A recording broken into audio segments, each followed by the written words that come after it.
you find this helpful or interesting, then give it a thumbs up. Leave any comments that you've got below, and if you aren't already, subscribe to the channel and click the bell icon so you can receive notifications of when future sleep stories go live. I have dozens and dozens of stories already on my channel that you can go and search. I also release new stories every single week. Take a moment to get yourself comfortable and allow your eyes to close.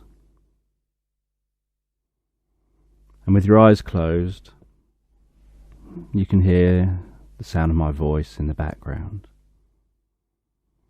And as you listen to the sound of my voice, I'm just going to tell a story. And I don't know whether you'll drift deeper asleep to the sound of my voice, or perhaps the spaces between my words. And as you drift asleep, you can just imagine yourself walking along a cliff top. And as you walk along that cliff top, you can gaze out to sea. And as you gaze out to sea, you can notice way off in the distance is the tail end of a passing storm. You can see the way the rain is falling into the sea, way over on the horizon. See the occasional silent flashes of lightning in the clouds, as those clouds continue to drift further and further away over the horizon.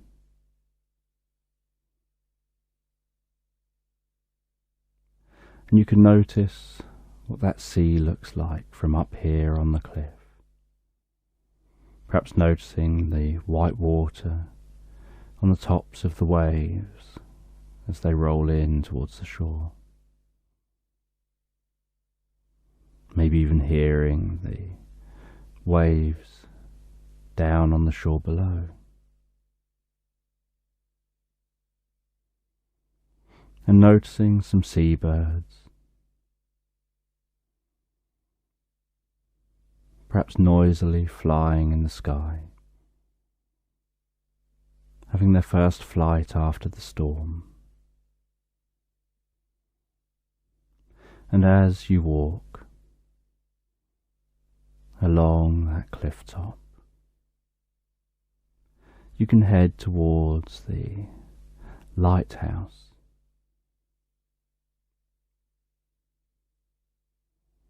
And when you reach the lighthouse, you can notice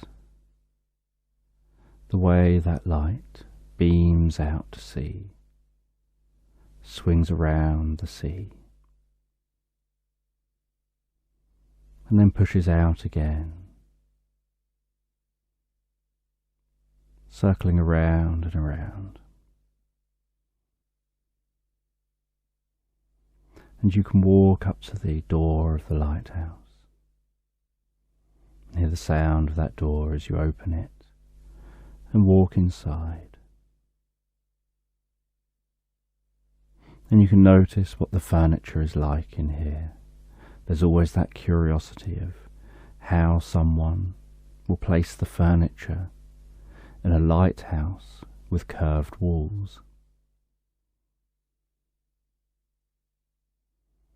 And notice the thickness of those walls, of the windowsills. How deeply set in those windows are.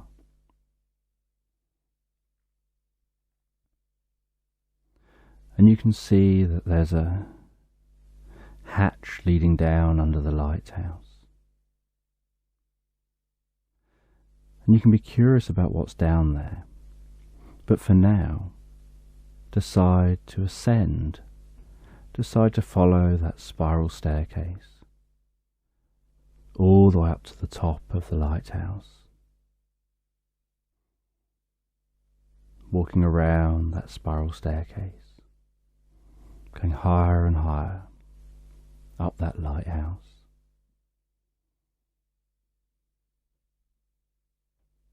And at the top of the lighthouse is a hatch that leads up to the light.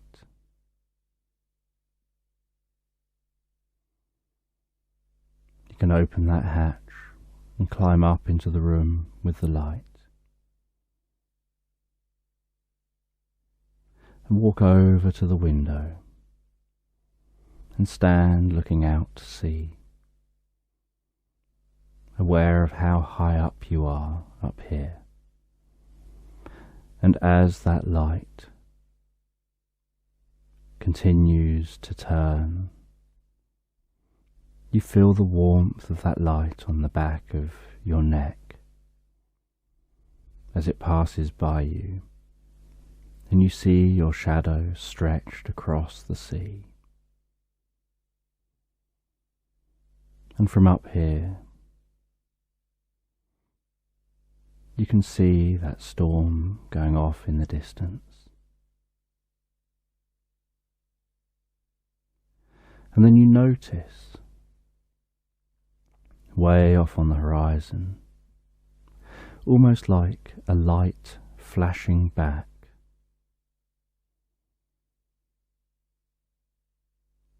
and you don't know whether it's a boat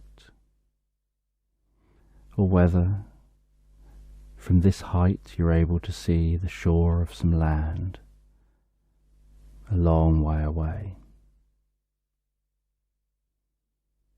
And you climb back down from this light, go down the staircase, and when you're back on the ground floor, you decide to open that hatch and see what's under this lighthouse. And you know you're up high on a cliff, and so you wonder whether this hatch leads down into the cliff.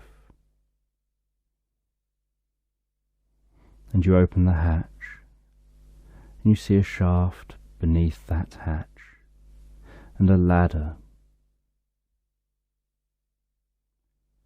And you follow that ladder down deeper under the lighthouse. And you feel like you're descending for such a long time. So long that you start getting curious about when you're going to reach the bottom. And the whole time you're descending, the light above you gets further and further away, and everything around you gets darker and darker. And eventually you start to hear the distant echoey sound of the occasional drop in what sounds like an echoey cave. And then you finally reach the ground.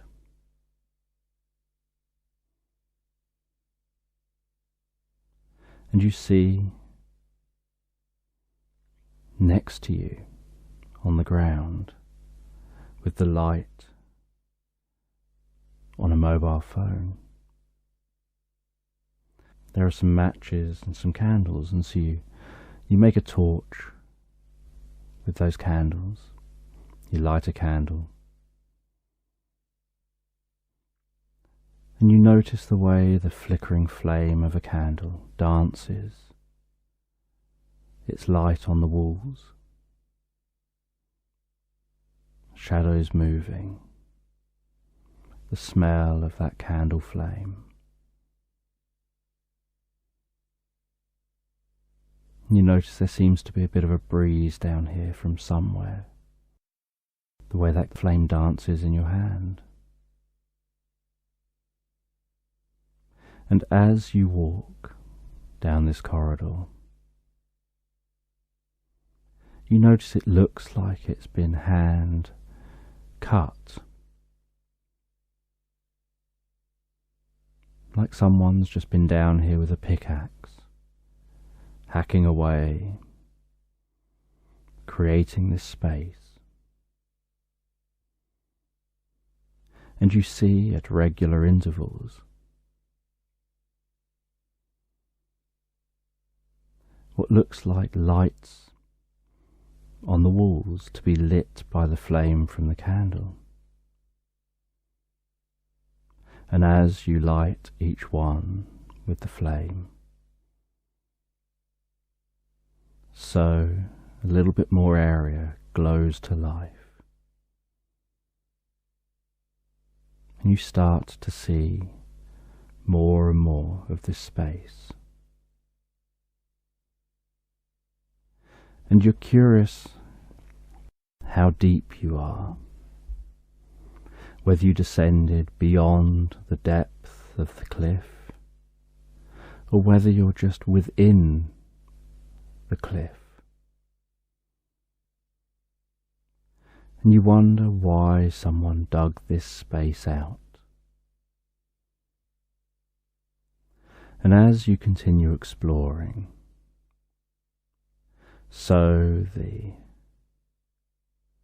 sounds of dripping water increases, and then you start hearing just a distant, faint rumble.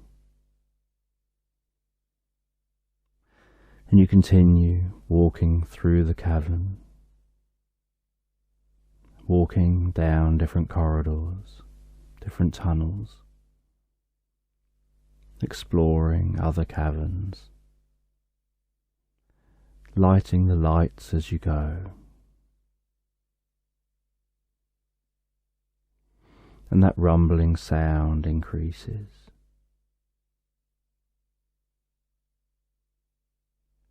And eventually you find yourself in a vast cavern that seems to have a river flowing through it.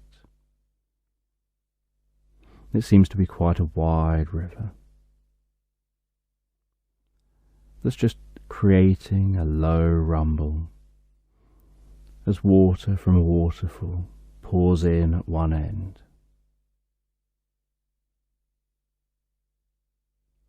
And as the river's wide, so the river's reasonably slow moving. And you see, tied to the shore is a rowboat.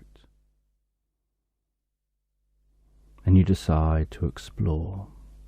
You've come this far, so you decide to get into that rowboat and explore.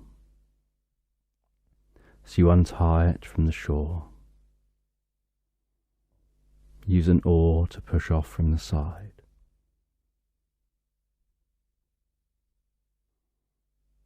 You hear that sloshing around the boat. You climb into the boat, feel the rocking as you get in, get settled in that boat, pushing away from the shore. Then using the oars to direct yourself and to gently push yourself along the river. And you don't have to do much pushing. It's more just steering, keep yourself on track. And you still have that candle, which you've rested down in a gap that seemed to be designed specifically to hold a candle at the front of the boat. And as you head out of the cavern, following that river,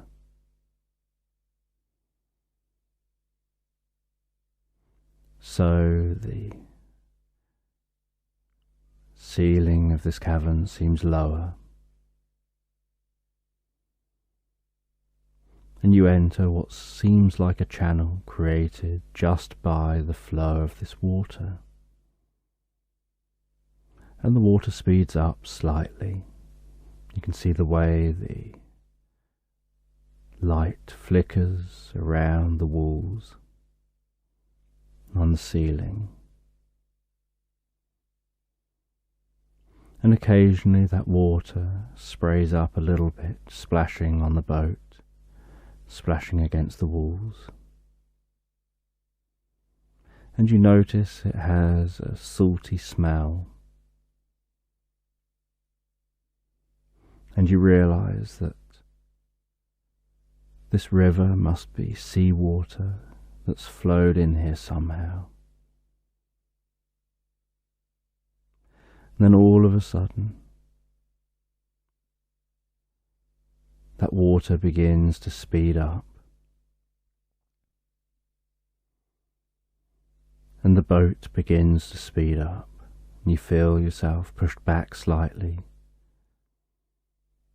in that rowboat with the acceleration. And then it feels almost like you're on a water ride. Suddenly it becomes more steep, and you feel like you're dropping down, following that water, as it seems to go steeply down, before after quite a while starting to straighten out more again. It seems to have a few turns, a few twists, and use the oars to reduce the amount you knock into the sides, before ending up in another larger space with calmer water again. And you try and look around you, see where you are, and you can't really see much, just that faint glow on the cave walls. And you notice that you're gradually drifting towards another tunnel. And this one turns out to be steeper than the last. And you feel perfectly fine, perfectly safe, but you feel like you should just hang on a little bit and go with the flow. And the next time it comes out to another underground lake, you notice something different about this area. That it's much colder than where you left.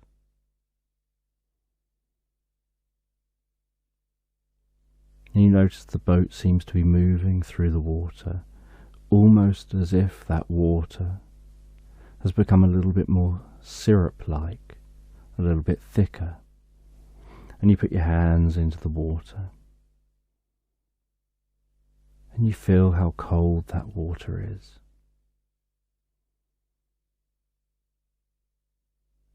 And now the breeze down here has increased significantly to what it was like when you entered this area, when you came underground.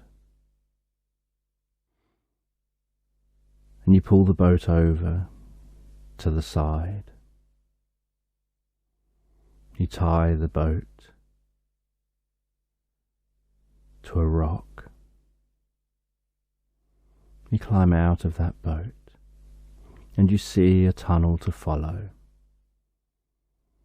And you walk down that tunnel. And although this has felt like a long ride,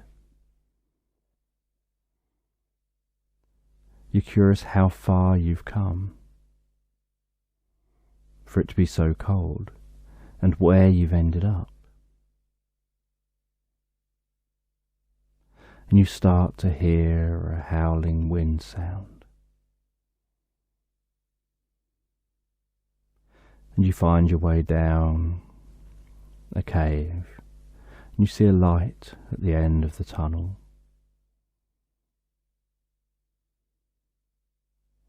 And you head towards that light. And you notice, as you start getting closer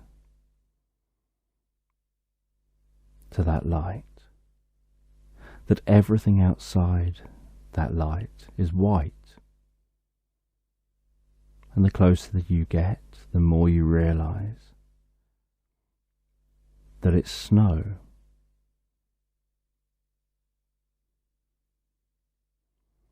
And you find yourself coming out in a snowy environment.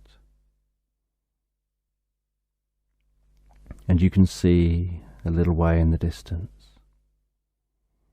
There's a log cabin. And it doesn't look like there's any lights on in the log cabin. Doesn't look like there's anybody there. But you decide you want to get yourself warm and try and figure out where you are. And so you push through that snow towards the log cabin, pushing your feet through the snow, crunching on snow,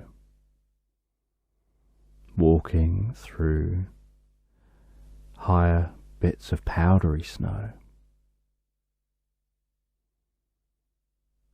having to push through some trees and the branches and the snow falling off those branches, and that cold wind on your cheeks. And eventually you reach that cabin. You open the door, enter the cabin, close that door behind you, and notice the sudden drop in sound of that wind. And the first thing you do is find a way to warm yourself up. You see that there's some wood and there's a log fire. And you put wood in the fireplace.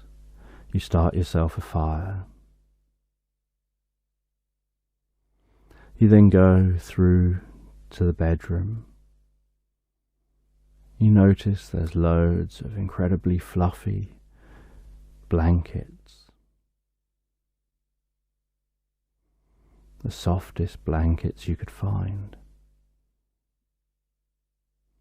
And you wrap a couple of blankets around you, almost like those blankets are giving you a hug. And you feel that warmth. And before doing anything else, you go and sit in a chair, an incredibly comfortable chair, by that log fire. And you relax in that chair wrapped in blankets.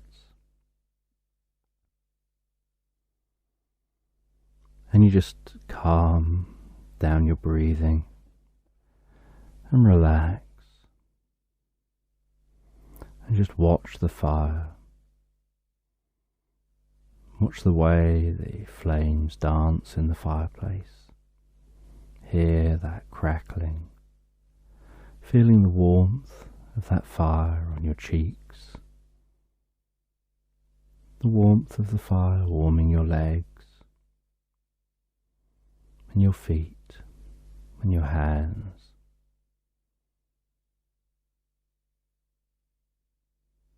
And feeling more comfortable as you relax in front of that fire. And after you've warmed up, you decide to take a moment to see if there's anything to eat.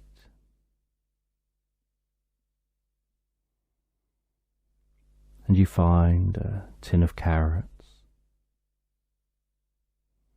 You find a bag of marshmallows.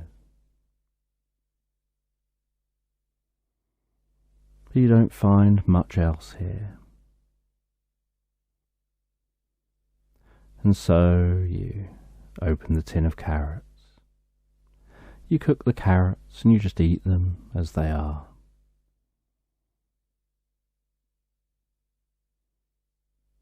But the thing you're looking forward to is the marshmallows. You go back to your seat and you have a poker Then you just sit next to the fire, and while you relax, you take marshmallows one at a time, heating it up, and then eating it, and relaxing, then heating another one up, and then eating it. Almost drifting into your own little world in your mind, while you just heat marshmallows and eat them, until you decide that perhaps you should be more productive. This is, after all, a strange experience, because you don't know where you are and how a simple tunnel could transport you here. And so you start searching the cabin to try and figure out where you are. And you can't find any immediate clues. And so you look out the windows, see if outside there are any clues. And then you notice that there's a polar bear and a polar bear cub just walking through the woods, through the trees, and heading out into the snow.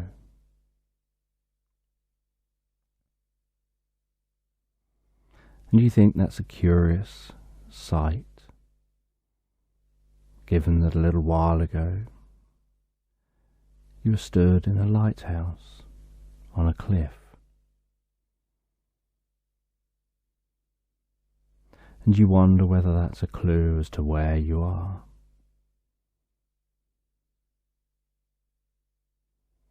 And the sky is blue. It's quite windy, but the sky is blue. And you notice the sun's beginning to set. And so you think when you see the stars, perhaps you'll recognize where you are. And as the sun begins to set, and you wait for that sun to set, you find yourself waiting and waiting. And the longer you wait, the more that sun seems to be rising again. And you notice that for some reason here, the sun isn't setting. It's reaching a sunset, but then it's turning into a sunrise. And you decide that you're going to get a good night's sleep.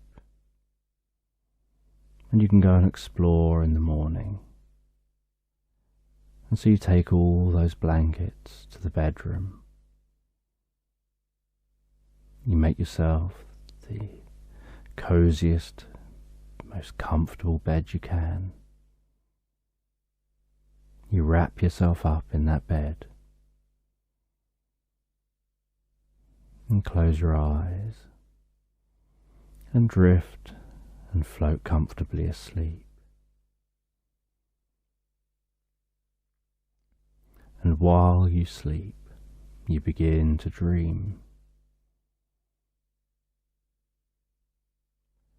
And it doesn't surprise you that your dreams are a little unusual, given that your experience is a little unusual. Find yourself walking through a forest, and you notice there's something unusual about the plants here. They have these enormous leaves. And you watch as a squirrel climbs a tree. You watch the way it leaps from one tree to another.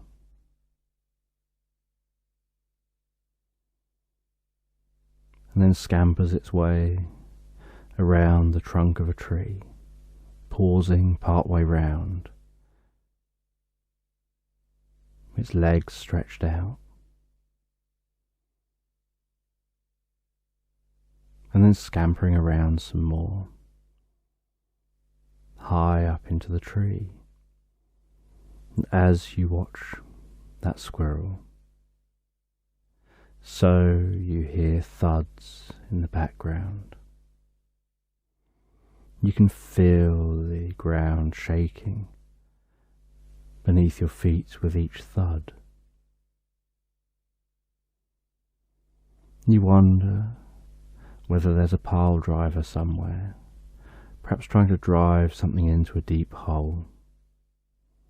You decide to explore to find out.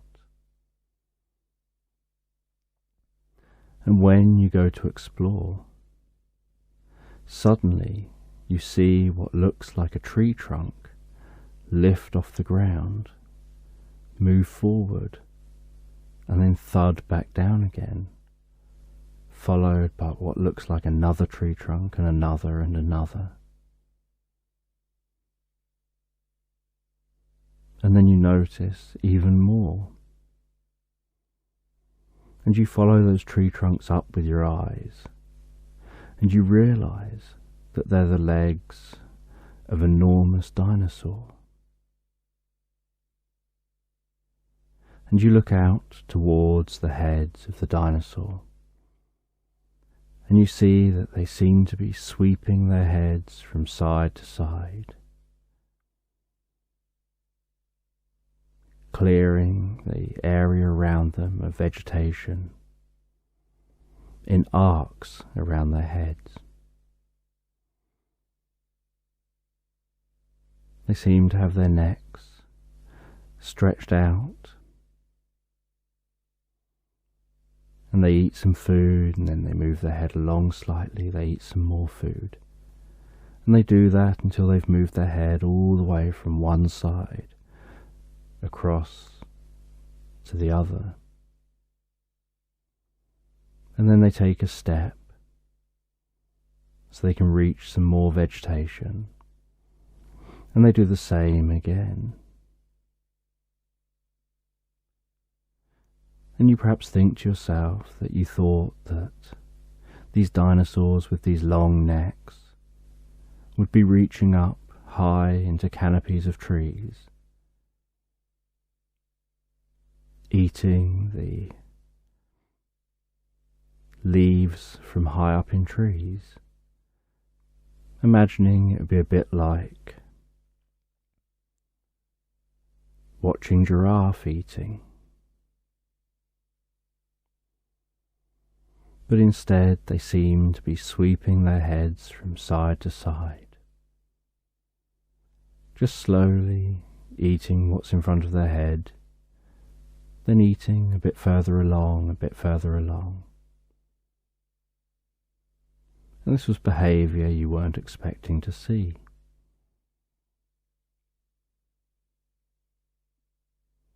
And you wonder if there are these dinosaurs, what else is perhaps here?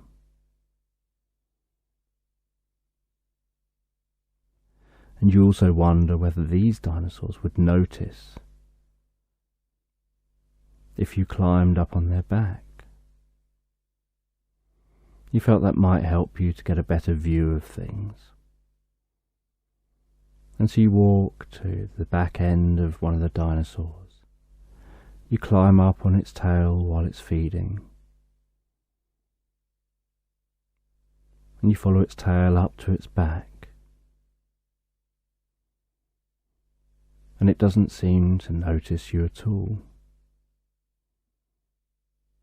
You suspect that perhaps it doesn't have a lot of feeling for subtleties like a small creature like you climbing on it. And you look around, and you realize that this is some kind of prehistoric land, and that it looks totally different. to the kind of land you're used to, yet it has a certain familiarity. And you see off in the distance something twinkle or shine like a light in the distance. And you decide that's the place to go and explore. That will perhaps give you answers about this dream. And you're aware that this dream feels so lucid and so real. You're so aware that you're actually fast asleep in a cabin. And so you climb down from the dinosaur. You dodge around and between the dinosaurs as you run out of this area in the direction of that light. And you push on through different vegetation, hearing different sounds of unfamiliar animals.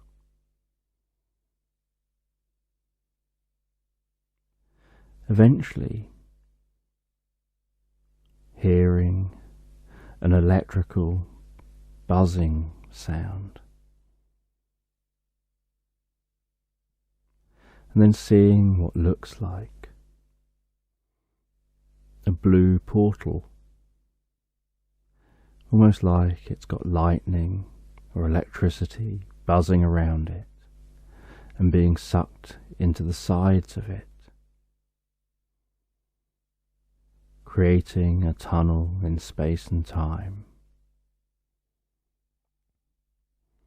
And you decide that in this dream you're going to go through that portal and see where it leads. And so you run and you jump through that portal. And you find yourself landing on the softest sand, on the most beautiful beach, with water gently lapping on a shore. And you see on the shore, just where the water meets the shore, that there's a bottle that seems to just be washed up and back on the shore, just bobbing onto the sand, being pulled a little way back out to sea, then being washed back onto the sand. And you pick up that bottle. You find that there's a message inside the bottle. And you take the paper out of the bottle, and it looks like it could have been written yesterday. But you notice that there's a date in the top corner that shows it was actually written hundreds of years earlier. And that it talks about a ship carrying treasures,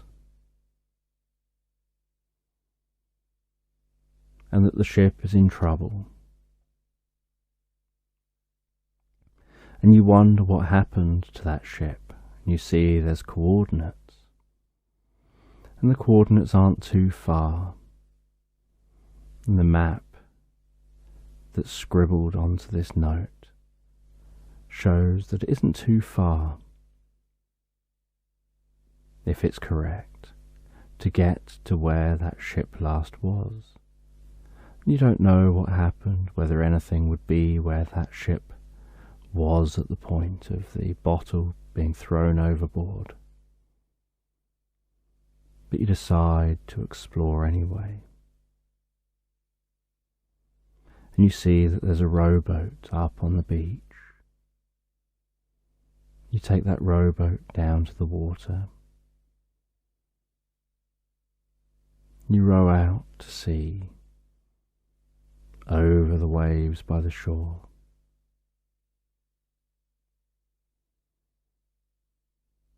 And then you look down into that clear water, and you can see what looks like a wreck down there. And it doesn't look too far down, that it had hit rocks near enough to the shore, and that at the time it hit those rocks, perhaps they didn't realise how close to the shore they were. There's obviously no lighthouses around here.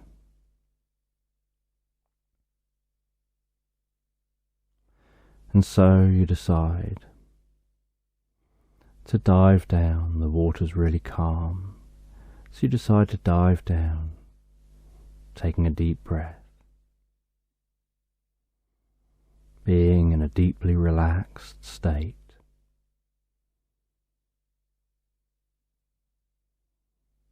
And exploring and seeing if you can find what's down there. And you dive down and notice how, once you're underwater, sound changes, softens, deepens.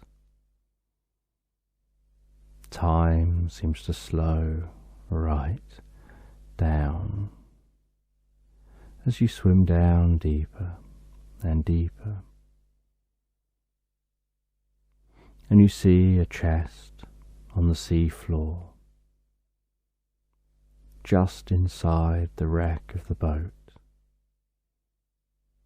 And it's only a small chest, but you decide to grab hold of that chest, push off the bottom, and swim up to the surface. You place that chest in your rowboat.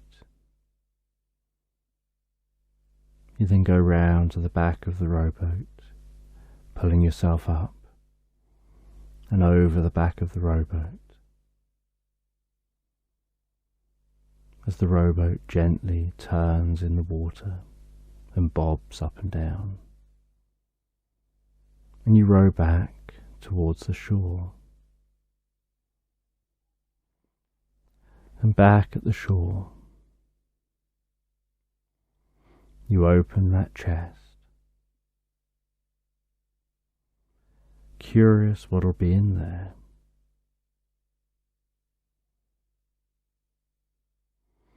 And as you open that chest,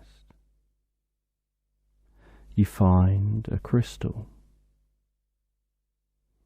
and you hold that crystal, and you're sure you can feel energy coming from the crystal. And this whole experience feels surprisingly lucid. And you feel that this crystal somehow has meaning. And you close that chest, keeping hold of the crystal.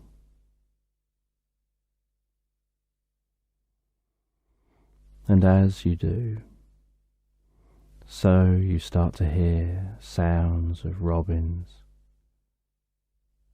and sounds of other birds. And you find yourself awakening in that cabin. And you find that there are bird sounds that you're familiar with, even though you're in an unfamiliar place, and you don't know where those sounds are coming from. It's almost like it was a natural alarm clock, just telling you it was time to come back from that dream. And you notice that that crystal is sitting beside you on the side table next to the bed. And you start trying to think whether that crystal was always there, and that's why you dreamt it, or whether somehow you took that crystal out of your dream. And you pick the crystal up and you decide to take that with you.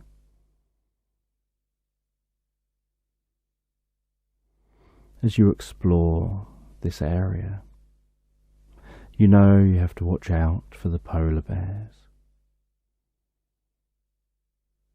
So you keep an eye out for them. You look around before leaving the cabin. And you head into the woods, head into the trees. And you see an unusual sight. You see a squirrel climbing the trees, jumping from one tree to another, and with each landing, a puff of snow falls from the tree. And you see that squirrel in a tree, and see it bashing a nut or some kind of object, and then eating what it's just broken into.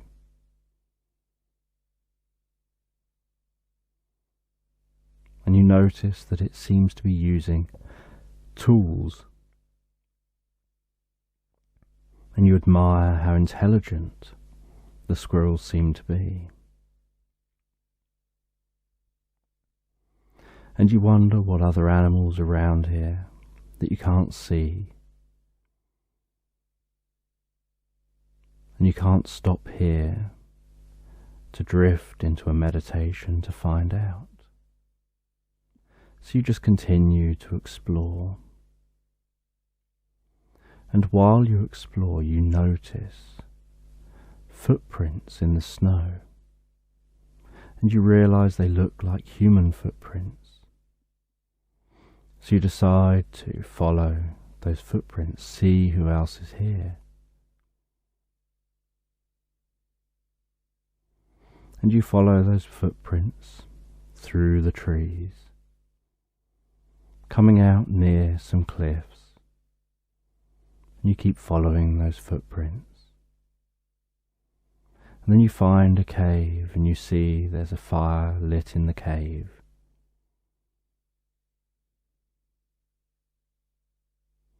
And you notice someone sat cross-legged by that fire. And they're just chanting to themselves with their eyes closed, so focused on just chanting, almost seemingly unaware of your arrival. And you sit down cross-legged the other side of the fire, waiting for them to be aware of you. And you have this sense that they are aware of you, but what they're doing is more important to them than acknowledging your presence. And you find something about their chanting, almost hypnotic, almost seeming to draw you in, especially with the flickering of the fire between you, and that sound of the wind just outside the cave. The way that wind seems to whistle slightly as it blows past the cave. And eventually that person opens their eyes and they say that you found a crystal on a beach, and that crystal belongs here, and you'll know where when you go there. And you felt this was a little cryptic, and you asked for more information, and they just repeated the same thing. You found a crystal here. And they tell you the same information that still makes little sense.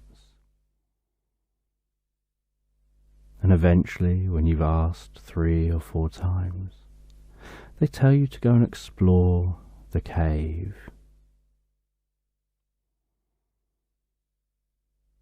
And as they tell you to explore the cave, you hear the dripping of the water off of the icicles hanging in the cave entrance. And they draw your attention more so to that dripping. And they tell you to grab some water first. And they offer you a pot and tell you to stand under an icicle until the pot is full.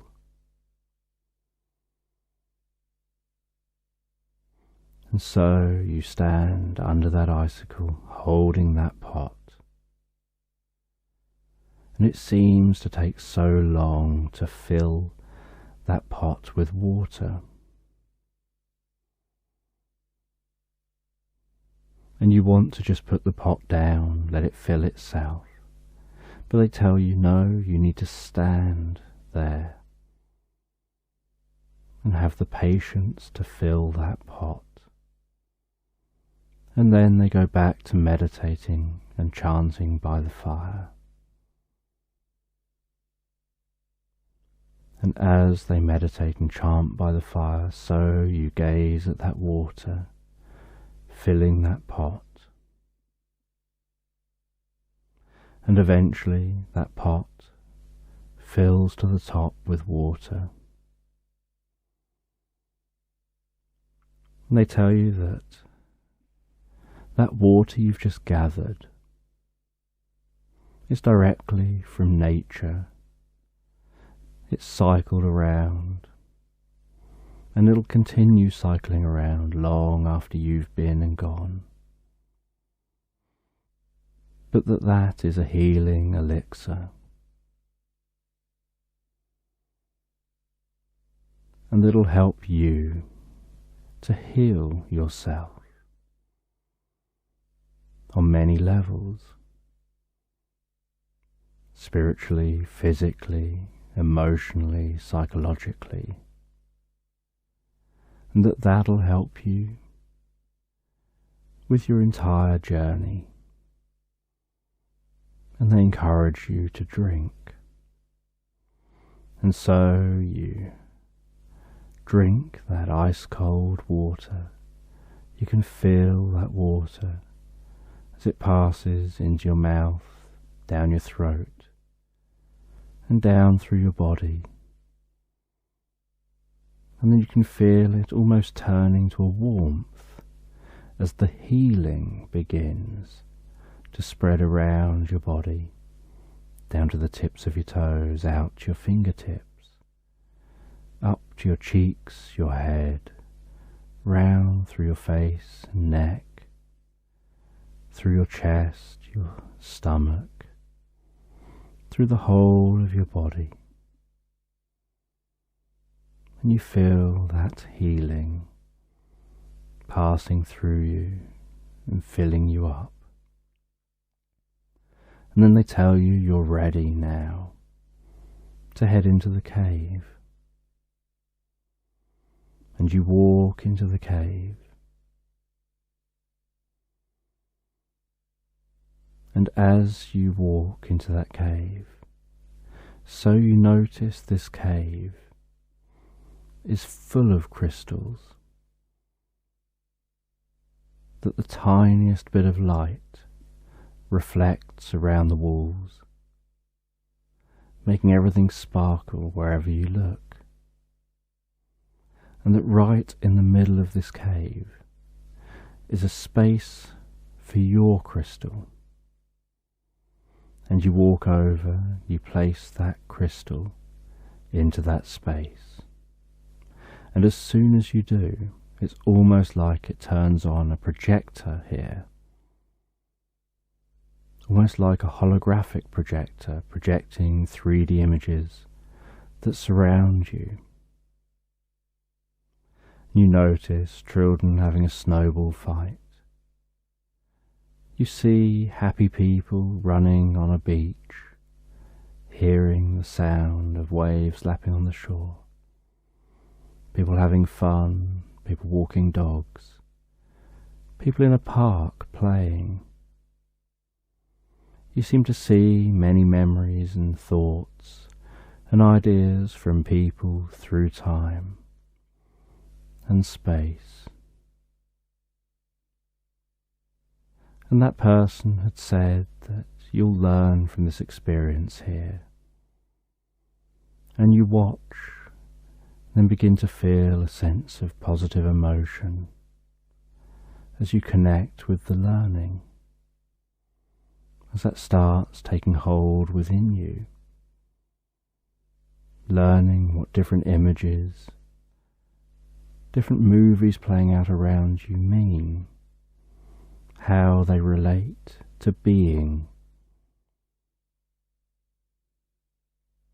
And you feel that that's somehow connecting deep within you, and then growing and welling from within you to fill your body like the healing elixir. And then almost as quickly as it had appeared, the room went dark, the cave went dark, and you knew that deep inside you that wisdom is planted, like planting a seed in a garden, and then watering that seed, giving that seed some nutrients, and then just looking after that seed and nurturing that seed, and giving it space and time to grow and heal and become what it becomes. And as you leave that cave, that person near the entrance says you've learned what you came here to learn, even if you don't realize it just yet. And you head back out into the snow, and you don't yet know how you're going to find your way back to the lighthouse.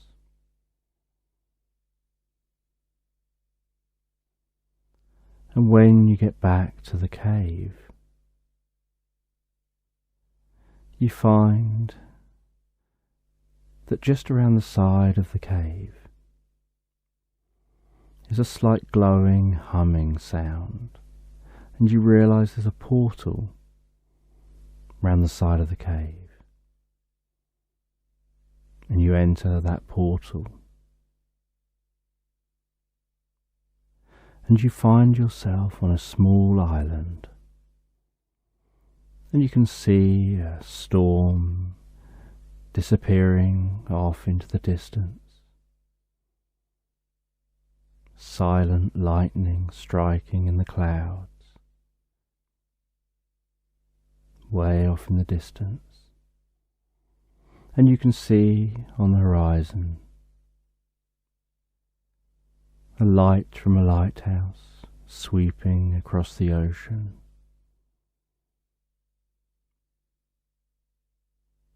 You then see a long shadow of someone standing in front of the light,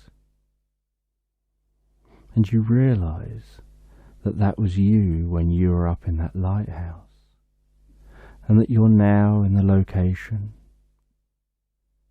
of that distant light or flash you saw when you stood up there in that lighthouse.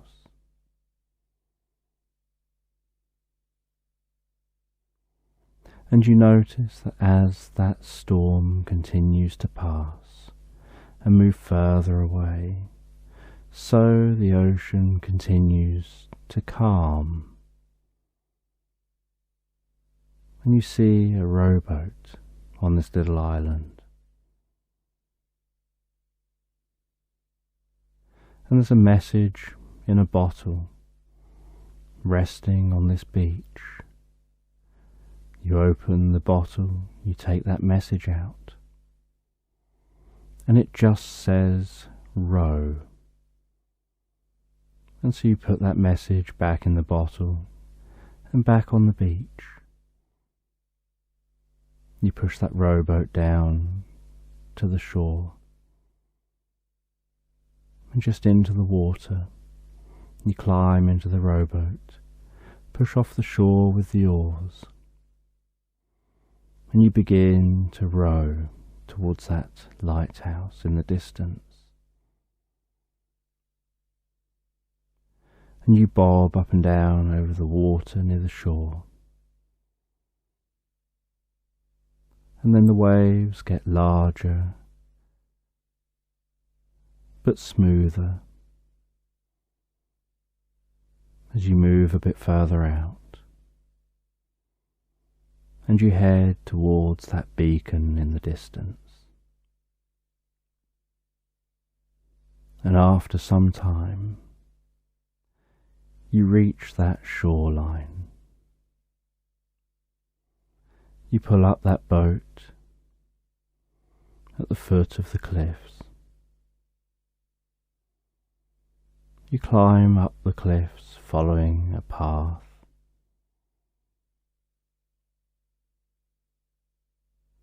And up on top of the cliff, you see that wise person from the cave sitting on a bench. You walk over and sit on the bench next to them. They tell you you found what you came here for, and you'll learn that, and you'll discover that. And then they stand up from beside you, and they walk off. Then you stand up and you head home. And at home, you feel like you've had such a long day. You feel like you've had such a strange experience. You feel that it's a lot to process. And so you head to bed, wrap up warm, you settle down, and you drift and float, comfortably relaxed, soundly asleep.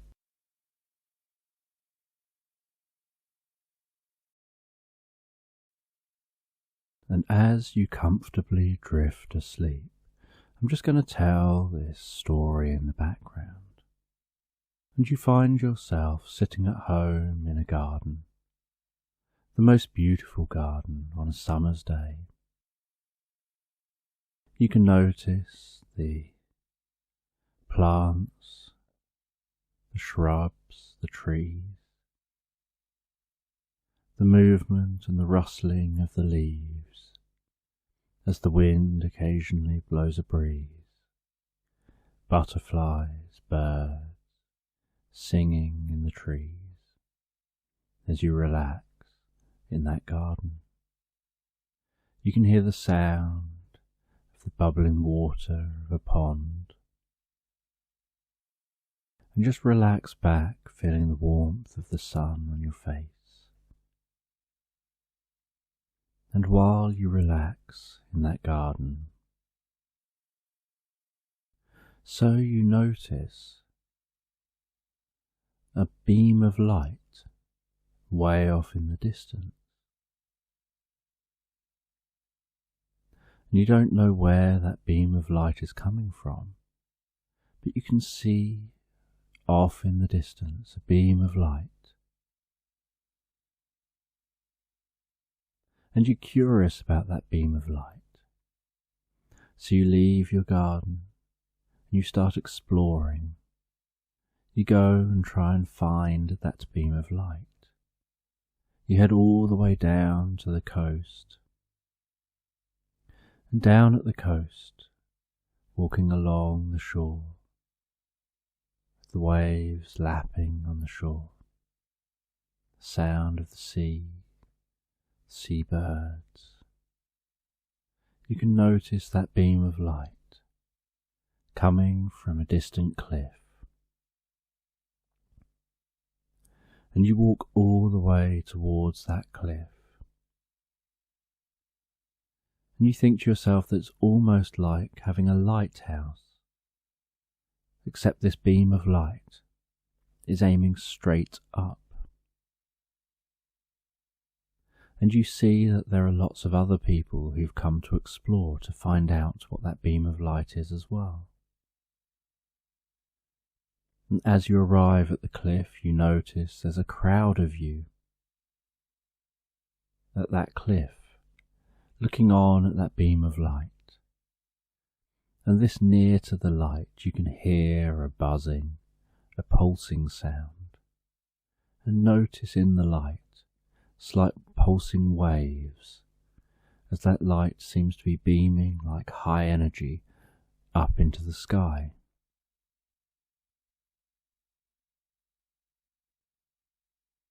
And you're curious what that beam of light is for, where it came from. And you try and look over people's shoulders, you try and get closer, and eventually you manage to get close enough to see the base of the beam of light. And it seems to be an open silver suitcase. And you don't know what that case is or where it's from, why it's there. And then you hear some sirens and some black cars arrive with blue flashing lights and people in black with no identification for you to know who they are, where they're from. Get out of those vehicles, ask everyone to move aside. They push through, they get to that suitcase, and they seal up that suitcase, shutting it over the beam of light. And then they take that suitcase away, get in their cars, blue lights flashing, sirens going, and they speed off. And all the people up here on the cliff are talking to each other, trying to work out what went on, what they saw, sharing stories about where they were when they saw the light, what they think it is. And you don't go and talk to others, you don't engage in their gossip. Instead, you just contemplate the experience. And as everyone else starts to disband, you just stand up on this cliff and you're gazing at the space where that suitcase was, wondering what was so special about that suitcase, who put it there, who told the people who turned up that it was there, who were the people who turned up. And as you think about all this, you notice something glisten in the light. You go over, near to where that suitcase was, and you see what looks a bit like a stone from a ring. And you pick up that stone, and you walk off with it, walking down that cliff, back down to the shoreline. Back down on the shoreline you find a bench. You sit on that bench, gazing out to sea, holding that stone in your hand. You can hear the sea rolling in and out.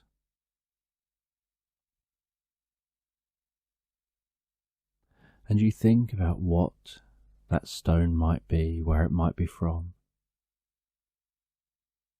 And you think about that suitcase and that light.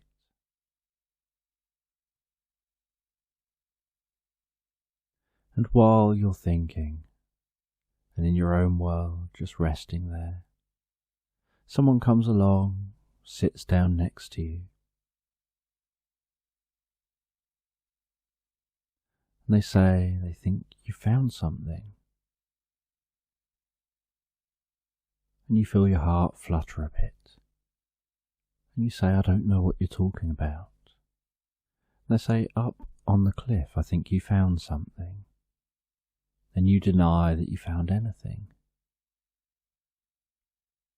And they say that they know what happened.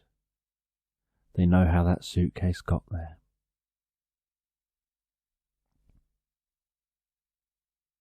They know what the suitcase was, what the beam was.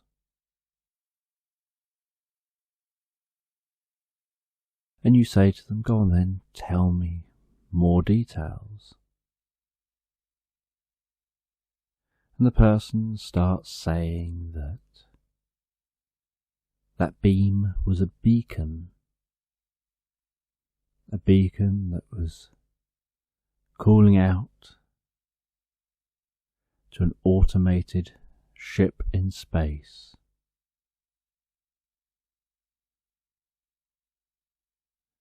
That an alien had escaped.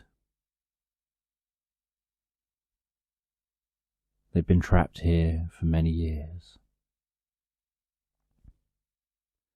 And that they wanted to try to get away from here, try to get back to their ship. That they came in peace just to explore, just to learn more about the planet. But then they were captured.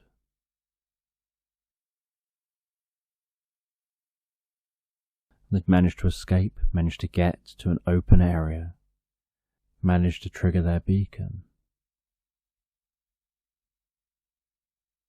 And then before they'd managed to get away, crowds of people started appearing, so they'd had to run off and hide.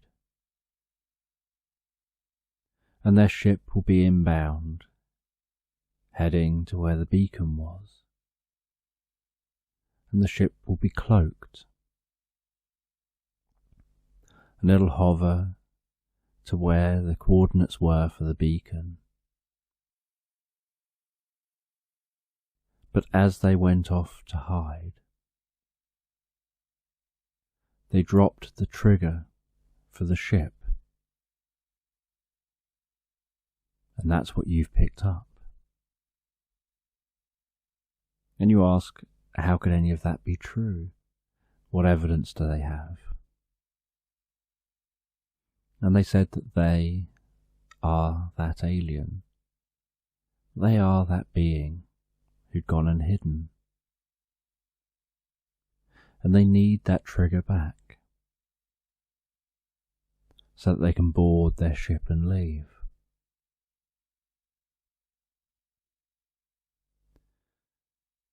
And you opened your hand and you turned to look at the person. And they looked very human-like. And you asked them how they could be an alien if they look very human-like. And they explain if they've got the technology to travel between stars.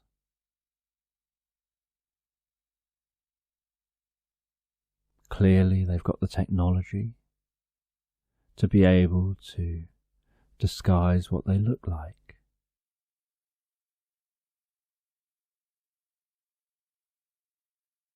That it doesn't take particularly advanced technology to make something synthetic that looks like human skin. That even props for films, for beings like humans, they can look pretty realistic.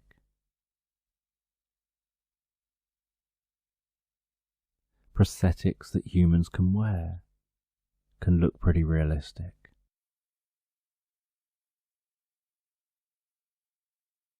So a race of beings that had passed Earth's level of civilization thousands of years ago is clearly advanced enough to be able to blend in. But arriving on a ship did draw attention. They managed to get themselves captured. They didn't expect to get captured. They visit planets, they find planets that have life. They explore them from space initially, scanning the planet. They usually don't find any highly intelligent life on the planet, and so they just explore the planet as themselves. But occasionally they'll find a planet like Earth, where there's intelligent enough beings that would recognize that there's something different about them.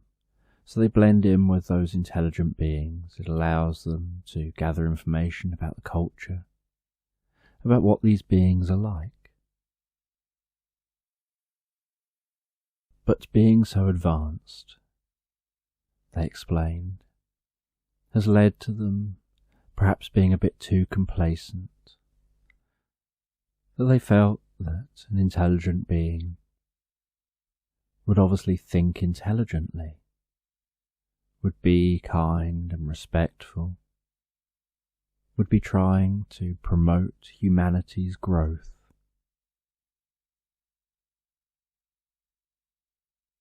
But they managed to track their ship flying into the atmosphere. And they managed to be at the destination, and they managed to track where the alien had landed. And after the alien landed, they always sent their ship back up into orbit while they explored. But this time round, on Earth, they'd got captured, and nothing really happened. The humans didn't know that they were the alien. They wanted to know what happened to whatever came off of a ship. They saw that the ship had landed, and they arrived as the ship took off. And because this alien was there when they all arrived, they took them in for questioning. They saw that they had this suitcase with them, and that it appeared to be alien technology. But the alien never revealed their identity. They never revealed what the suitcase was and what it was used for. And they were kept a prisoner like any other human would be kept a prisoner in their military base. But that meant that they were being underestimated.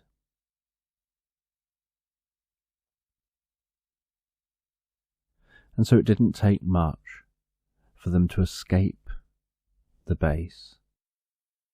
And although it was noticed that they had escaped, they'd managed to get to the cliff, and they'd managed to set off their beacon to cool their ship.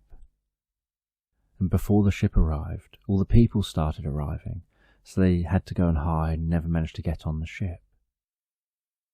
And now that ship will be hovering there waiting for them, just silently cloaked, just off the cliff. So they just need that trigger to be able to access the ship. And the military had taken that suitcase, taken back the alien tech, obviously to try and find out what it does, what it is.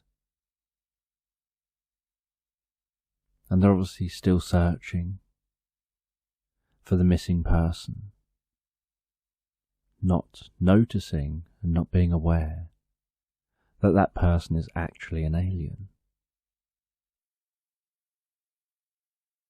They just assume that it was somehow a person who'd arrived on the scene before they had arrived. Although now they probably suspect that person knew more than they were letting on, because the person had managed to escape from a highly secure military base. You want to know more, you want to know What other alien life is out there? What worlds have alien life? How many other aliens are out there? And you follow the alien up the cliff. And the alien says they can't tell you any of that information. That's all for future generations to find out. When, as a species, you end up becoming a spacefaring species, and you want to go with that alien to explore other worlds. And the alien says that you can't come with them. And as they reach the top of the cliff, so they press on that stone, and you see a spaceship decloaking just off the cliff. You see a door open. A ramp stretched down onto the cliff. That alien walks up into that ship. The ramp rises up, the door closes, and the ship shoots off at high speed, vanishing as it goes, cloaking itself as it goes. And you're stood on that cliff edge, in silence, in awe of what you've just seen and experienced.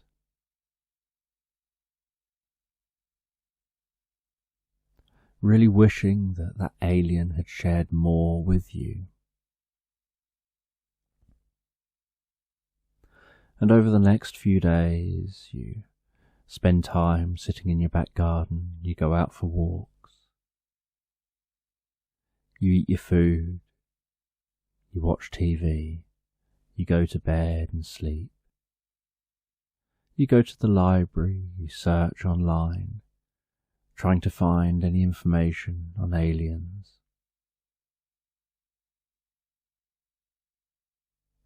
You regularly spend your time stood outside in your garden, gazing up at the sky, watching the stars, watching the moon.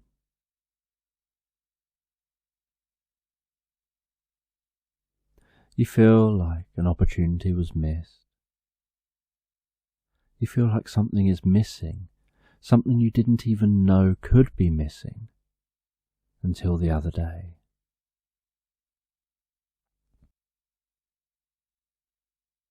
And then, about a week later, you go out in your back garden, and on a table out in the back garden, you see a silver bracelet and a handwritten note.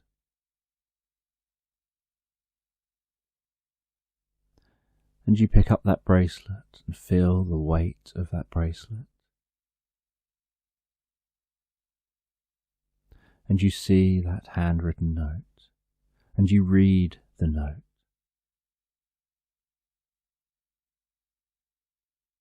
And the note says that this bracelet has been made just for you. And it's from the alien. And the alien has written this note. And the alien explains in the note how, after leaving you on that cliff, they picked up on how curious you were, and how you'd reacted to them when they revealed themselves. And so they've been watching how you behave over the last week or so.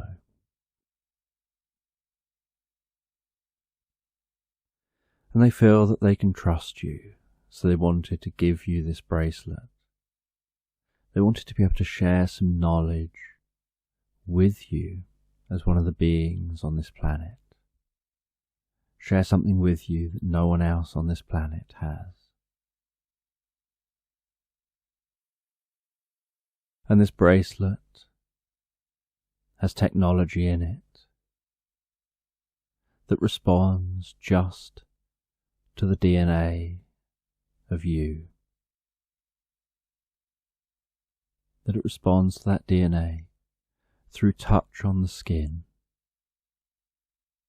And if anyone else wears that bracelet, it just acts like a normal bracelet. But if you wear that bracelet, you can rest your hand on that bracelet in a certain way that'll activate the bracelet and will trigger the ability to mentally travel through space. And the letter explains that what's going on is kept simple in how it's being explained here.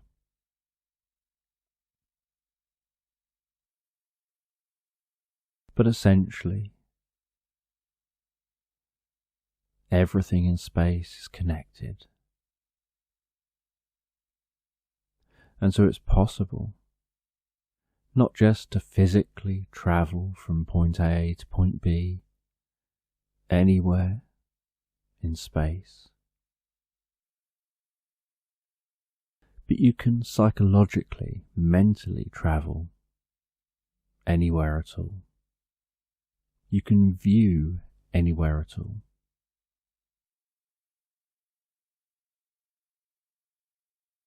And you see it as if you're seeing through your own eyes, hearing through your ears, feeling what you'll feel, as if it's all real.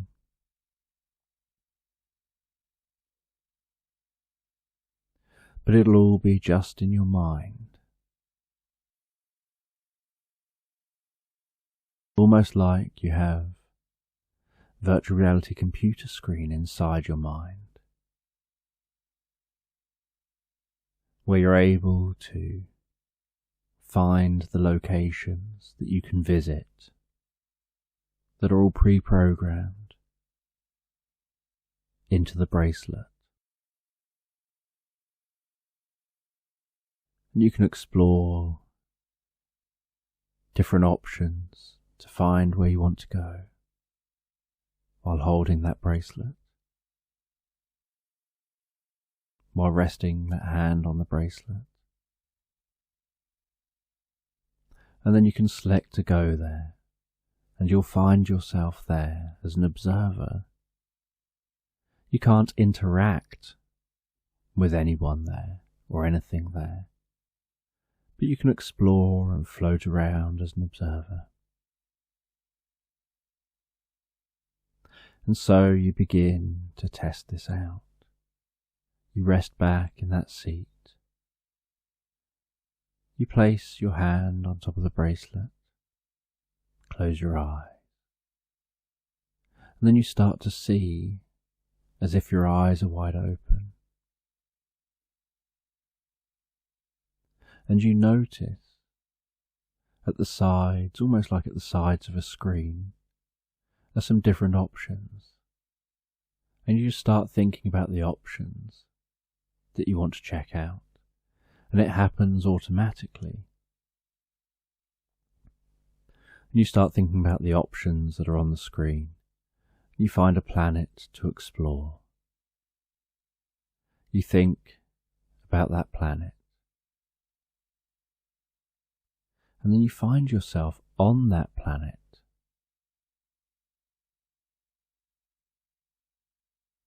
And while you're on that planet, you start to explore, you notice that you can feel like you're walking on that planet. You can feel like you're touching things on that planet.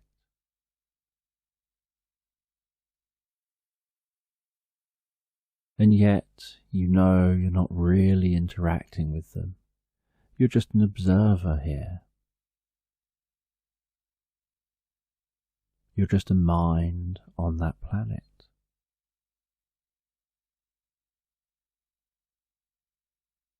That there's nothing physical to you present on the planet.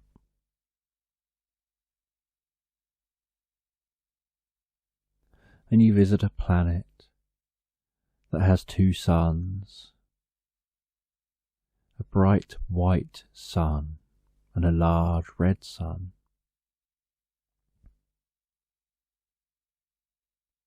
And you notice how all the plants are almost black, like a really, really dark purpley colour.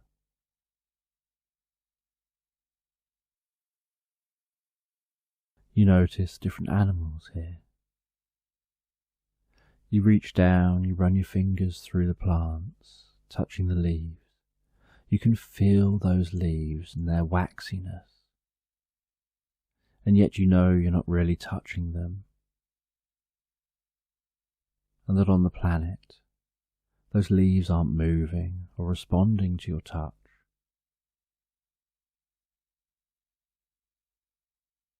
It just feels like you're touching them. And you wonder to yourself whether this experience is real, whether you're really projected as a mind onto that planet, or whether this is somehow just a simulation.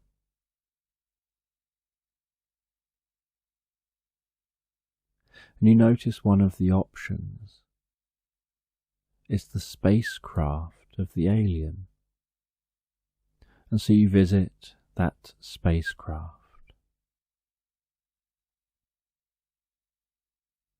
And you can see the alien in that spacecraft. You can see them as they really are. And the alien turns to face you and starts to talk to you. And you're surprised because if you're not supposed to really be there, how do they know you're there? And they explain that they created this option. This isn't one of the locations that you're seeing and experiencing. This is like a communication option,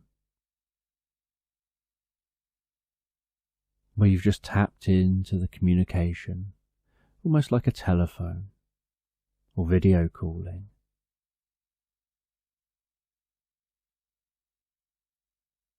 And they explained that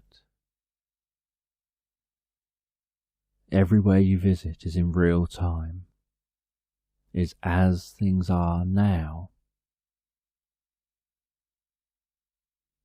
But when you touch things and seem to interact with things, that's just a simulation creating what it would feel like to touch or interact with those things, what it would feel like for the temperature of planets. No harm can come to you by the simulation within the experience. But you're not really interacting with the real planet, although you are seeing the real planet.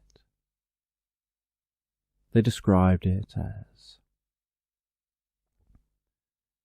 a virtual reality where it feels like you're touching things, but in reality the only thing that's in that reality is what you can see,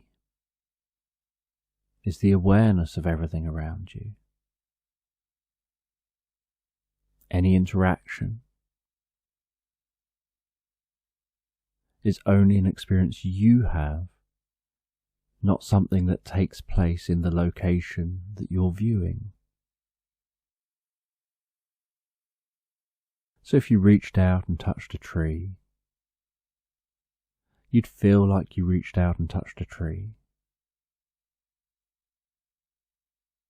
But in the real location, you haven't touched that tree.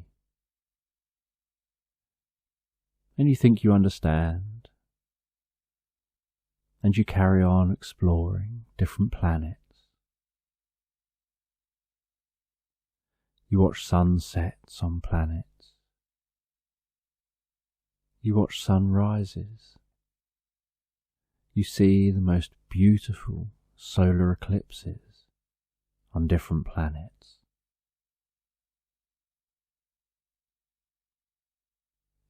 You notice how large the database of planets is in this experience.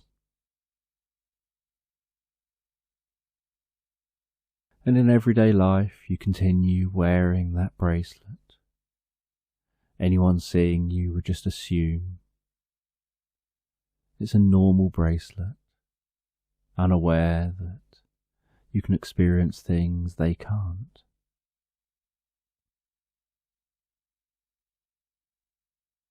And then the alien explains to you one day, when you're using that bracelet, that they're going back for their beacon. They're going to come back here to Earth. That they've got to get their beacon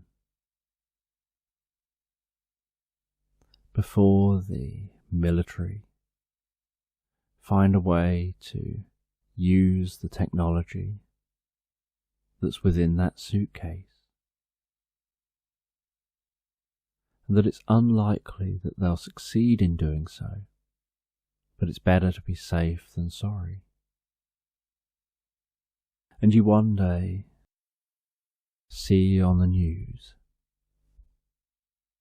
about a breach at a military base, and you check in with that alien who says that they went back for their suitcase. They went back for that beacon.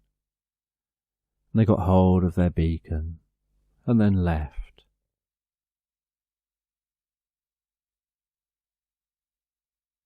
And you enjoy your gift.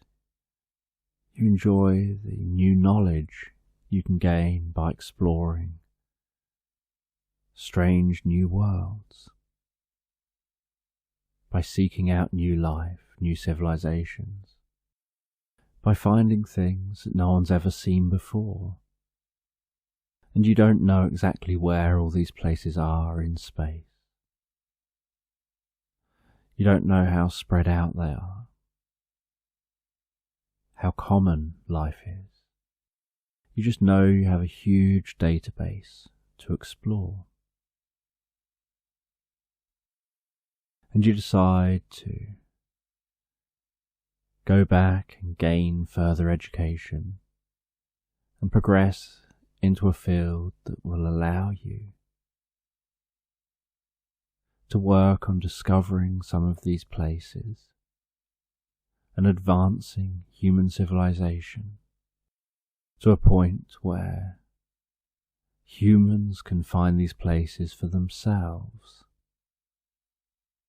And each night you drift off asleep, thinking about this gift you've been given just from a random encounter, being in the right place at the right time, and responding in the right way in that right time. And you drift comfortably and relaxed asleep. And you find yourself walking through a pine forest on a misty morning. And in this pine forest, as the sun is beginning to rise somewhere outside the trees, you can notice that mist just above the ground, gradually evaporating up.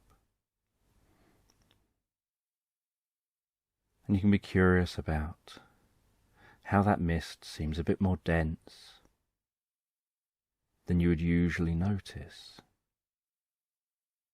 And you can notice it moving out the way of your feet with each step that you take. And hear the cracking of twigs beneath your feet.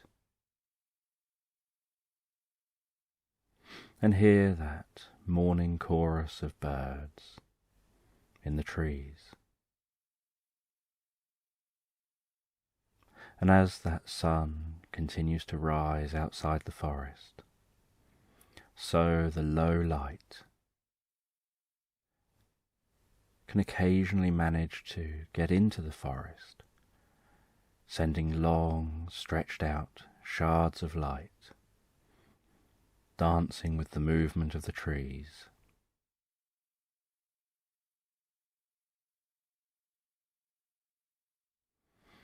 And as you continue walking deeper into the forest, you can notice the smell of the pine, other forest smells.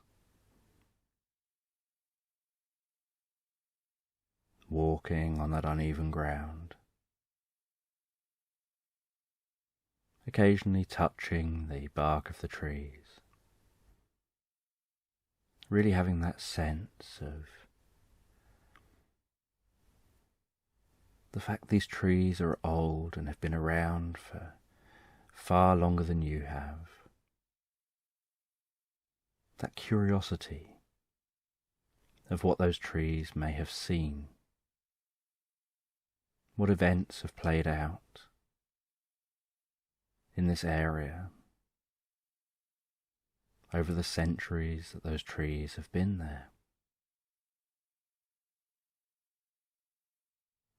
And by being tactile, by touching those trees, you almost feel a sense of connecting with nature. Almost like you can feel that nature on an emotional level, feeling what it's like to be a tree, to be standing just as an observer, moving slowly through time, really feeling a connection with that forest, with nature, as you hear other animals, perhaps occasionally noticing deer or a stag through the trees, and having to really pay attention for the slightest sign of movement to confirm that that's what you're seeing, as they blend in so well.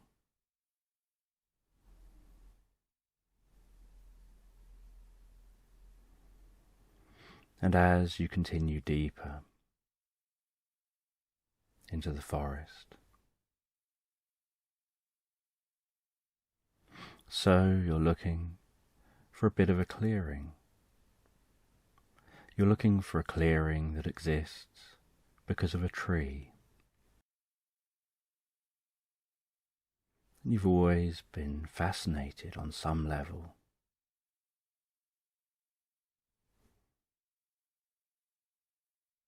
by the way trees grow, the way other plants grow, the way everything is interconnected.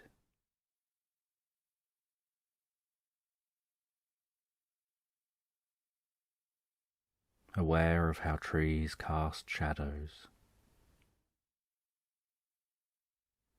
And so only certain things can live under trees. And as you continue exploring, so you discover a clearing, and in the middle of that clearing, you see a giant redwood tree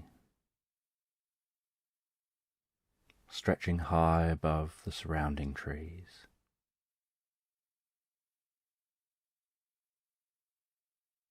And you gaze up to the top and perhaps feel just slightly dizzy and decide to look back down again and keep your eyes forward, or just scan up a little way.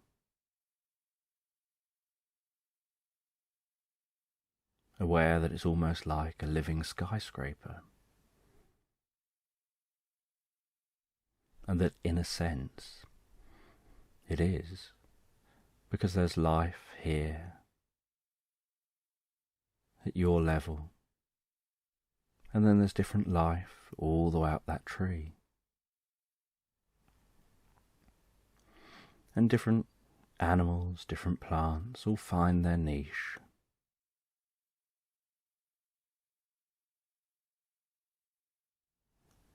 And you walk over to the tree. And you touch that tree. You allow your fingertips to just be as gentle as you can, to really get the texture of that bark. Getting yourself close to that tree to really smell the bark. And smelling the soil on the ground. Aware that that damp soil has a certain type of scent to it, and aware that you ordinarily don't notice these things because your attention is elsewhere, thinking about different thoughts, thinking about what you have to do, where you have to be, things you feel you've got to remember, things that you think are important, rather than paying attention in the moment to the world around you, in a non-judgmental kind of way, just being aware of what your senses are taking in. Because your senses take an awful lot in that they don't bother sharing with you unless you choose to pay attention.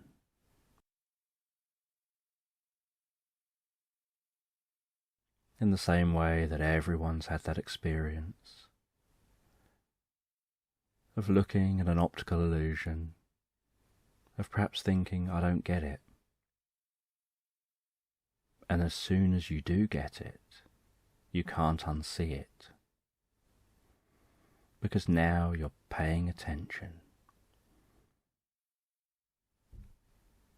And you put a rug down on the ground next to that tree. You sit down on that rug, resting your back against the bark of the tree,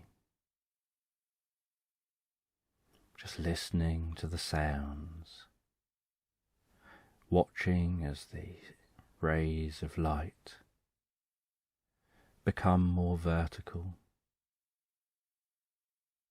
as the sun rises in the sky.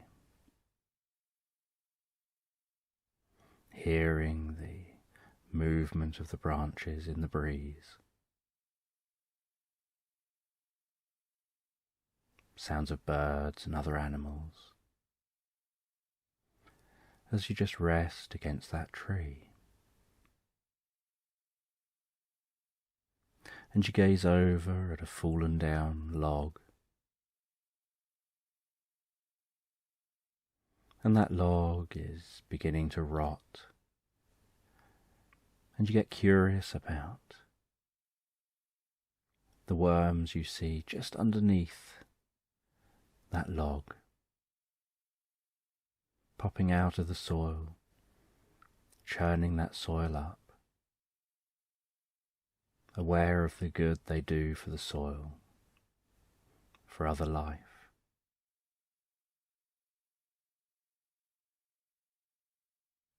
And the woodlice in the log, seeing them occasionally come out of the log, scurry along the bark, find a little hole and head back inside again.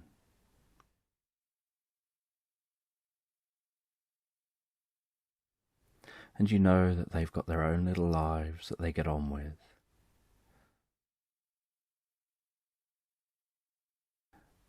That they work,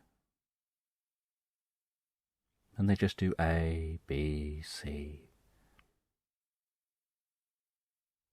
oblivious to you there, or to anyone else or anything else, just getting on with their tasks. And you rest back and let your eyes close. You take a few deep breaths, almost like you're breathing in comfort and breathing out any tension, making each out-breath slightly longer than the in-breaths to really enhance that relaxation as you drift and float asleep, resting against that tree. And while you're drifting, floating asleep, resting against that tree, so you allow your ears to broaden out your hearing, to pinpoint in space the different sounds you hear.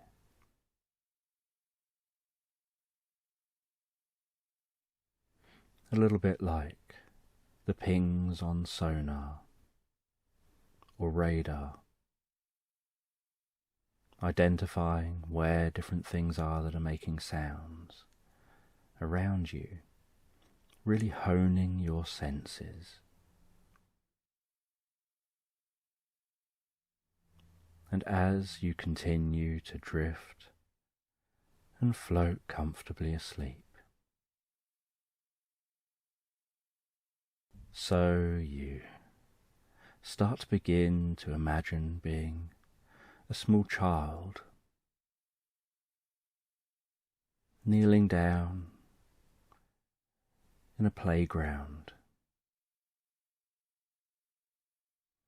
And there's another child opposite you, both kneeling down, and you realise you're watching with excitement as two snails with numbers written on their backs in Tipp-Ex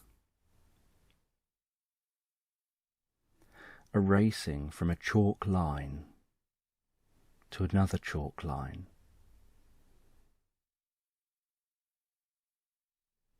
And a part of you is enjoying the excitement of the child you are here, while another part of you is curious about how a child can find it exciting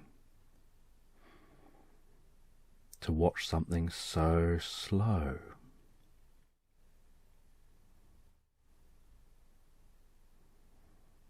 And even more curious by the fact that the snails aren't even trying to get to the finish line. The snails themselves are just going about their life, just moving along from where they were placed. They've got no concept that they are heading towards a line. When they're facing the line, that's just incidental, and you know that with your adult head on. And yet that child you is excitingly cheering on that snail, as if somehow that would make a difference.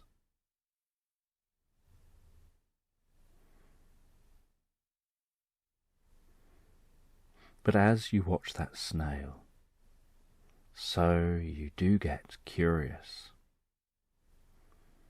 You get curious about the way it's moving, the way its eyes move to scan the environment, the waves or pulses down its body,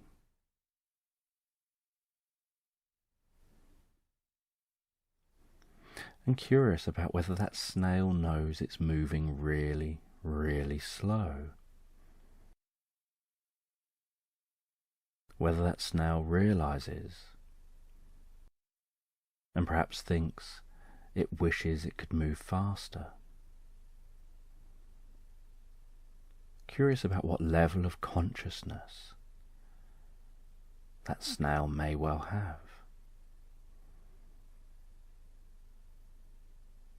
You're aware that it's got consciousness, but unaware whether it's got insight. And as you watch that snail pass the halfway point, so you begin to hear the sound of water in the background. that long sound of water rolling on a shore, of a calm beach. And as you look up from the snail, so you begin to realize you're resting down on the most beautiful golden sand, and that in front of you that sand turns dark nearer to the water,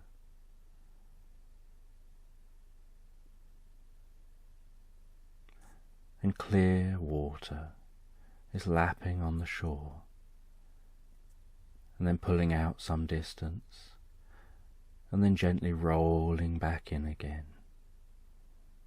And as you continue scanning up,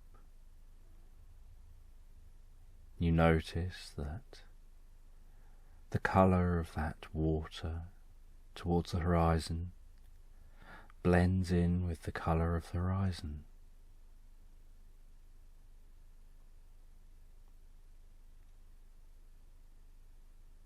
And you can look at the sky, discover whether there's any clouds in the sky,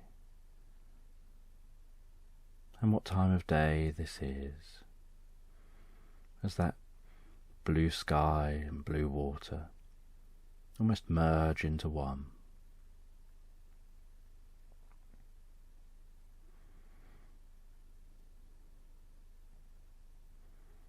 And you gaze around the horizon, and you can't see any boats in view at the moment. You stand up and walk along the sand. You walk down to the darker sand, noticing the way the sand changes sound under each footstep.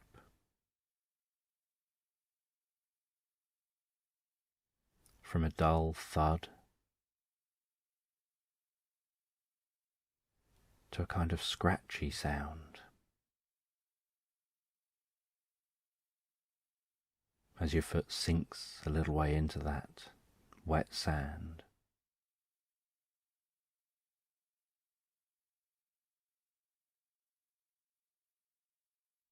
And as that water rolls in over your feet, you notice that you're barefoot,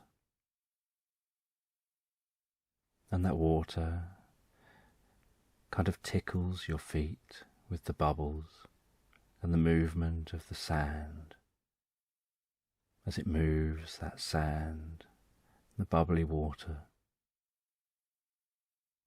over your feet as the wave comes in and tickles even more as that wave pulls back, drawing more sand over your feet. You walk along the shoreline, heading down to where you notice there's some trees and grass quite close to the water.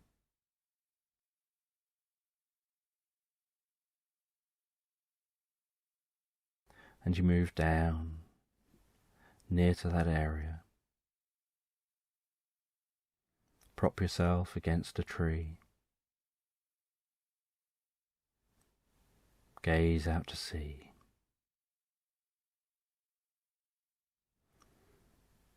And you have this feeling like it would be really nice to go in the water, to go for a swim. You think to yourself how long it's been since you've dived down underwater.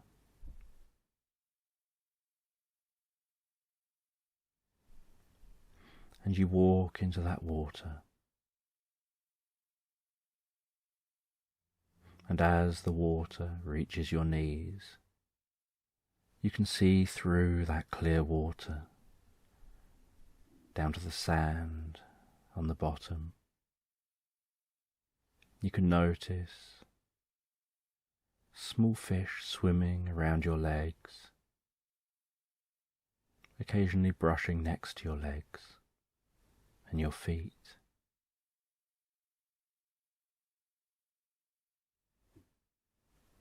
And as you walk a little further, you notice the warmth of the water moving up your legs to your waist.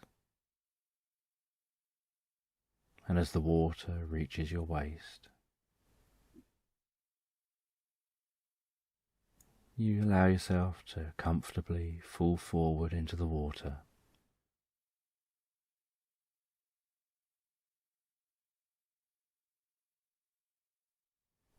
And you dive under the water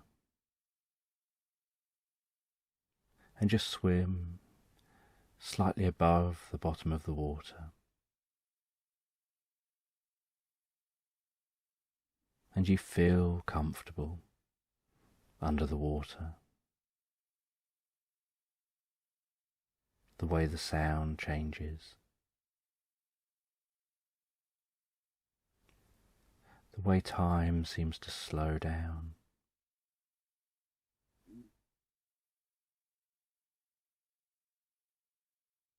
And as you float, looking around underwater, so calmly, so comfortably, so you watch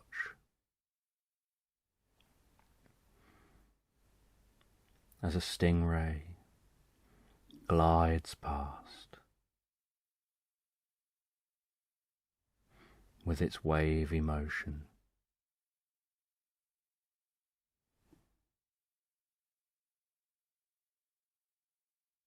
Just gliding through the ocean. And you just watch and look around, noticing some areas of seaweed waving gently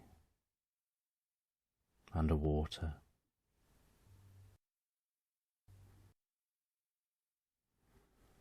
And then you come up to the surface. You swim a little way further along the side of the shore. You find an area where the waves come in a little larger, and you see a surfboard on the shore, stuck upright in the sand. So you go to that surfboard.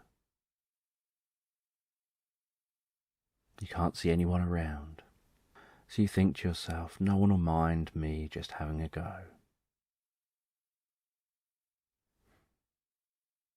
You pick up that surfboard.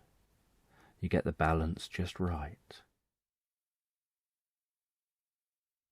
And you carry it out into the water before holding it in front of you, then jumping down onto it, resting your belly on it, paddling your way out.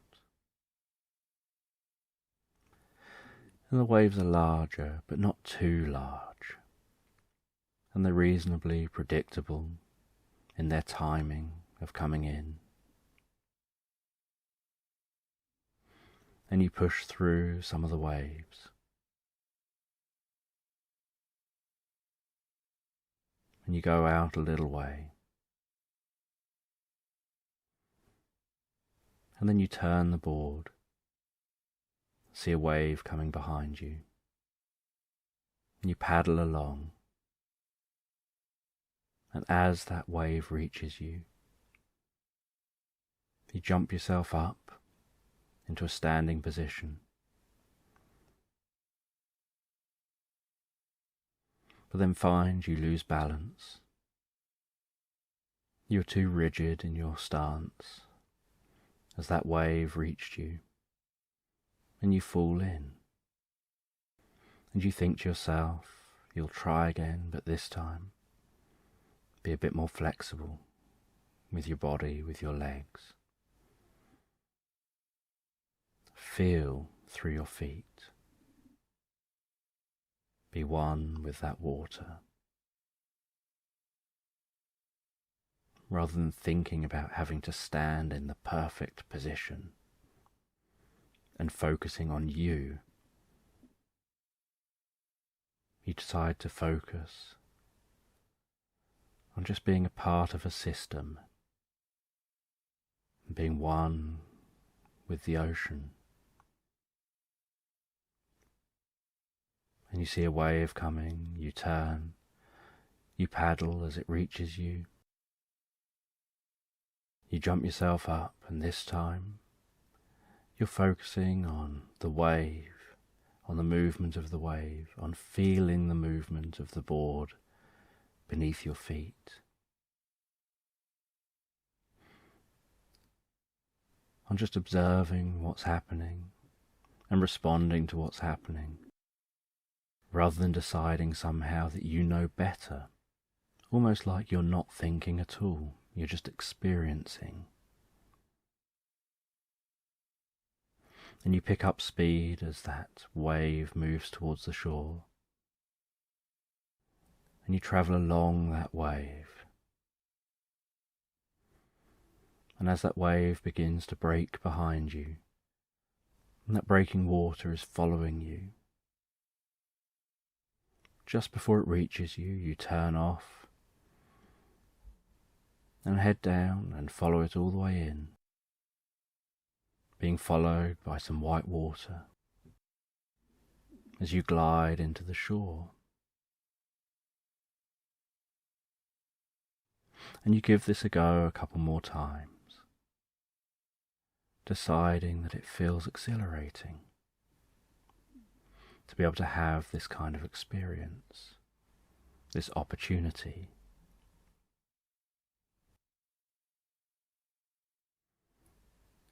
And after doing that, you decide you just need to take a moment to rest. You put the surfboard back where you found it. You go back to that tree, sit down under that tree, just gazing out over the ocean,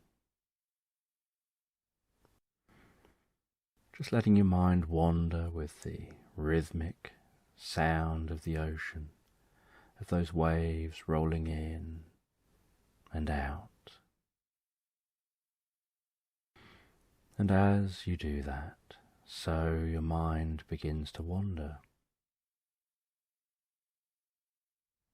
It's almost like your mind latches on to that idea of the moving in and out,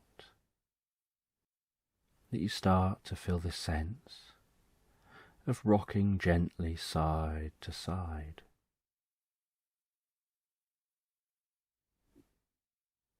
And then you start to hear in your mind's eye the clip-clop of horses' hooves on a cobbled street, and the sound of solid wheels rolling on those cobbles, and discovering yourself sitting in a carriage of a horse and cart. You pull back the small curtain beside you. You feel how velvety and smooth that curtain is. And as you look out the window, so you realize that you're in a horse and cart, trotting down a Victorian street into a city.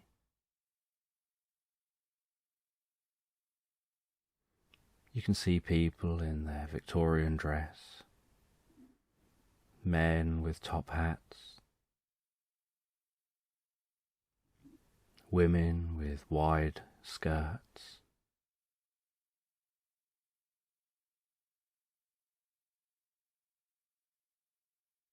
women holding umbrellas to protect them from the sun,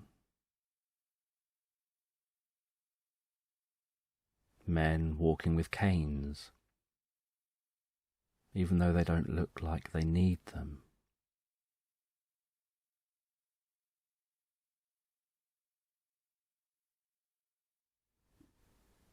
And after a little while, the horse and cart stops. Someone opens the door on the pavement side. And you climb out and take a look around. And the first thing you notice is that the sun is a lot warmer than you'd expected.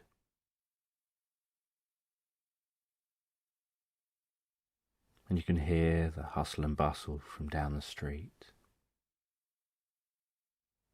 Noticing shops down there on either side. Noticing lots of shops selling food, selling clothes, selling hardware.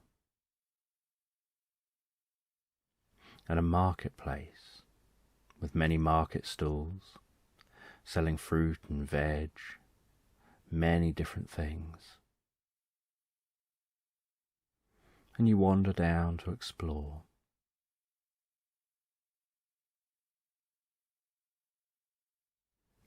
And as you explore, you're surprised at how busy this area is, and decide that you want to get somewhere a little quieter, a little less overstimulating. So you head down a side alley, and you see a door at the end of the alley. You walk down towards that door, and it's an old wooden door in a brick wall. Then you knock on the door, and a shutter slides open. Someone looks at who you are, closes that shutter. You hear that door being unbolted. They then open the door and let you in.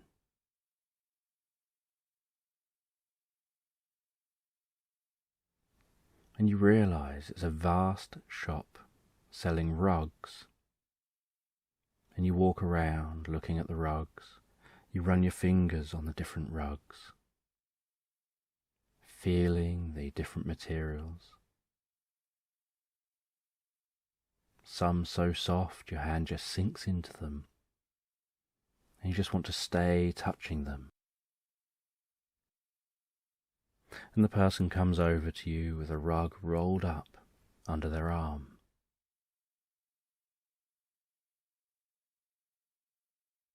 And they offer it to you, and you try to say that you don't really want it. You're just trying to get off the main street. And they say it's yours.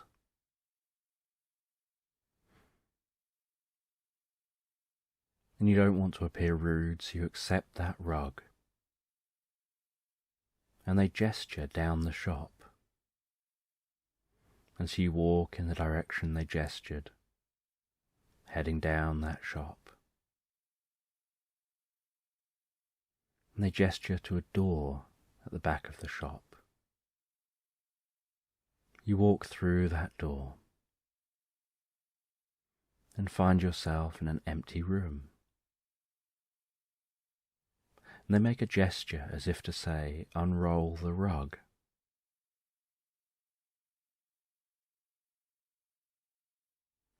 And you don't do anything, so they make the gesture again. So you unroll the rug. And then they cross their arms and pretend to sit down. They partially bend their body.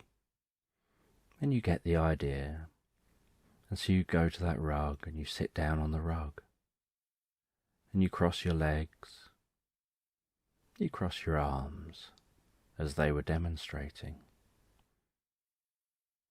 And as you do, you notice almost like a blue light emanating from your stomach area outwards, almost like a light bubble, and it emanates outwards to fill the area of the rug and yourself. And then that blue light suddenly collapses back in towards you, and with a white flash you suddenly feel floaty and light.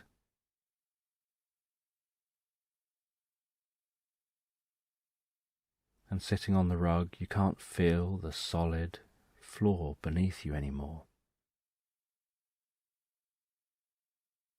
And then as that flash disappears and your eyes adjust, you notice that the carpet's flying and that beneath you is golden desert, sand dunes at night. You can see the most beautiful carpet of stars overhead, twinkling brightly in the sky.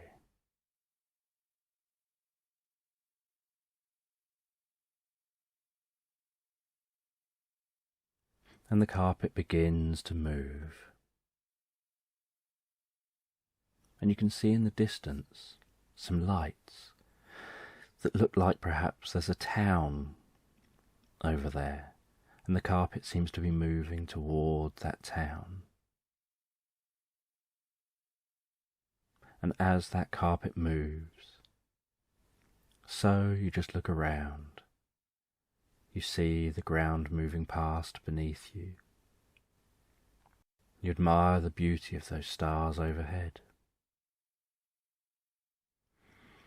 And you wonder where and when this is.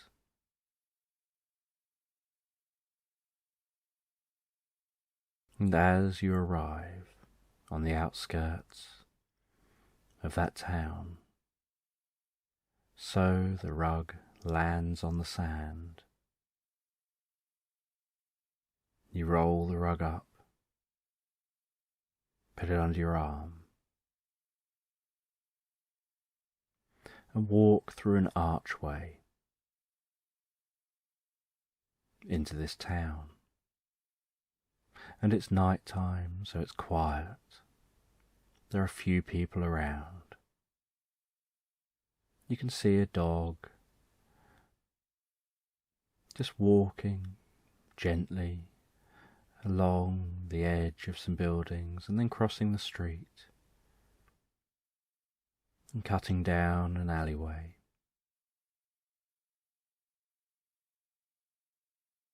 You can see a cat sleeping on some material on a wicker basket.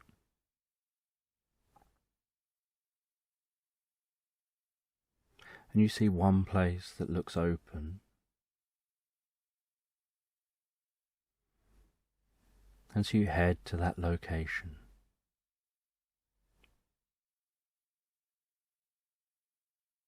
You go in, you ask for a room for the night. They direct you upstairs. You go upstairs. You put the rug down on the floor beside a bed.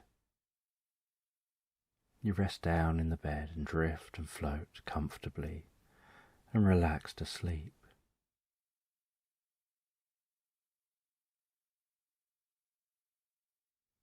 And the next morning you decide to explore. And you set off with your rug. You walk from the town, noticing that there are some hills in the distance. And as you arrive at the hills, you notice that there are ancient buildings that were built into these hills.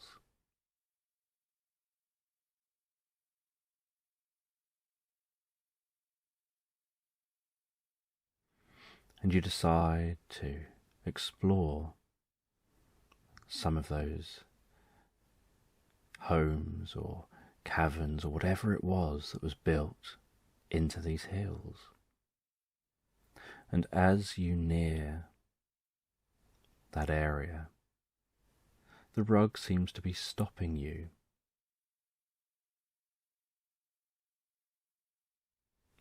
And then you notice that beside you is a slightly orangey kind of sand.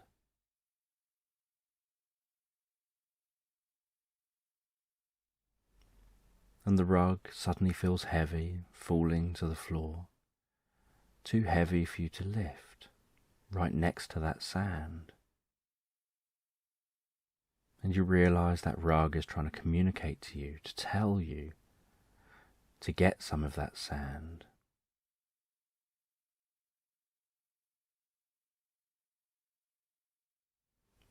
So you scoop up some of that sand. You put it into a jar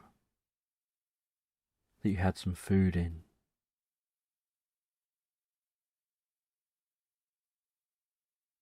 And suddenly the rug leaps itself up under your arm again.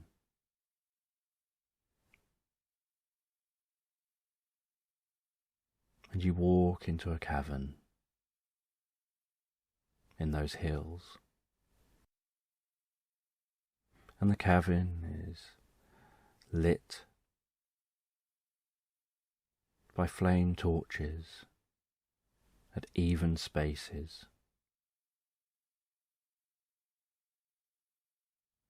And it doesn't look like anyone's been here for a very long time.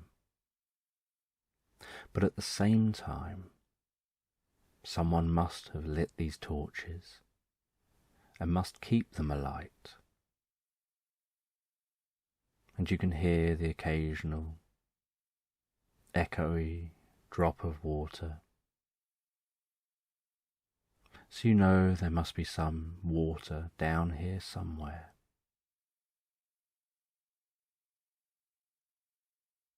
You can hear the sound of wind as it blows in the entrance, swirls around in the cavern.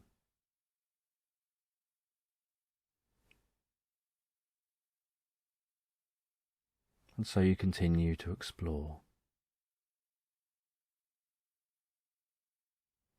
And as you walk deeper and deeper, so the cavern begins to descend.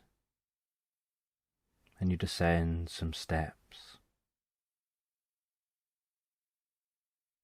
On step 10, 9, 8, 7, 6, 5, 4, 3, 2, 1, descending all those steps to a lower level of this cavern. And after a while the cavern opens out into a chamber. And in this chamber you notice a lake. And the flamed torches go halfway round the lake.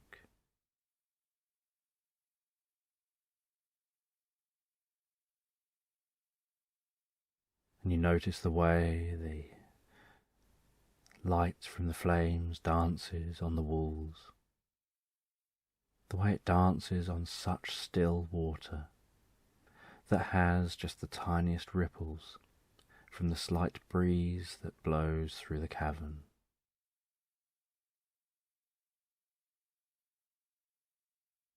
And near the water you see a sign.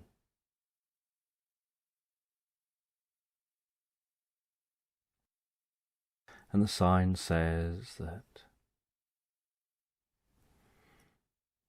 there's a medallion in this water that you have to collect.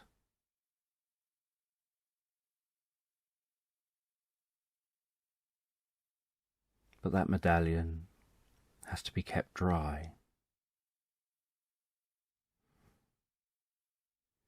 And that somehow you have to get it from the bottom and out dry. And you're unsure how you're going to do this. But you have this feeling like that's what you're meant to do. like somehow you've been brought here to get this medallion.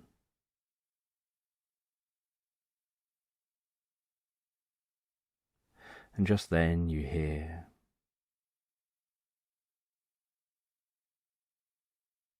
a breathing sound coming from another direction, and footsteps. And you see this large creature coming through that looks very much like an ogre.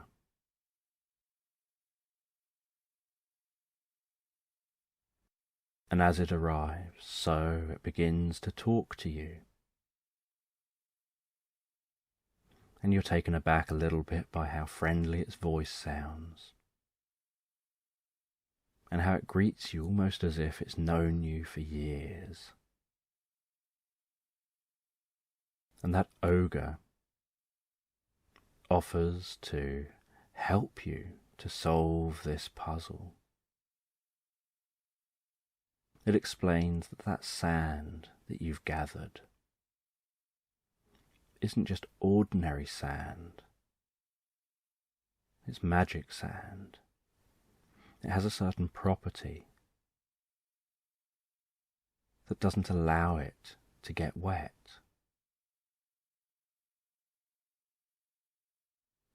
And that although that medallion is at the bottom of that water, if you can get the medallion into the centre of the sand in that jar,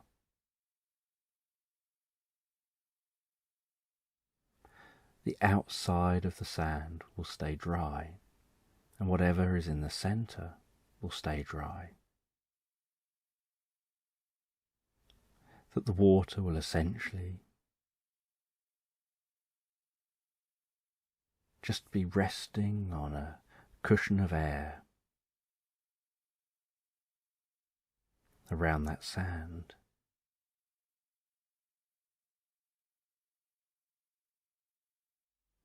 And so you give that a go. You attempt to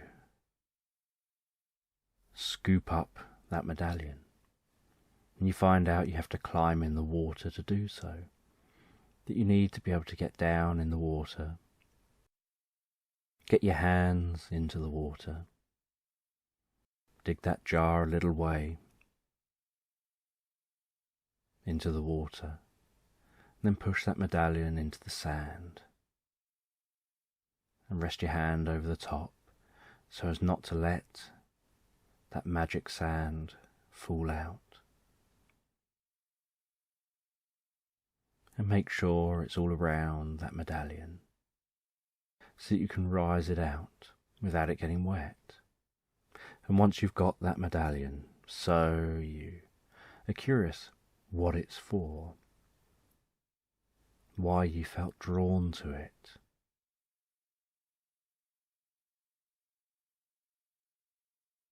And the ogre tells you to put the medallion on.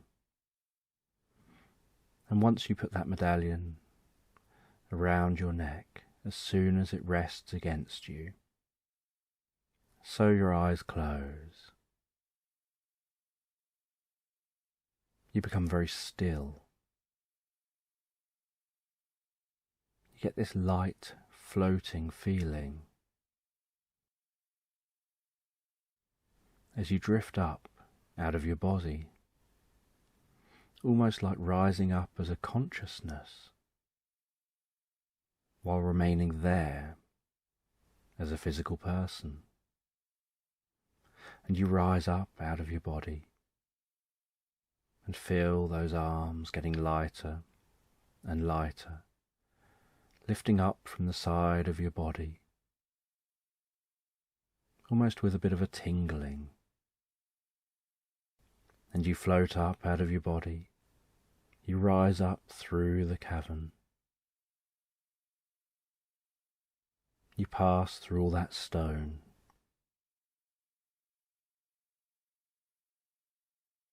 And you rise up into the sky outside the cavern. And as you gaze around you, So you notice there's almost like a golden thread, a glowing golden thread, connecting you with where your body is.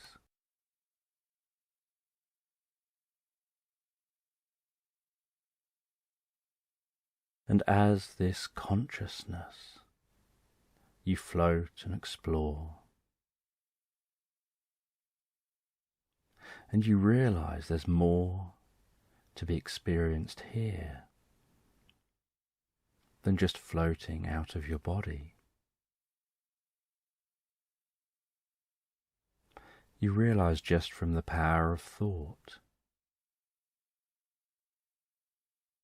that you can roll time forward or backwards.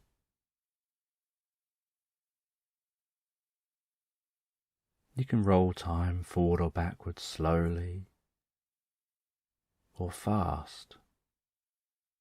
You can see the past, you can see the present, and you can see the future. And you watch as you roll time back, watching everything go in reverse, sunset to sunrise over and over again. As you watch as those dunes move like waves across the desert.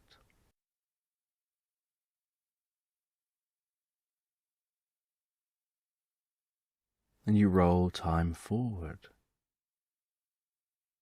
watching sunrise to sunset, watching those dunes move through the desert like waves.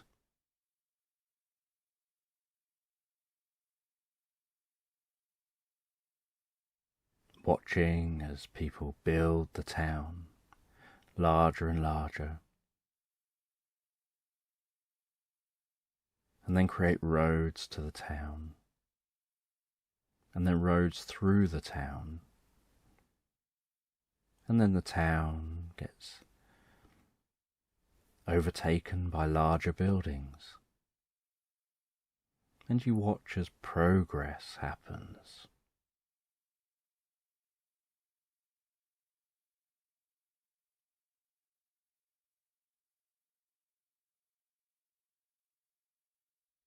And you find it a very curious experience, realizing that this medallion gives you this ability to see the past, present, future, to experience being just consciousness, able to travel to any time or place.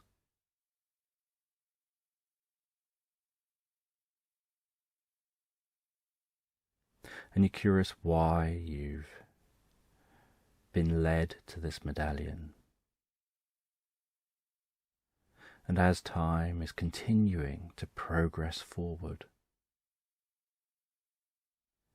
you notice a flash up in the sky, getting brighter and brighter, and realize there's been a supernova.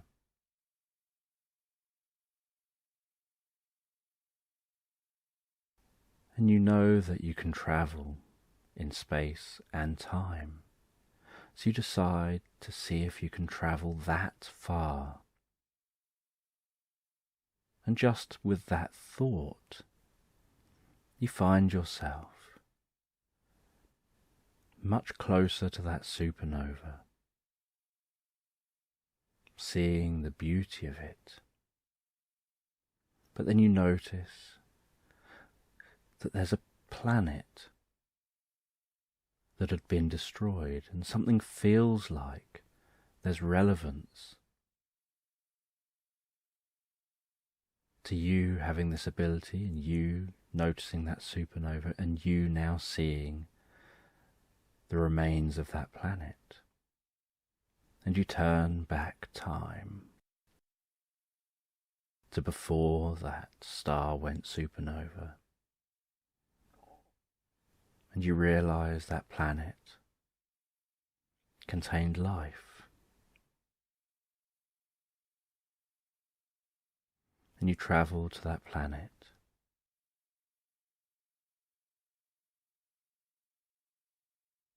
And you've always been told not to interfere. You've always been told that's the rule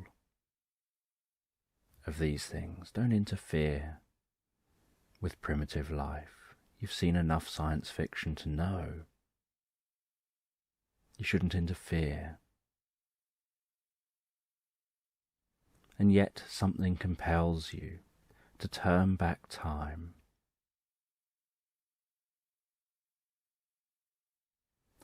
and to just help that life to know what's going to happen in the future. Help that life progress that little bit faster, that it'll have time to make its own decision, to change its own path, its own destiny.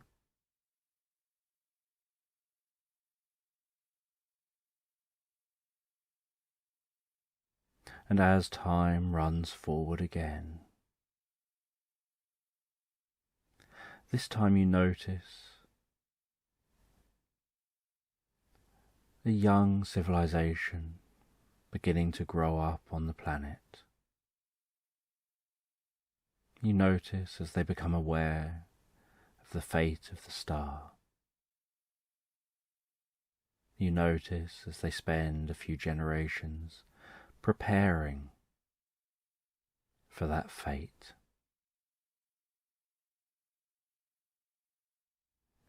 And before that fate happens, they leave the planet, and you watch as they head off as explorers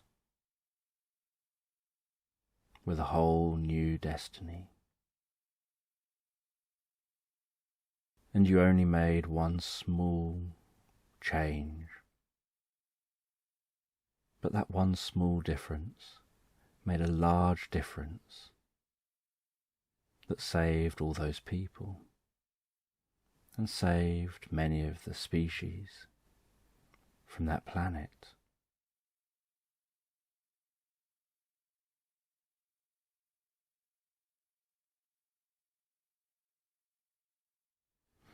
And you travel back, following that thread, to the you resting there by that lake in the cavern. And you leave the cavern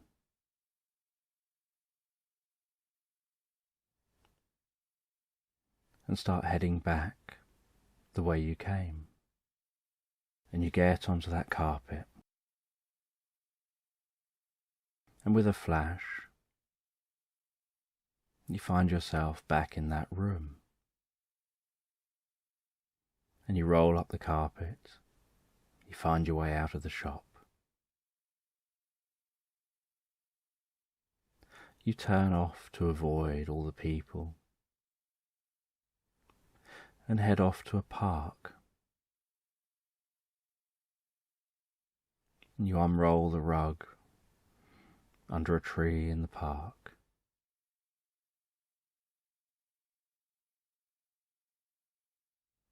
And you sit down in that park. You get out a jar of jam.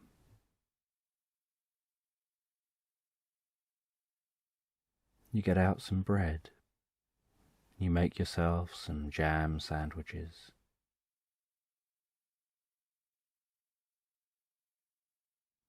And you sit and rest there, eating those jam sandwiches, watching people walking dogs, curious about how the dogs that you can see here in this Victorian time period are so different to when you see people walking dogs in your usual present And you just watch those people. You watch children playing with hoops, with sticks, throwing things to each other, chasing each other around.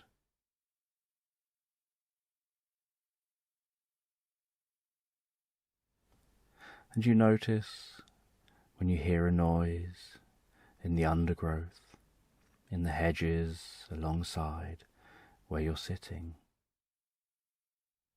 There's a little hedgehog scurrying around, nose twitching away. And you watch as it searches around under the hedge. And when it sees that you've seen it, it becomes very still and quickly rolls itself up into a ball. But you can see that it's kind of peeking at you still, just keeping an eye on you. And when it realizes that you're not moving anywhere, you're not reacting to it in any way, it unrolls itself and carries on, scurrying around, finding food, before heading out of sight deeper into the hedge. And you can see a little robin start hopping its way along the ground before darting off into a tree.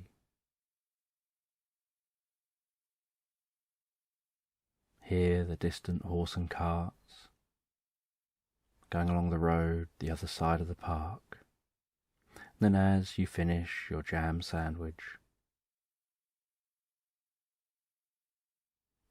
you decide to just have a little wander through the park, smell the flowers, watch the bees going in and out of different flowers, watch butterflies and birds, and just enjoy this experience.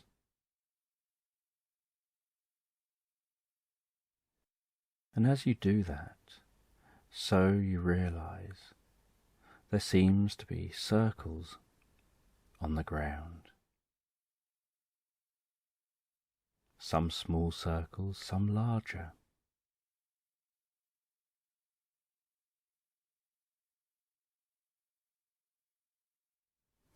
And then you notice that in some of those circles there are mushrooms.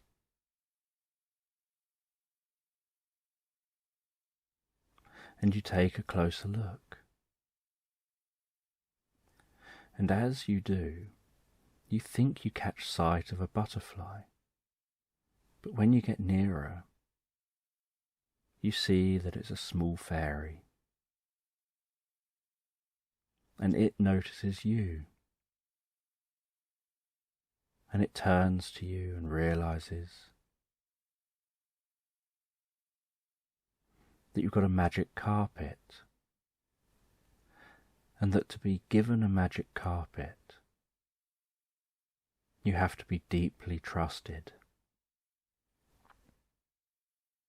Because people don't just give magic carpets to anyone.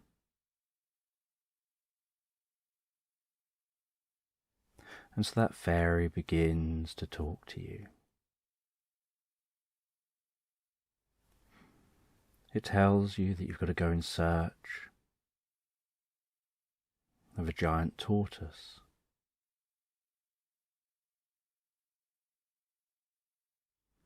And that you'll know when you find that giant tortoise.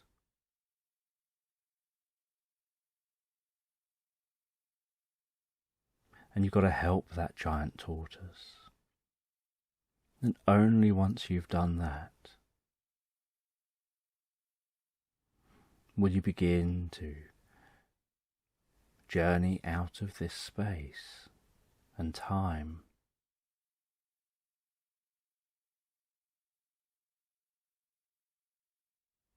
And so you go and sit down on the rug. You sit down on that carpet. You close your eyes and you focus on the idea of that giant tortoise.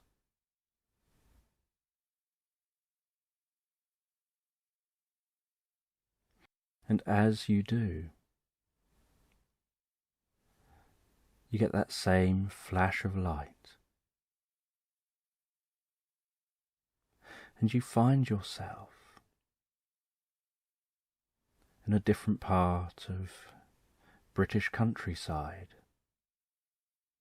with undulating hills and small villages and narrow country paths,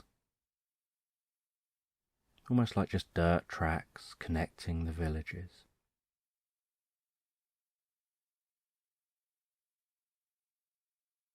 And you walk through one of the villages,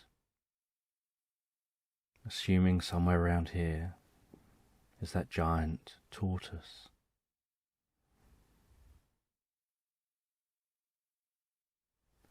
And everyone you ask says they don't know what you're talking about.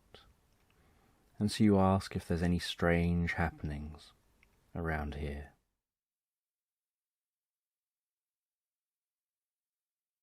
And many people say that up on the hills in the distance, there used to be a farm. And then one day, something changed. And they described it as earthquakes happening. They said it was as if the ground was unsettled, and the farm became unusable.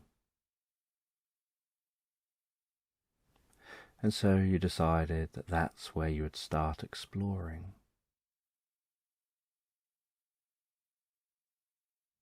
And you followed the path all the way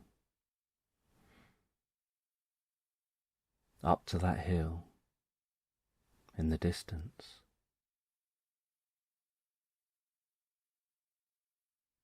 And you entered the farm. And you found an abandoned greenhouse, rows of overgrown plants,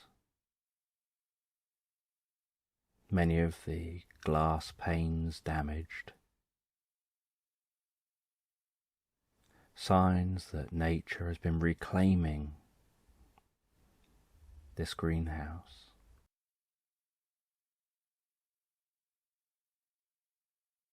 And then you felt the ground move and rumble.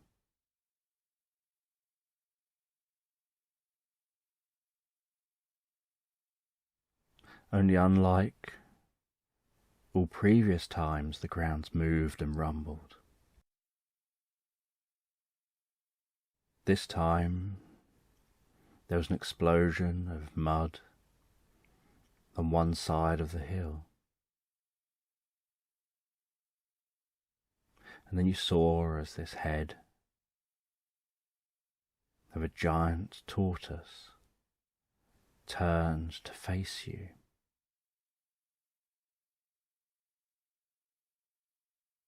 And then that hill rose up, and mud fell away, and the trees on the hill toppled. And you realised that this entire hill is actually a giant tortoise.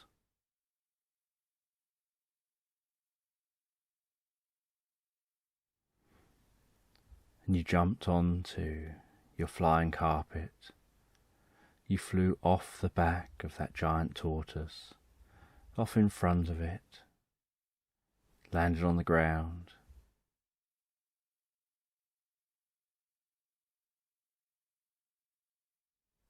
and began to talk to that tortoise. And the tortoise explained that they had been cursed, that they'd been turned into this giant and trapped as a hill, and that they've been trying to move to free themselves, to find an answer. They've been trying in vain for many years.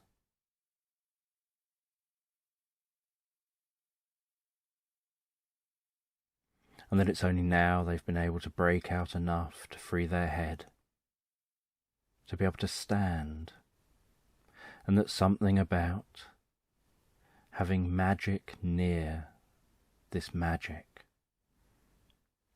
must have amplified their ability to overcome being trapped, but they still haven't been able to get back to their normal size.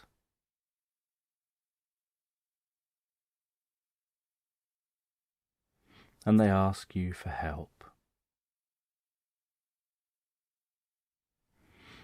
And you don't know how you can help.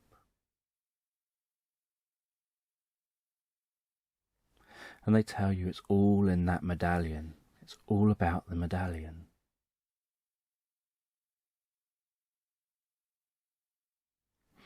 And you get onto the flying carpet, you hold the medallion. You focus on turning back time to a time before that tortoise was here. And you watch as time around you flashes back rapidly until that farm looks normal, is operational, and you know that that tortoise isn't there yet.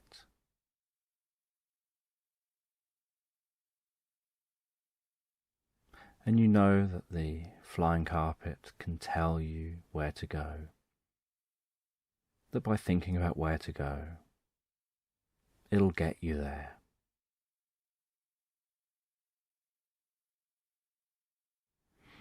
And so, as you think about where to go,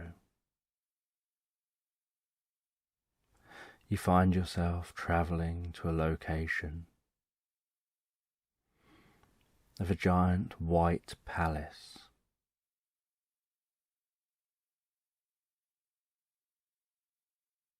And you enter that white palace.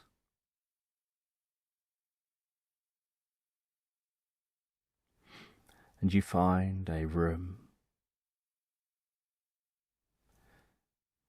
that seems to have an aquarium that looks a bit like a mirror maze mixed in with the aquarium, and mirrored walls.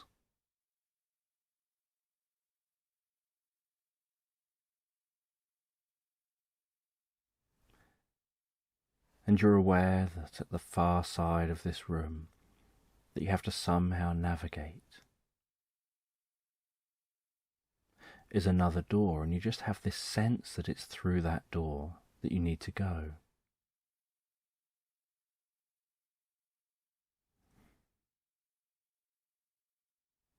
And so you carefully start walking in this room, noticing your reflection in front of you, to the sides of you, very carefully walking in that room, seeing fish in the aquarium,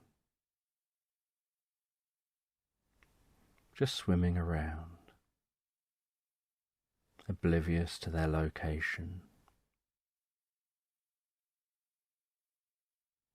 noticing that this room has a really strange effect with all these mirrors, making everything in every direction look like it goes on for an infinity, making it hard to judge exactly how large this room is. As you carefully navigate using your intuition around the mirror maze,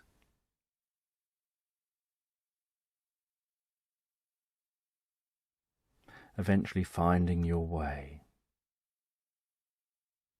to a door at the far side of the room.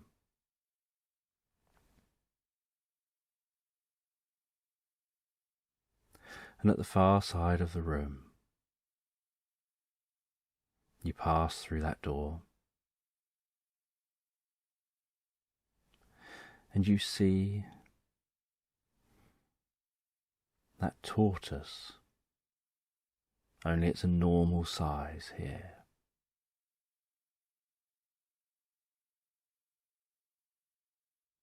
And that tortoise doesn't know why you're here. And you see someone else in the room,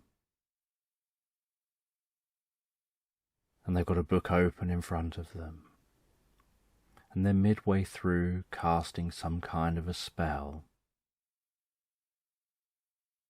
and you hold the medallion. The time seems to freeze,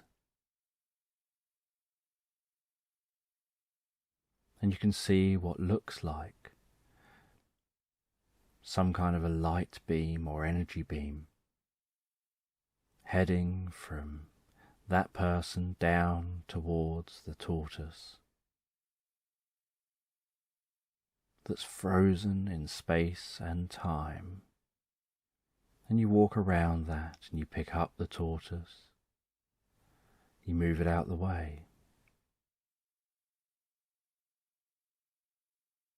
You take that book and close that book.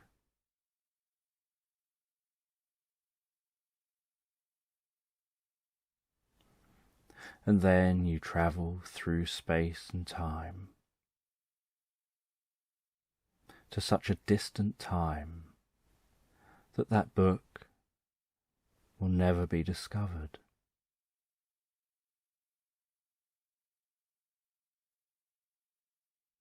And then you go back to that room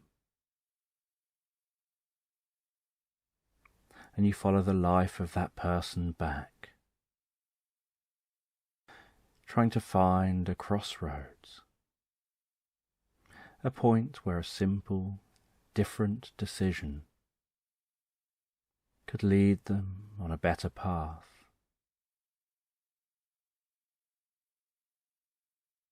Perhaps just a friendly acknowledgement,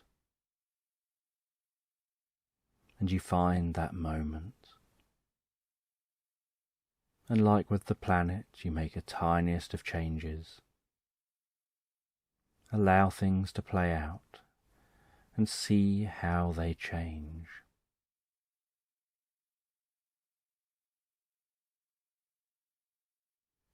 And you know that tortoise will never know what you did. That there are multiple timelines that you now seem to be aware of. That you know what you did. But where you came from isn't where you'll go back to. Because that tortoise won't be in that hill anymore.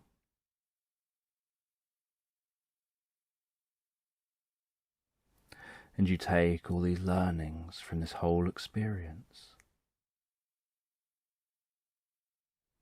and realize that somewhere deep inside you, you've been on a journey, learning, discovering about yourself and the world around you. As you feel yourself resting against that redwood,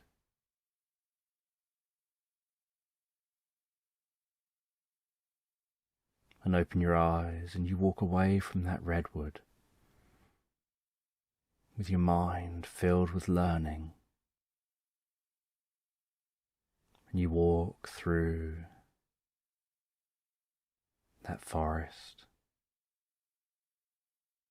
You notice how now the sun is beginning to set, how the shards of light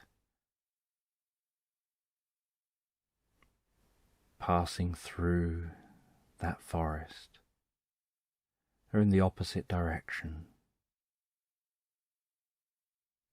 How the sounds in the forest have changed. There's no longer a dawn chorus. There's the evening sounds, some animals settling down and birds settling down, and other animals and birds just waking up.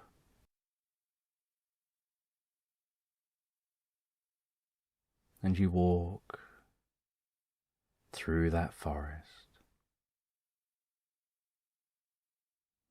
finding your way to a cabin that you live in. You relax down in that cabin.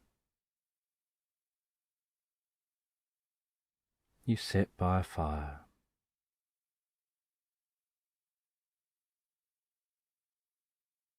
You enjoy the sounds of that crackling fire, enjoying the warmth in the cabin, before heading to bed. And when you head to bed, you find yourself drifting and floating and dreaming asleep about the journey you went on in your mind, the learning from that journey,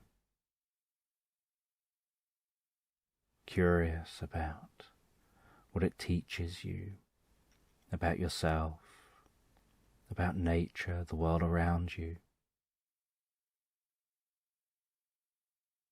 Just continuing to drift deeper and relax asleep. Having your mind drifting asleep, your body drifting asleep. Knowing that you will wake up feeling rested and refreshed and alert in the morning as you just continue to drift and float asleep. And it's a story about you going out one day on an adventure. And you head off on this adventure, walking into the woods. And as you walk into the woods, so you notice the way the sunlight shines down through the leaves, creating shards of light dancing on the path in front of you. That sound of birds in the background, the sounds of the rustling leaves, each sound of each footstep, and as you walk and relax deeper into the woodland, so you notice that slight mist across the woodland floor, and you hear those sounds of those birds off in the distance. And way off in the distance you hear some gently running water. And you continue walking through the woods, heading towards that sound of the running water. And eventually you find your way to a clearing. And as you walk out into the clearing, so you notice the brightness of the sunlight shining down. You can notice the colour of the sky, the feeling of the breeze on your face, noticing the movement of the grass in the breeze, just gently swaying in waves before you. And as you look around this meadow, noticing plants, noticing some rabbits, noticing other animals feeding, grazing in the meadow. You look around you, you look over towards a stream, and you start walking towards that stream, noticing the sound of your footsteps as you walk on the grass, smelling the smell of the flowers, and hearing the sound of that running water. And at the stream you can notice what that water looks like as it bubbles past, flowing past, the occasional leaf flowing downstream. Seeing some birds occasionally come to the edge of the stream, dunk their heads in the water, flap their wings and wash themselves in that stream. And noticing a little frog on the other side of that stream, just hopping along, and then being still on a stone for a while, before leaping into the water and swimming down under the water, and then rising back up out of that water again, swimming to another part of the shore, climbing out of that water and finding somewhere else to settle down motionless. And you can notice the way the frog's throat is just gently moving in and out as it rests there on that stone. And you find a comfortable space beside this stream, under a tree, relaxing back against that tree, and closing your eyes, and drifting and floating into a comfortable reverie. Just relaxing there, drifting, floating into a comfortable reverie. Feeling your breathing relaxing to the sound of the flowing water, focusing your attention on that flowing water, on noticing how the sun shining through the tree above you makes light dance in front of your closed eyelids as you relax and drift and dream deeper inside your mind. And as you drift and float and dream, relaxing under that tree, so you notice that swaying feeling and that movement of being in a cable car, climbing up the side of a mountain, and then having that sense of looking out of that cable car, seeing the ground below, seeing the most beautiful forest from above, seeing where the cable car has risen from, and looking around and noticing the mountain you're ascending, noticing the snow glistening like millions of diamonds in the sunlight, and feeling the movement of that cable car as it ascends, and being on that cable car to the top of the mountain. Then as that cable car reaches the top of the mountain, so it pulls into like a little platform area. The door opens, but the cable car doesn't stop. It just slowly passes along the side of the platform as you and others climb out of the cable car and walk out onto that platform as it moves slowly past the platform, before it turns around, heads past a platform on the other side where people board that cable car, and then it continues its journey back down the mountain. And you leave this platform area. You wrap up warm and continue up this mountain. You're near the top of the mountain already. And as you climb, you begin to have this sense that you're searching for something, but you don't quite know what. And then, when you're very high up in these mountains, and you can look around, you can see other mountains in this range. You can look down on the clouds, on the trees below. You can look off into the distance at the way the sun is moving through the sky.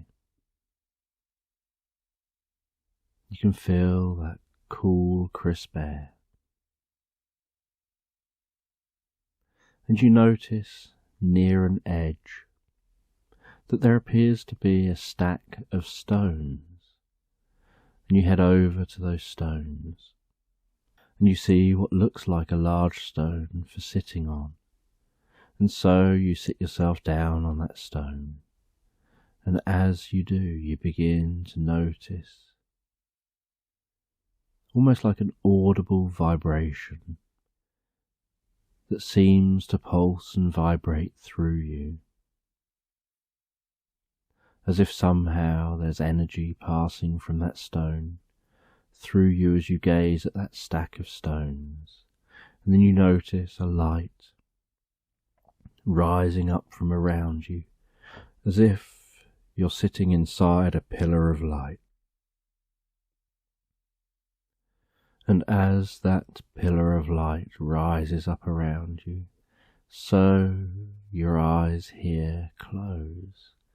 And as your eyes close, so you relax even deeper. And you notice your breathing relaxing deeper. And you, with your eyes closed, can notice that light pulsing and moving in front of you across your closed eyes. You notice sounds around you changing, the temperature of this area changing. And then you notice that pulsing, that vibrating, calming. And as it does, so you open your eyes, and you find that you're still sitting on that stone. You still have those standing stones in front of you. And the light that you were within has faded, but around you is grass and reasonably flat land, with just the slightest hills around you, almost like just vast meadow all around you. And you stand up and look around. You feel the warmth of the air. You notice you're wearing appropriate clothing for this weather, not the clothing you were wearing when you closed your eyes. And you hear what sounds like a roar mixed with the sound of an eagle. And you look up and look around. And you see this enormous dragon swooping and flying. And this dragon's flying almost like an eagle, so graceful, seeming so light in the sky, seeming to take very little effort to propel itself, to glide, to move, to fly. And you watch as that dragon flies around, and just like a bird it almost seems to catch updrafts and rise up higher circling around, surveying the land below. And you almost feel a bit surprised by this. You don't quite know what to make of this, how you've transitioned and transported from being on a mountain to being in this location. And you see off in the distance what looks like a really old village. And you walk down towards that village, and as you walk, you're gazing at the sky, and you notice there's more than one dragon. There are many dragons circling, but they seem to be really spaced out from each other, as if perhaps they have their own territories, and you don't know whether they're any threat or not. You just head towards that village. And as you head towards that village, so you find a dirt road leading into that village. So you follow this road.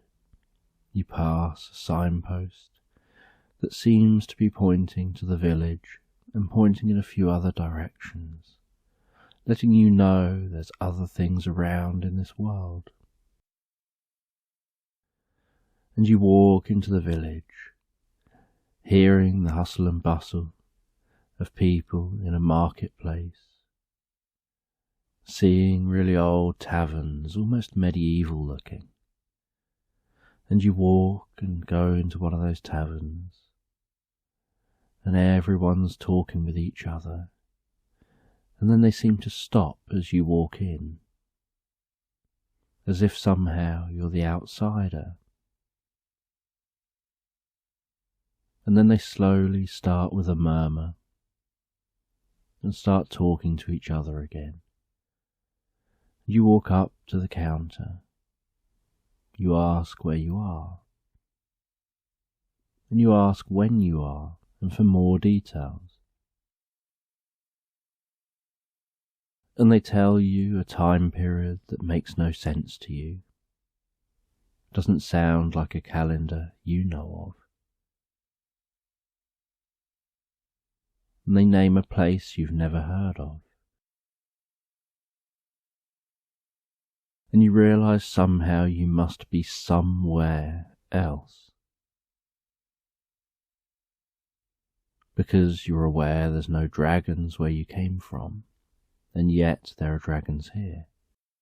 And you ask about the dragons, and they explain that the dragons are largely okay. They don't really attack people, but they do hunt quite large prey. And you find it intriguing that they can speak your language and that you can understand them and that they can understand you. And that somehow you're wearing clothes that are appropriate for the weather, but also clothes that fit with the kind of things everyone else here is wearing. And you head out of the tavern, having had a brief drink. And you'd found that you'd got some money in your pocket, some gold coins. And you paid with some of that money. And you walked down towards the market. And there was somebody cooking potatoes in a curious way. And they were offering you different types of potatoes, different ready-made food. And so you had what was almost like a mashed potato ice cream.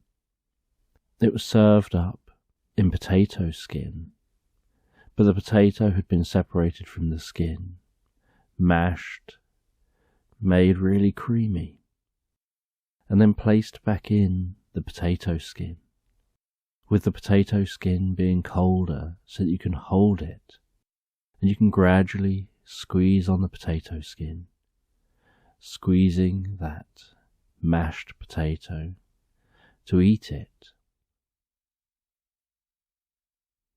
and you found this warm mashed potato from this potato skin really nice, and liked the fact that if you didn't mind eating cold potato skin, you could then eat the packaging and keep clean fingers. And so you walked through the market, you spoke to a few people. You looked at what these buildings here look like, their beams, their distinctive, almost medieval-looking structures, noticing details on some, how buildings were individualized by those who built them. But generally these buildings were quite basic. And you walked through the town and noticed at the far side of the town was a river with a watermill beside it. And you could hear that watermill moving as the water flowed down that river, turning the wheel, and then flowed on the rest of its journey, down to a lake. And so you decided to head down to that lake. You crossed a stone bridge over the river. You walked down, following that road, all the way down to that lake. And down at the lake you could see somebody sitting there on a large rock, legs crossed, looking so still. And so you walked over to them and you asked them who they were and what they were doing. And at first they didn't respond. And then, almost like they've just finished a book and just closed the pages after the final chapter, they opened their eyes and looked over at you. And they've said that they were waiting for you to come and join them. They just had to finish some inner work, but now they're ready to pay you their attention. And that they knew you would come here, that you would follow that portal here. And so they were waiting for you to arrive. They stepped off that rock. They gestured for you to sit on the rock. And so you sat on that rock, crossed your legs, and relaxed. And as you did, you noticed a beam of light rising up around you.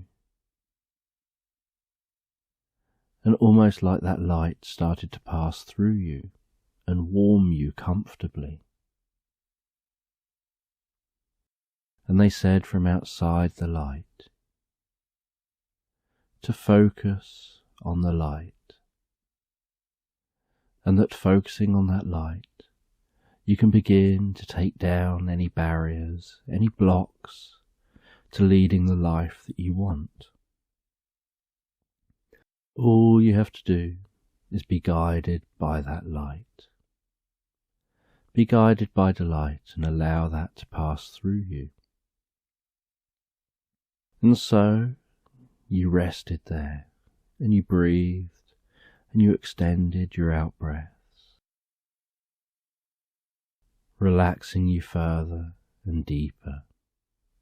And as you extended those out-breaths, relaxing you further and deeper, so that light began to turn a comfortable blue and began to pass through you, and you could feel that blue light passing through your head, through your forehead, around your ears, deep within your head, almost breathing it in through your nose and breathing out any negativity, any blocks to leading the life you want to lead and achieving what you want to achieve, breathing that out as you breathe in that blue light, as it passes down into your lungs and down through your body, and out to your arms, down to your fingertips, and down through your body deeper and deeper, going down through your body,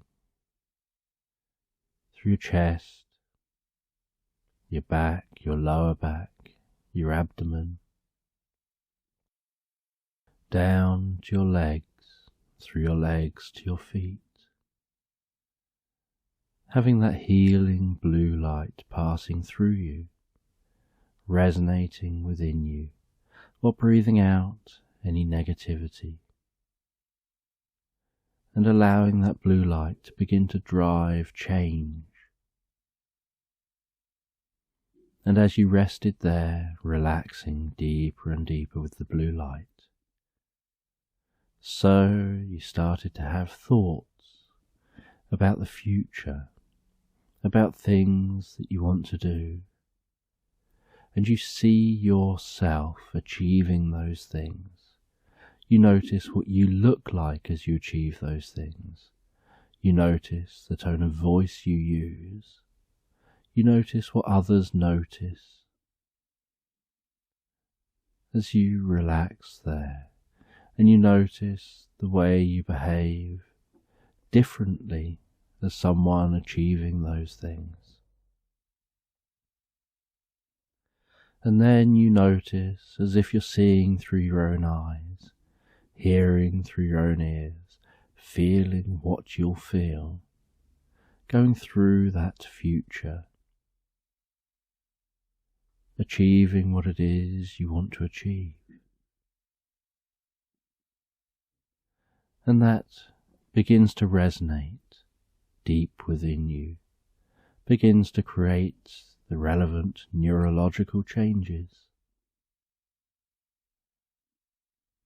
And you begin to realize that your brain can't tell the difference between something that's real and something that's vividly imagined, in terms of how it learns. You can really throw a ball, and your brain will respond as if you've thrown that ball. You can imagine throwing the ball, and your brain will respond as if you were really throwing the ball. It'll send impulses to the muscles. It'll make the neural pathways as if the actions are happening. And you realize with this insight that while you're here mentally rehearsing the future, that your brain is learning as if it's already done that in the future. Almost like practicing to do something, so that when you come to do it, you know how to do it because you've practiced it. And having that happen just in your mind. And then as that blue light passes through you and does all its work, it begins to change to white light as all the blue healing gets absorbed within you, and that white light begins to flow from you through the ground, circling back to be with nature. And then your awareness turns to that person beside you, who lets you know you've achieved the changes you set out to achieve. It's just a question now of discovering that. And you climb down off the rock. They climb back onto the rock. They close their eyes and drift into a meditation. And you walk over. You put your hands into the lake. Feel the temperature of the water. Splash some of that water on your face. You work your way back up through the village. back through the meadows, back to where you found yourself sitting when you arrived here. You sit back down, drift back into a reverie, back into a deep meditation. And then you find yourself being up in that mountain. You walk back to the cable car. You start travelling down the mountain in the cable car. And as you do, you start to hear that stream trickling by. And finding yourself drifting in a reverie under the tree. And you walk back through the woods, you head home. And that night, you begin the process of change, of creating the future you want, being the future you that you want to be. Having that representation in mind of what it is you're going to achieve. And you relax in bed, settle down and comfortably drift off asleep.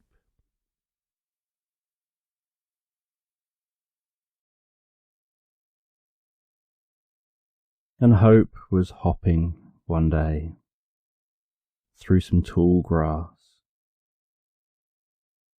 exploring a meadow. And occasionally that grass would tickle Hope's nose, and Hope would twitch their nose,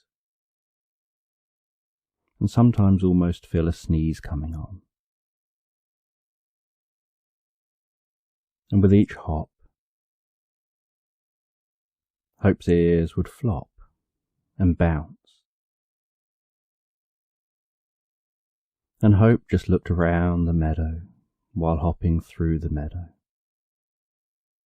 taking in how quiet and peaceful the meadow was. Noticing the daisies, dandelions, other wild flowers in the meadow, noticing butterflies fluttering from plant to plant, bees flying from plant to plant, birds in the trees occasionally flying down to the ground, and noticing how those birds sometimes drunk bits of water that had gathered in the crevice of some of the leaves before flying back up into the trees and singing their song. And as Hope hopped across the meadow towards some of those trees, they could hear the rustling leaves, noticing the way the sun beats down, warming their fur, and then the occasional breeze. And Hope hopped out of the meadow and into some woodland, and noticed the changing sounds, and the changing sounds of hopping on this drier, more solid surface,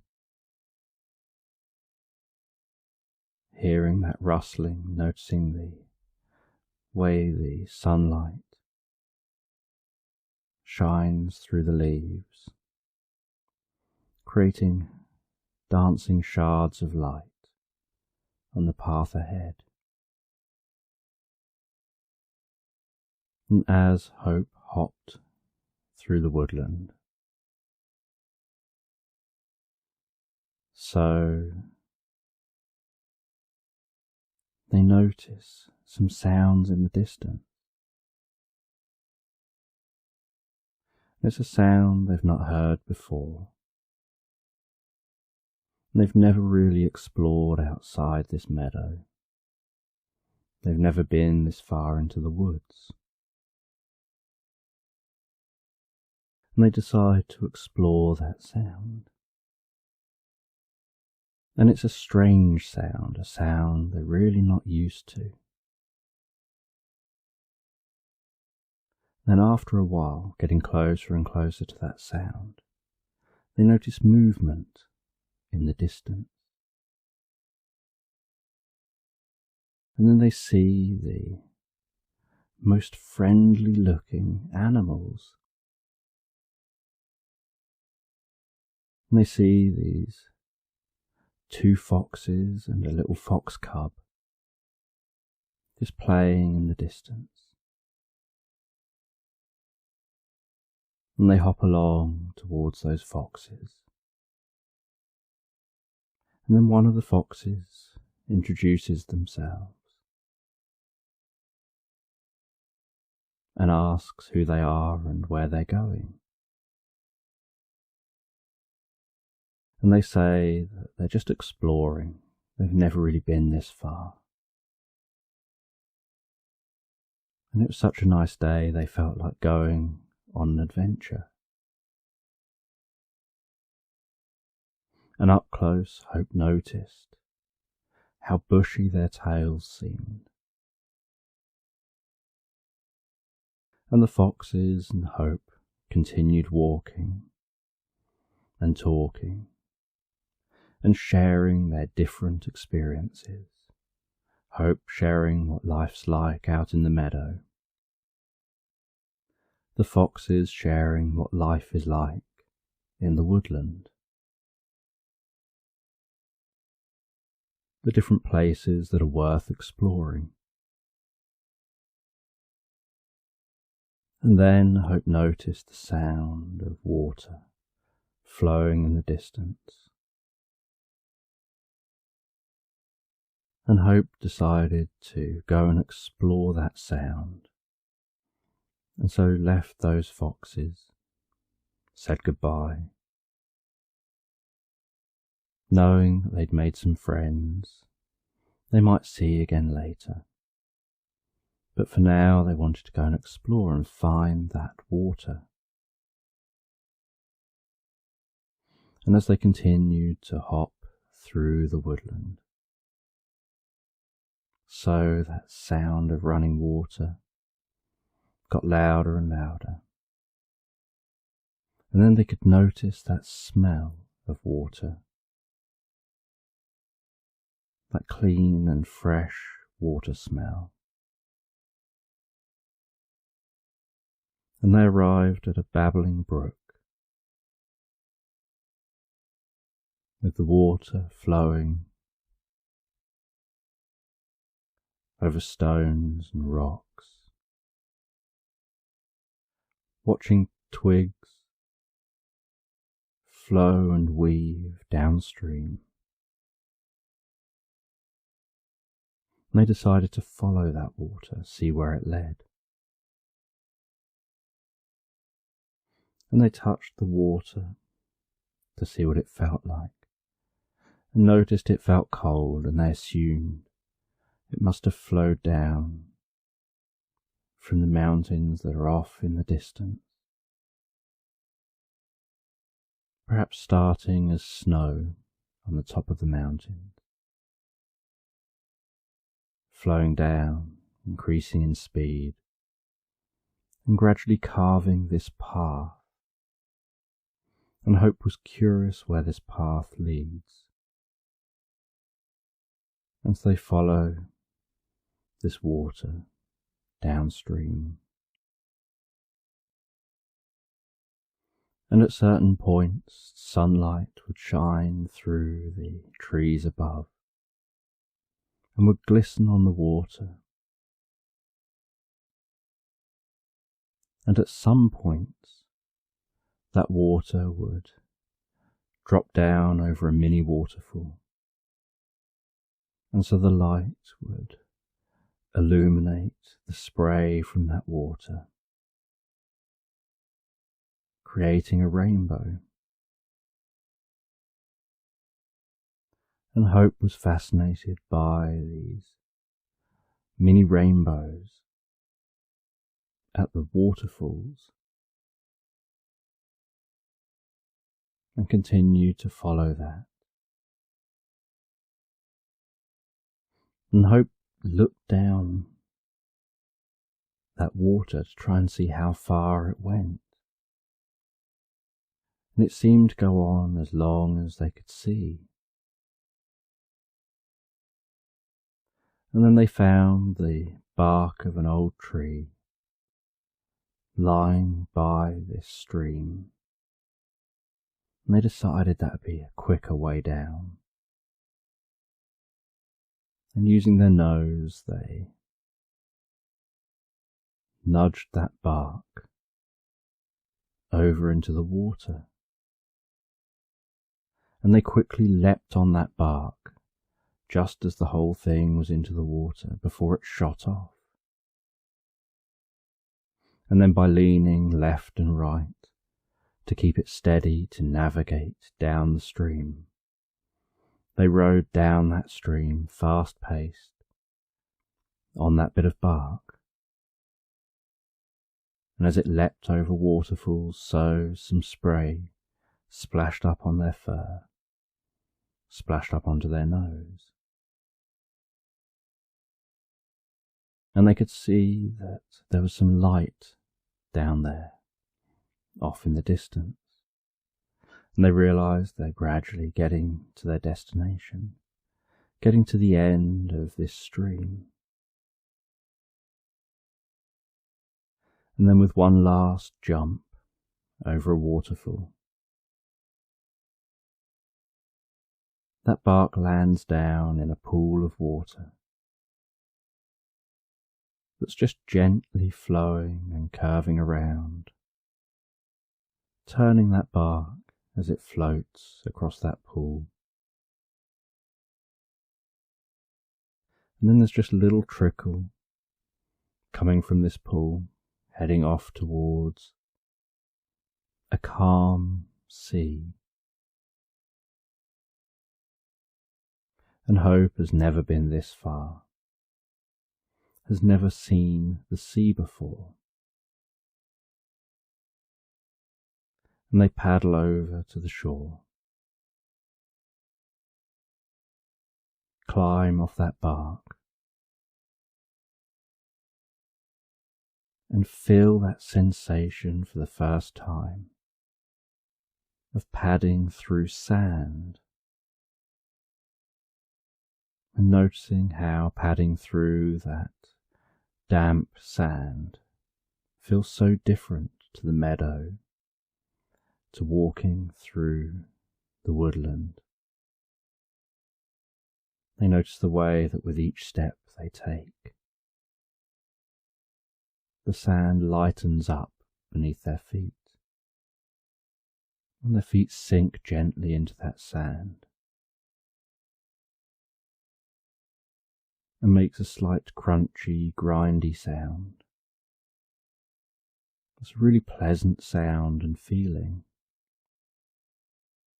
as their feet move through that sand. And as they walk away from the pool, so they notice the sand becoming drier, more powdery, more solid.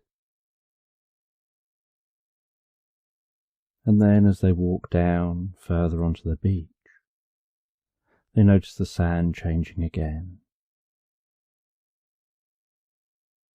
And they notice how now their feet are sinking into powdery, soft, dry sand. And that with each little gust of breeze, some of that sand blows up in their face and gets on their fur, as does some smell of the salty water from the sea. And they can hear that sea gently rolling onto the shore, and then gently pulling back out from the shore. They decide to walk down. They've never seen the sea, so they decide to walk down to that sea. Feel what the sea feels like. And the beach is very, very flat at this area. And so that water rolls in a long way with each wave, and then rolls back out a long way with each wave. And they notice the way the front of the water just seems to be curved over and almost clinging on to the sand that it's moving over, with a row of bubbles. And they walk down to that water, and they notice again how that sand changes and becomes more like it was by the pool, where the sand looks dark, but every time they take a step, their feet sink into the sand, and the sand lightens under the weight of their feet. And then they see this gently bubbling wave of water just passing so softly across the surface of the sand, just a tiny bit above the sand, rolling from that sea across that sand. And they watch as it approaches, they watch as it passes under their head and across their feet, and they carry on watching as it passes past their back feet. And they notice that tickling feeling of that water, the temperature of the water, the sensations of that water, the way it moves just a little bit of sand around their toes before pulling back out, reversing that process, and then heading back out towards the ocean. And they continue to walk towards that sea. And each wave that rolls in doesn't really come much higher up their feet because of how flat this area of sand is. It just washes over their feet, tickling their feet, and then pulling back out again. And as they get closer to the seashore, so the sound of the sea gets louder. But there's that same bubbling, gentle splashing and sploshing of those waves. And they notice, looking out to sea a little bit, the way a little out from the shore, the waves curl over and then splosh down, the way the sunlight glistens and shines through those waves. Noticing way the water turns bubbly and white as those waves curl over, so gently and relaxed,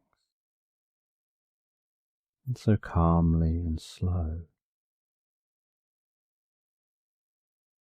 And they decide to walk along the edge of this shore and explore the beach and see what else is along here.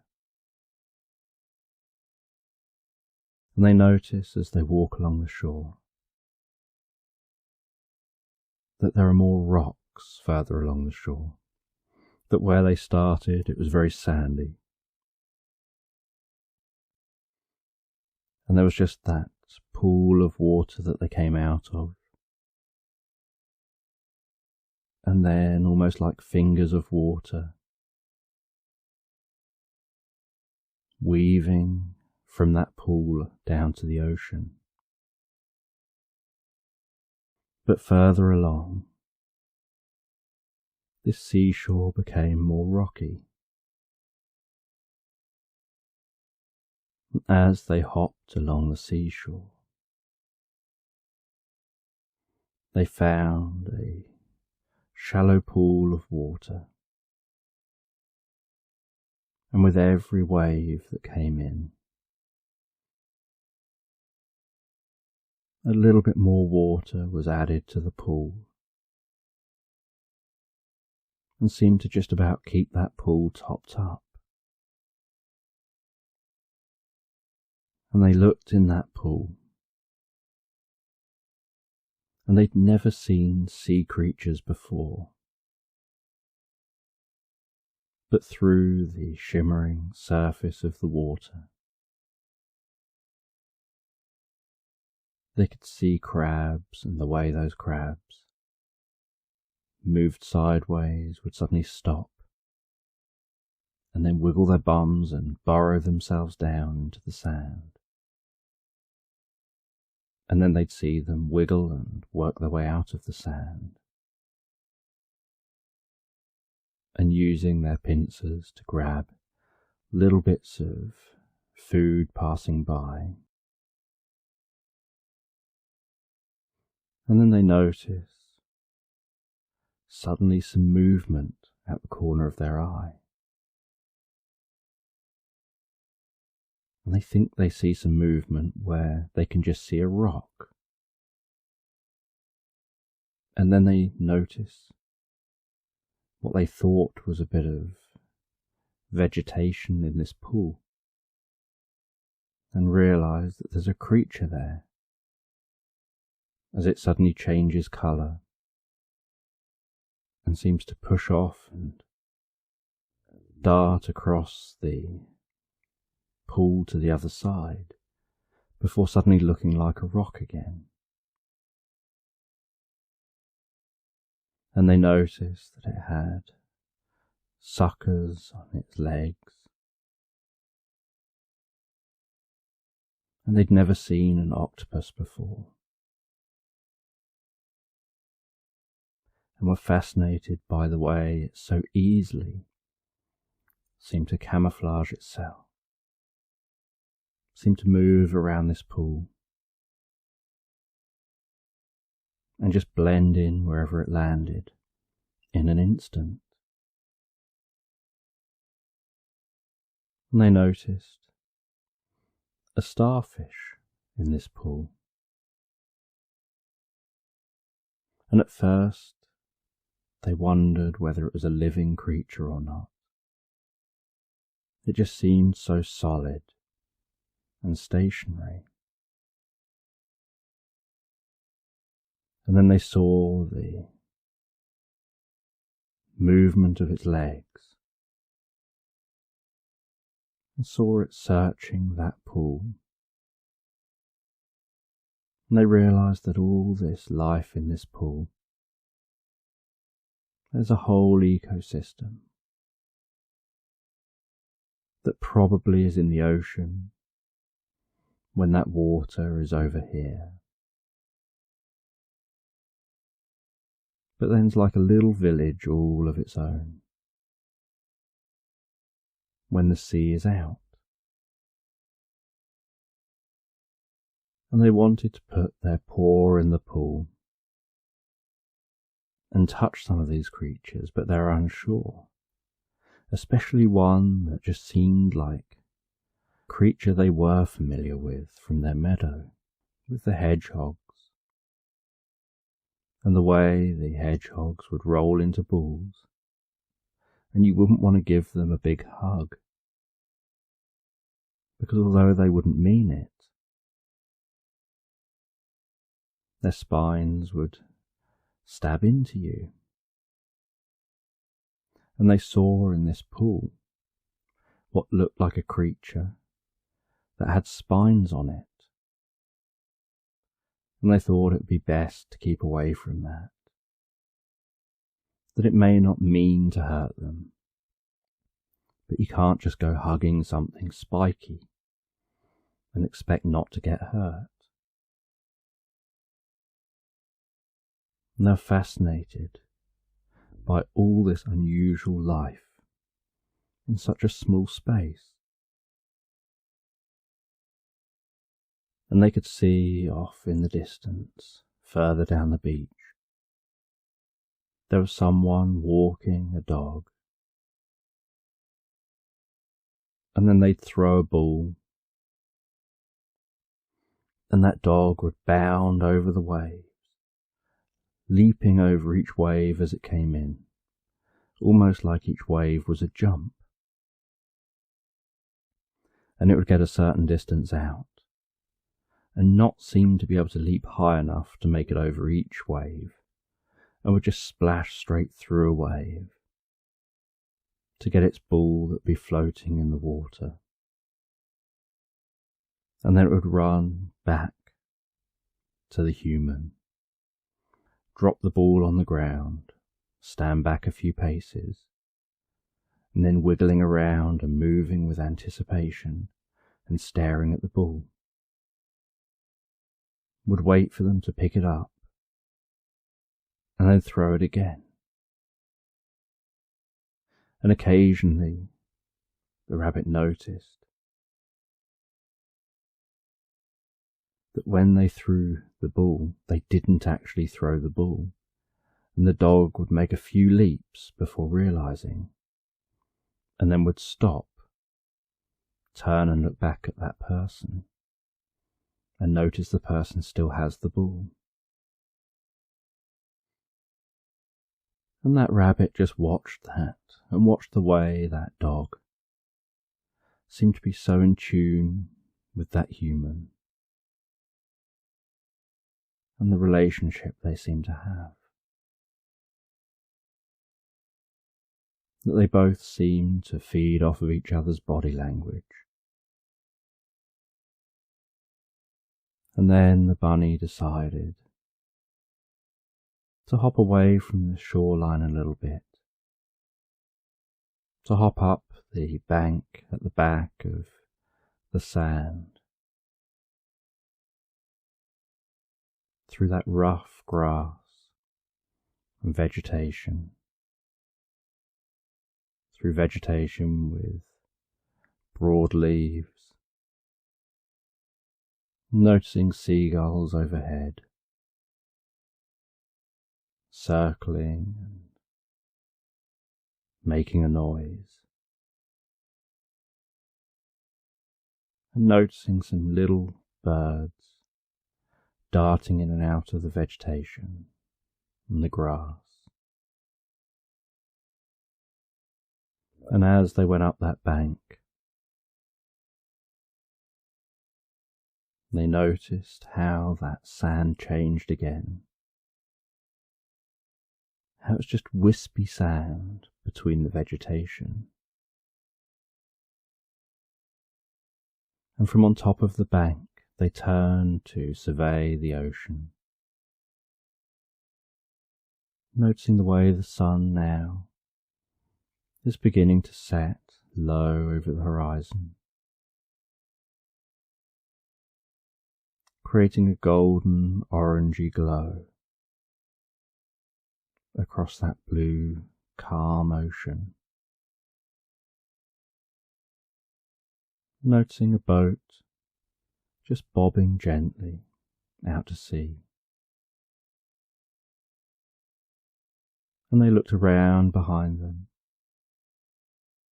They could see the back end of the woodland they'd passed down through.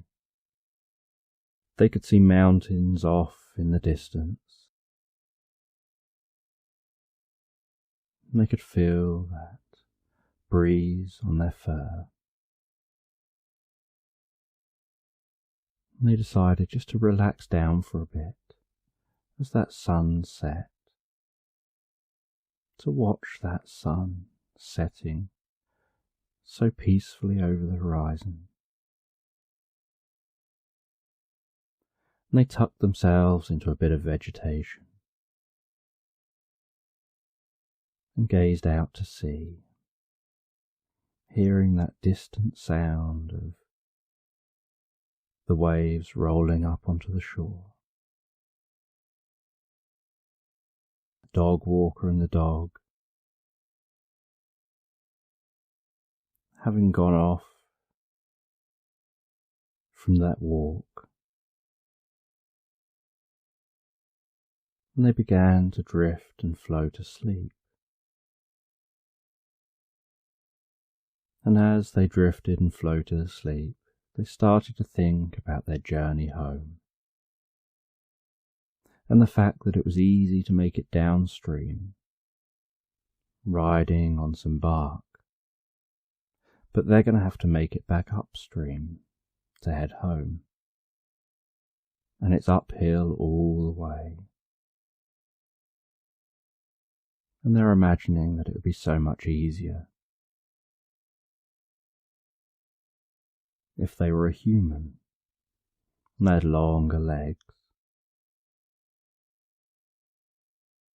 because they know many humans hike these long distances, that humans are so much bigger than they are as a rabbit. And they imagined what life as a human must be like.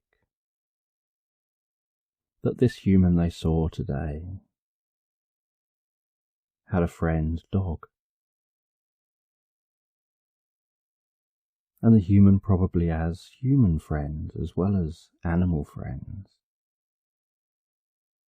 The bunny wondered whether humans have bunny friends,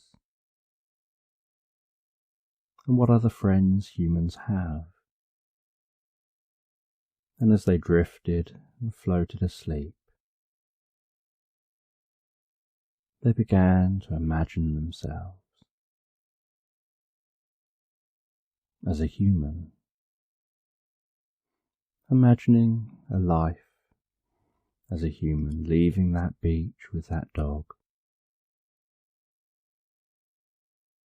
getting into one of those metal vehicles, and going someplace else. And they'd seen what human homes look like, although they'd never actually been in one. They'd only seen from the outside. They'd once poked their head into a tiny entrance in a human door, and they think the entrance was for an animal that lived there. And so obviously an animal living there needed to be able to come and go. And so they had their own door in the door. But it wasn't their place to live, so they just poked their head in and had a look. And they now imagined what it would be like to be that human. They imagined arriving home, the dog running around, jumping on all the furniture, the human asking them to just sit quietly for a bit, and eventually the dog deciding when they're ready that they'll turn around a few times, make sure their bed is just right before relaxing down into it, resting their head on their front paws and drifting off asleep. I imagine the human sitting at a table, piecing together a picture in front of them. The humans they'd seen used to do this For some reason, they would take a picture that's in many pieces. And even though the picture seems to be on the box that the picture came out of, they would seem to want to put the pieces together, just as it is on the box. And they wonder why humans do that, when they already know what it looks like. Because when they do it, they seem to just do it, and then take it to pieces again and put it back in the box, and then just put the box on a shelf. And in the dream, the bunny tries to get a sense of why a human would do that, why a human would devote so much time to completing a task that almost as soon as they've completed, they put everything back how it started, as if they hadn't even done it. And they once saw a human just standing around, and other humans were watching them. And that human just seemed to be moving their hands around. They seemed to be trapped in a box. And Hope remembers trying to help and hopping over. And Hope didn't seem to bump into this box the human was trapped in. But the human tried to shoo Hope away. And Hope wondered why the human was trying to shoo them away, when they're just there trying to help them get out of this box they seem to be trapped in. But they couldn't see this magical box. It seemed to be almost like a force field. And then no sooner was that human out of the box, and they seemed to be trying to pull on some rope. But no matter how hard Hope looked, they couldn't see that rope that the human was trying to pull on. And yet they looked like they were sweating. They looked like it was such hard work. So much hard work they even leant against a wall. And Hope remembers wondering why they couldn't see what this human obviously could see and experience. And Hope had never seen a mime before and didn't understand what they were doing. And all these other humans just stood around clapping and laughing. And Hope just wanted to help. And one day back in the meadow, Hope remembered seeing some children playing. And they were kicking a ball to each other. They're running around that meadow. And they'd kick a ball from one to the other, run a bit further along, and then kick a ball to the one who's further ahead. And then one day the ball went over a fence out of the meadow and into a nearby field. And the kids ran to that field and stopped at the fence. On the other side of the fence was a bull that was much bigger than they were, had horns, and was almost nose to nose with them at that fence, so close to each other they could feel its breath. And Hope could see that those kids were hoping the bull would kick that bull back through the fence.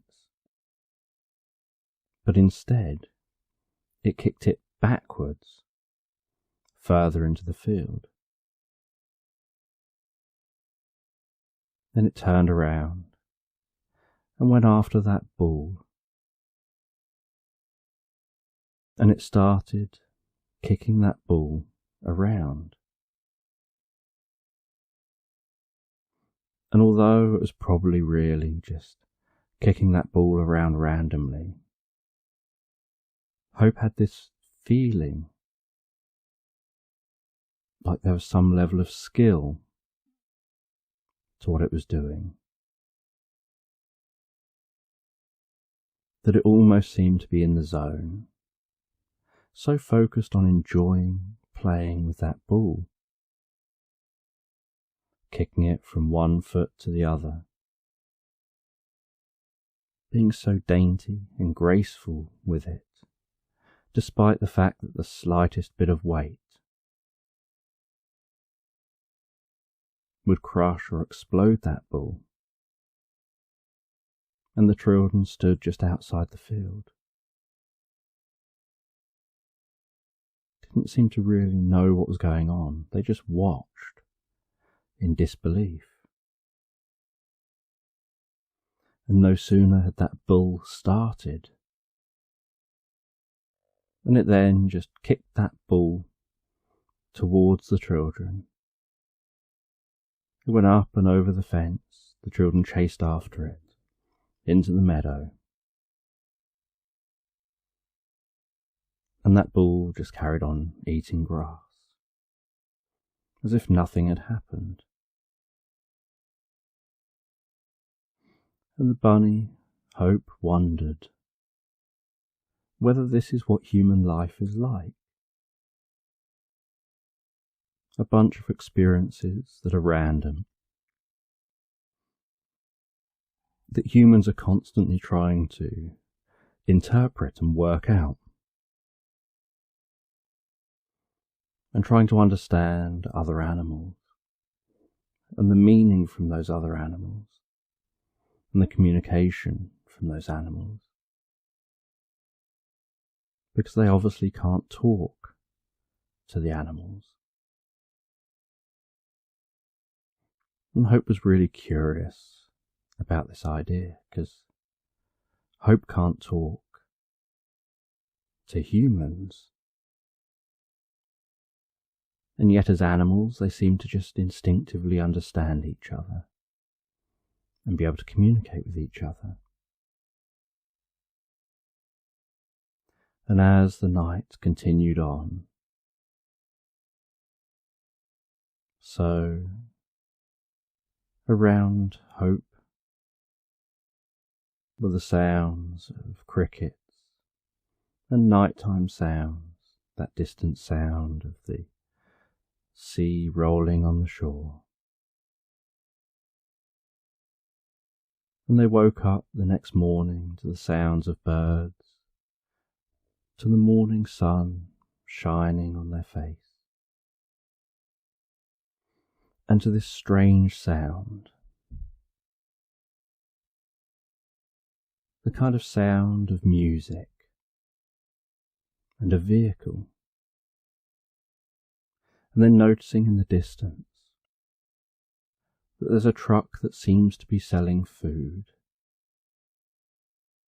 and then people walking away from that truck holding ice creams. And Hope watched and observed, and had found themselves becoming something of an observer of behaviour, and quite like this journey out from their familiar meadow, from that familiar surroundings. They're not normally brave enough to venture outside their familiar surroundings. And so they're so happy that they took that risk to go and explore. That now they're in a position to see something they never would have seen before. To see people turn up to get cold food on a warm day and gain so much pleasure from it, that it didn't just seem to bring them pleasure with the eating, but it also seemed to enhance the relationship between these people as they bought each other ice creams, talked about the ice creams, watched as the ice cream melted in each other's hands, keeping an eye on each other's ice cream for each other, to try and let people know their ice cream is beginning to drip, or is about to drip, and then the other one would quickly lick that ice cream up and prevent that dripping. And it seemed to be a whole interactive process. Not like when they eat, where they just eat some grass with their head down. They don't pay attention to anyone else or anything else. And then when that bit of grass in front of them has gone and been eaten down, they move on to another bit of grass. And it's not an interactive process. It's not a relationship building process. And Hope knows that they're soon going to have to find their way back to the meadow and figure out what the best route back is. They know they came down the stream, and they know it's uphill all the way to walk back up that route. But they're currently up, slightly above the sea on this bank, and they can see the back end of the woods, and they think they know a shortcut, perhaps into the woods, and they know that they'll encounter that stream at some point, and that when they do encounter the stream, they can just follow it from that point back to where they started. But to get to the back end of the woods, they have to walk through more of an unknown area. And as they walk through that unknown area of tall grass, where nothing seems to really be cut down here, it's all wild and overgrown, and the grass is all thick. It's not that soft grass of the meadow. And a lot of the vegetation around here is leafy vegetation with a few darker plants, unlike the meadow's lighter plants. And there are fewer butterflies and bees in this area. But they do notice a few other animals. They can see a deer off in the distance, standing tall in this area, that seems to be better able to eat this food, and better able to chew this food. And they feel that they wouldn't be able to do that themselves. And they hop towards the backside of those woods. And as they hop towards those woods, so the sun keeps passing across the sky. And as that sun passes across the sky, they notice the way their shadow moves around, almost disappearing while the sun's overhead. And the most warmth is felt on their fur. And then they encounter a strange-looking squirrel. And what makes this squirrel seem so strange, and makes them wonder whether perhaps they've been hopping in the sun too long, is that it seems to have a little purple cape and a pointed purple hat. And the squirrel tells them that he's a wizard and that he can grant wishes and make magic happen. And Hope says, "I'd like you to do some magic for me then." And the squirrel says, "Okay, I'll make the sun disappear," and flicks its tail behind it. And then the sky turns darker. And initially, Hope is surprised by this. And then the sky begins to clear and the sun shines again.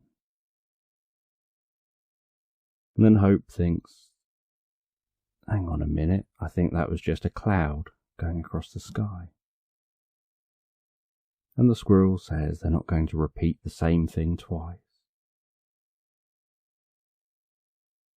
And that you'll never know. But the squirrel then comes up to Hope and says to Hope that they're going to grant them a gift. A gift that's something that they've wanted for a long time. Something that will help them feel better and heal them from the inside out. And the squirrel lifts up Hope's front legs and stares at those front legs while doing that. And then gently touches Hope on the shoulders.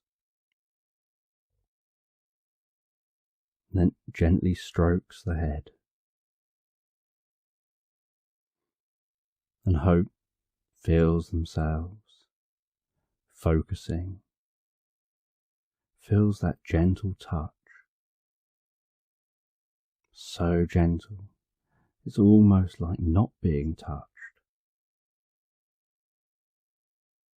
And then notices their peripheral vision dimming as all their focus is on that squirrel. Then has this sense of a healing light with the warmth of the sun passing in through their head, down around their face, around their ears, down their neck, their shoulders, down their legs, their body, all the way down to the tip of their tail. Almost like there's a healing sense of compassion and love being passed from that squirrel into Hope. And Hope begins to feel a sense of hope. A sense that something internally has changed. That muscles have softened and relaxed. And then that squirrel steps aside, taps Hope on the shoulder, and as if nothing at all has happened, just says goodbye and tells Hope to continue that journey. And Hope continues hopping, feeling a bit confused at first, a bit dazed, wondering what had just happened, but feeling like something had changed within them. And before they knew it, they'd already hopped almost all the way to the woodland. And they hopped into that woodland. and then noticed that night was beginning to set in. And as they hopped into the woodland, so they noticed the way the moon had begun to shine in the sky, and that now the occasional shard of dancing light through the trees was a brilliant white from the moon, and everything in the woodland seemed to have a slight blue tinge to it. And Hope had good eyesight.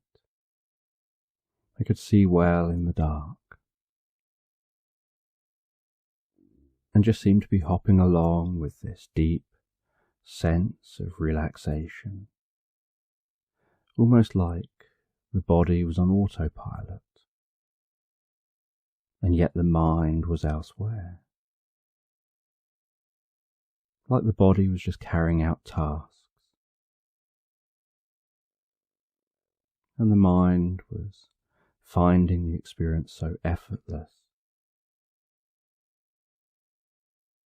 And Hope noticed a lizard scurrying up a tree into a hole in the tree to settle down for the night. Could hear a hooting owl, and could see an owl sitting in a tree, just acknowledging that they're there, as if to say good evening. And then Hope found that fox family again, and they looked like they were having fun. They're more active in the evening than they seemed to be during the day. And then continued through that woodland, all the way back out into the meadow. And then out in the meadow, Hope knew they had to just find their way home to settle down for the night. And they could hear the last sound of the church bells ringing in the evening in the distance of the nearby town. And the tallest building in the town was the church. And as they heard the church bells, so they gazed over towards that church. They could see the moon moving behind the church as they hopped. See the weather vane on top of that church, just pointing to alert the direction of the wind, and finding that chiming sounds in the distance in some country gardens as the breeze blows through those gardens, finding the sounds of the bells just so relaxing as they head into a hedge, through that hedge, then into a hole, and down in that hole they find their bed, and they feel like they've had such a long journey over the last couple of days,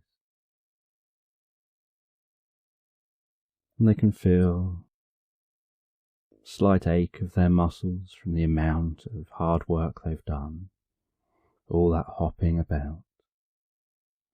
And as they begin to drift asleep, they focus on softening their muscles, releasing that tension, deepening, slowing their breathing, relaxing the muscles around the neck, the shoulders, the legs, through the body, softening, relaxing, releasing tension, releasing any discomfort. Breathing in more comfort.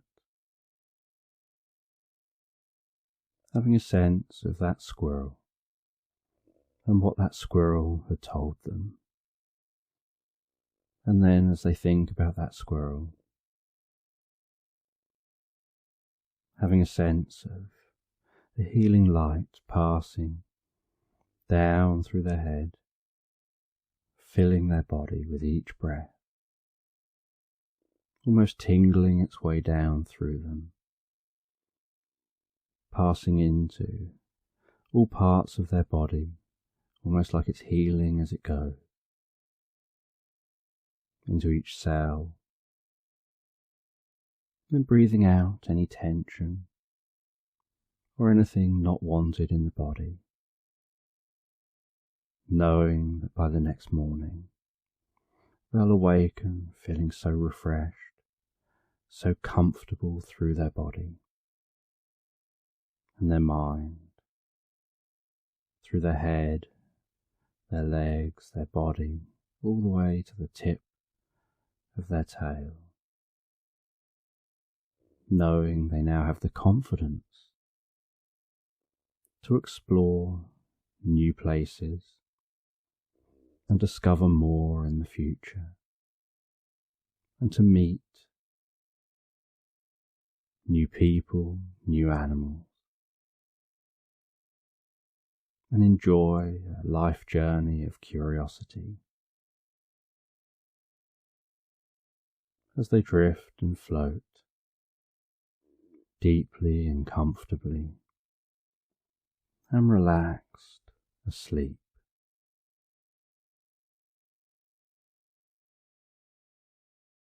And one year, Jazz got scared by fireworks. Jazz was a nervous cat, and the fireworks went off nearby. And Jazz ran away to try and get away from the sound.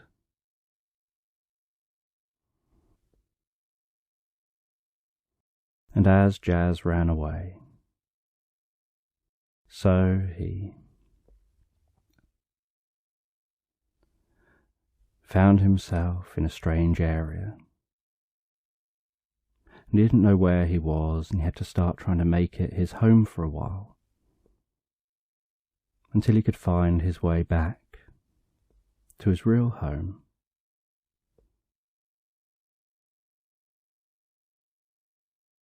And every night, Jazz would fall asleep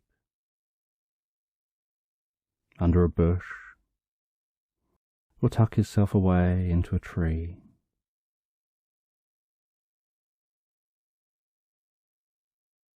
And then one day,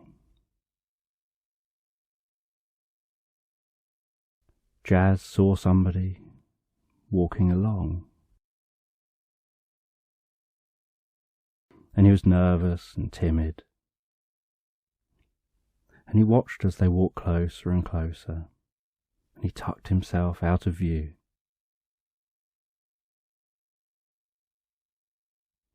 And he saw them come over, and then they pulled something out from under their coat. And it was a white teddy bear. And they placed that teddy bear down just outside the hidey hole Jazz was hiding in. And then they turned, they walked away. They stopped and turned and looked back. And Jazz watched them and they watched him. And then they carried on walking. And he went outside that little hidey hole to investigate this teddy.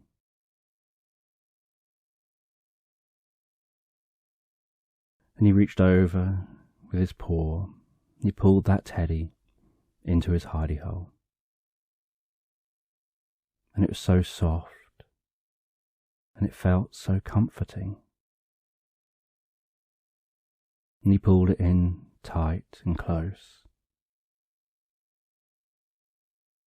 and could feel that teddy against his cheek,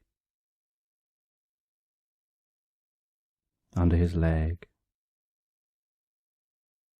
and for the first time in a while he comfortably and relaxed drifted asleep. And as he drifted asleep, so he began to dream. And he dreamt about walking through a meadow.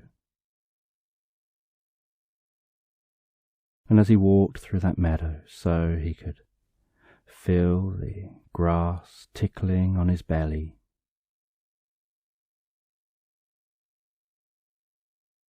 some of the dandelions knocking onto his nose. He could see butterflies flying from plant to plant, bees flying from plant to plant. He could hear the sounds of birds.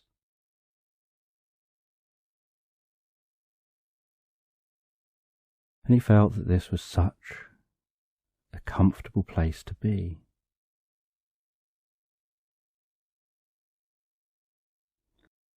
And as he wandered around this meadow, so he noticed a white rabbit. And with curiosity, because he found himself so much braver in this meadow than he was in real life, with curiosity, he went over to the white rabbit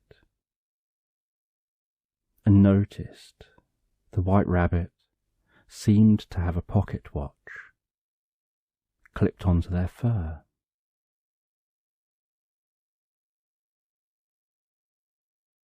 And it seemed to somehow be tucked into their fur, almost like they had a fur pocket.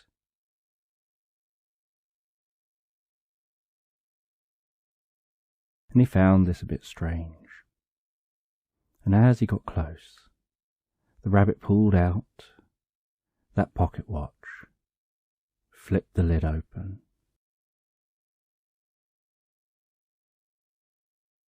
and started worrying about being late and not being able to find their way. And Jazz offered to help them and asked where they were looking for, where they're supposed to be. And they explained that they've got a party to get to, and it starts at 12, and they mustn't be late.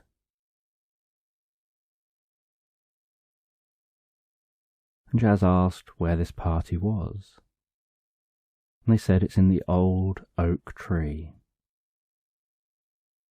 But they couldn't find the old oak tree. So Jazz and this rabbit went exploring the meadow, searching for that old oak tree. And they could see lots of oak trees, and they're wondering how you know which one is the old oak tree. And the rabbit was worrying. How do you find the old oak tree when there's all these oak trees here? They all look so alike. And Jazz said that for someone to describe something as the old oak tree, it must stand out somehow. It must look much older than these trees. And they walked into the woods. They began exploring in the woods, cracking twigs under their footsteps, sounds of the rustling leaves overhead, sounds of birds singing in the trees.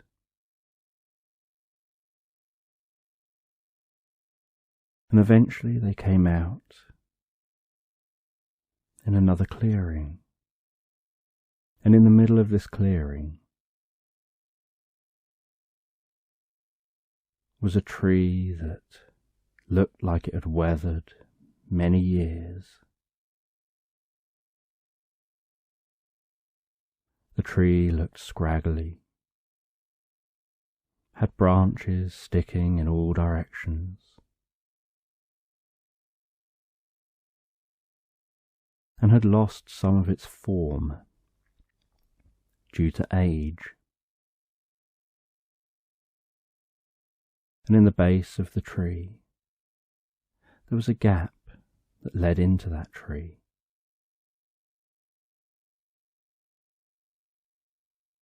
And Jazz and the rabbit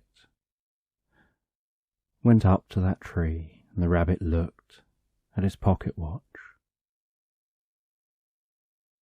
and saw that if this is the right place, they're going to be on time.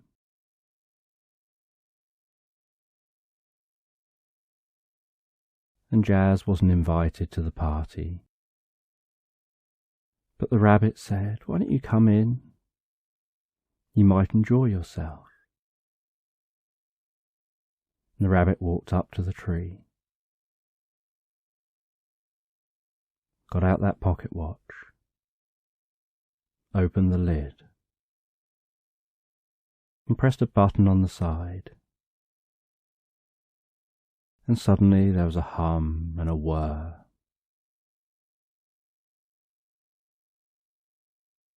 And then a blue flash. And then the gap in the tree turned blue and hazy. And the rabbit hopped through. And Jazz wandered through behind him. And the other side was a vast, hilly, meadowy area, almost like a totally different land. There was a castle off in the distance, just endless countryside, the most beautiful hills, rolling off in all directions. And behind them was the other side of a portal with what looked like an identical tree. Almost as if that whole tree exists in both realities. And Jazz didn't know where he was. But could he hear a party going on in the distance? And so he followed the rabbit down the hill, down along the side of a river, hearing that river bubbling along, smelling that fresh water smell, watching the occasional stick floating downstream.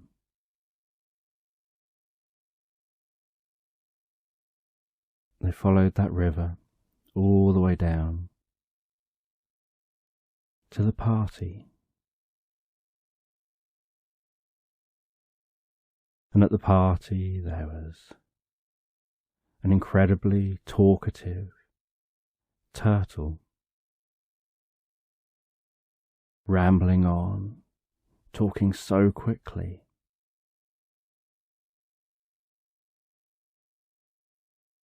And Jazz found this amusing, that this turtle that's so slow can talk so quick.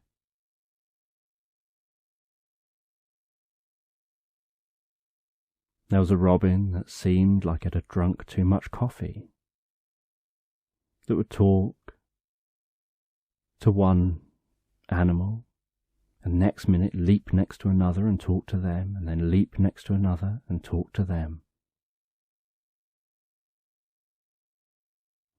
And he wondered how they managed to keep track of their conversations.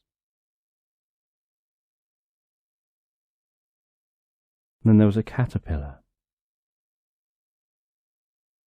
And the caterpillar was just talking about how they long for the day when they can become something more. When they can feel like they've turned into something beautiful. How they envy all those butterflies with their beautiful wings, their long legs, their ability to go from place to place while they're still just stuck in one location. But the only way they can move anywhere is to make a very long walk.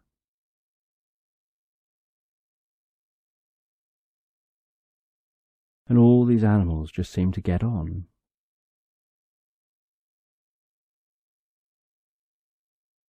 There was foxes and rabbits. There was birds and caterpillars.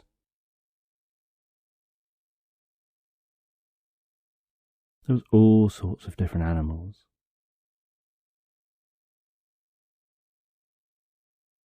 And then Jazz realised that the reason this is taking place beside the river is because the fish were invited as well, and notices the fish popping their heads out the water.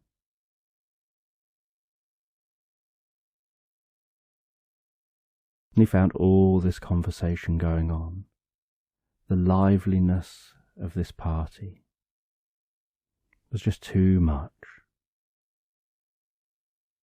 that he preferred somewhere quiet. He loved the idea of having a friend or two, and of spending time with a friend or two, but not having to pay this much attention to this many different friends all at once. And so he excused himself from the party, wandered back up towards that old oak tree. And the further from the party he got, the more relaxed he felt, as all the voices faded into the background. And he was glad they were all having fun, and he was glad he could be helpful. But he was also glad to be leaving the party early, and to be heading back to where's familiar.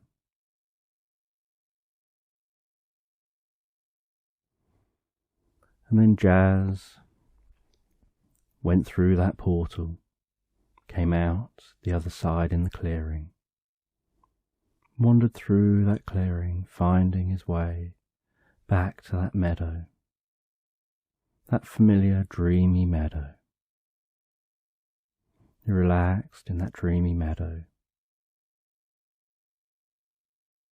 and after a while he found himself waking up, holding that white teddy bear.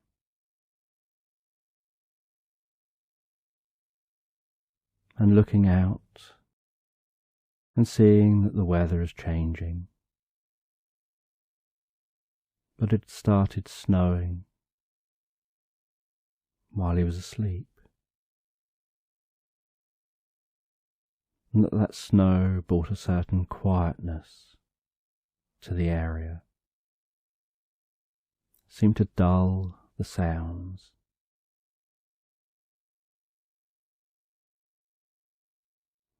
And he wondered whether Teddy could be alive rather than just a teddy. And he really wished this, closed his eyes and really wished for Teddy to be alive. And then he heard some breathing, opened his eyes, and saw Teddy standing up, brushing himself down, And Teddy thanked him for believing in him enough to make him real. And Teddy climbed onto Jazz's back as they wandered out into the snow, crunching through that light snow outside, exploring how different this area is when everything's white.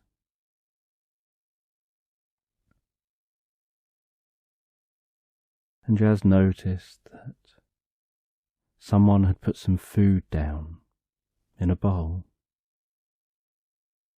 and he wondered whether it was that same kind person that introduced him and Teddy. And he ate that food and wandered round exploring this new location. And it wasn't the home he came from. He hoped one day he'd find his way back there. But for now, he was happy that someone cared enough to make sure he was okay and that he had Teddy as a friend. And in the evenings, Jazz and Teddy would tuck themselves away. They would talk with each other. And they would do like any good friends do. They would gaze up at the stars. They would ponder reality, the nature of the universe, constantly asking questions with curiosity.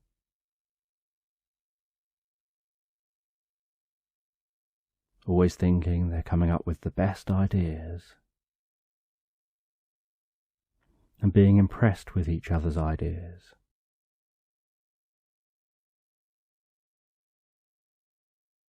And as time went on, winter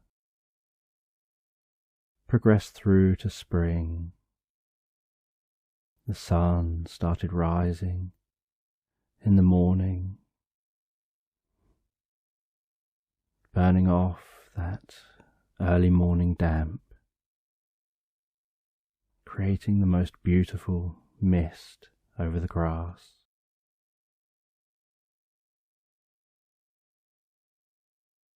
And in the evenings, the sun would set so beautifully.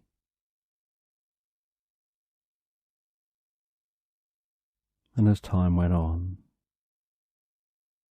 there was an increase in the sounds of songbirds. There was more animals roaming around. There was an explosion of colour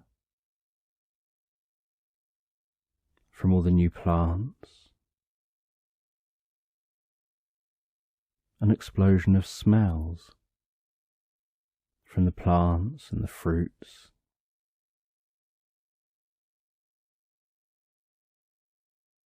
And it was almost like a whole new world compared to that snowy world.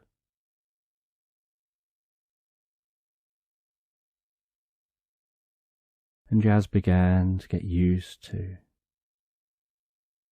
this new life, going out every day with Teddy, exploring,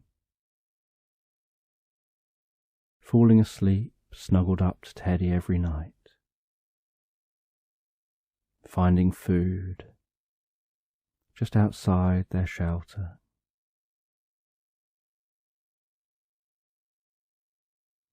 Almost like there was a guardian angel watching over them, looking after them.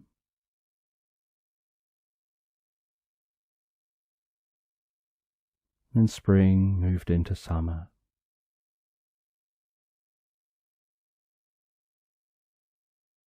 And Jazz started enjoying lying out in the sun, long days warming himself up, lying in the sun,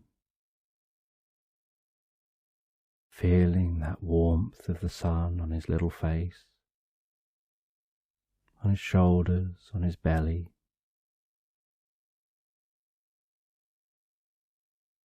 And these long hours of daylight.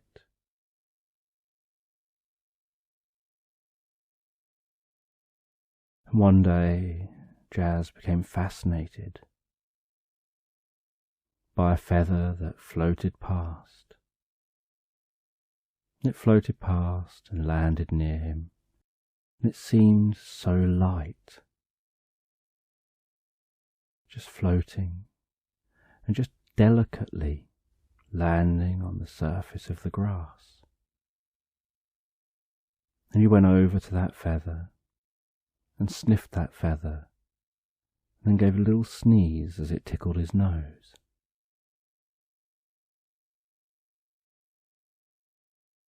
And then brushed the side of his face against that feather to feel what the feather felt like.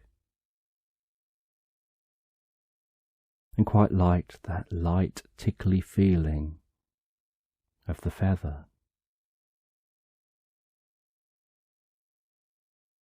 He picked up that feather and decided to take that feather home.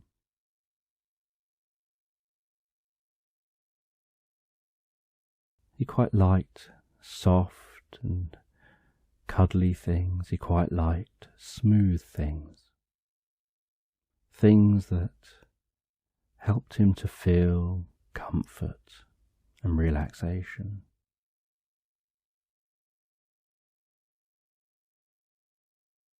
And as summer progressed into autumn, so he noticed the evenings were getting darker quicker. It was getting colder sooner. The trees started changing colour from greens to oranges and browns, and then the leaves started falling from the trees. And for a while he enjoyed running outside, jumping in the leaves, running through those leaves, pushing with his head through those leaves, pushing them aside, pushing them up into the air, watching as they floated down, flopping on his back among the leaves.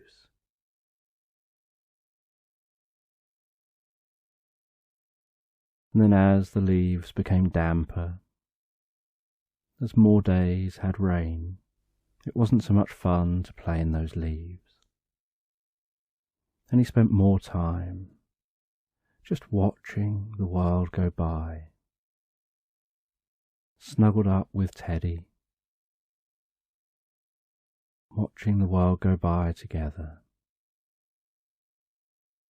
The guardian angel would seem to bring food still.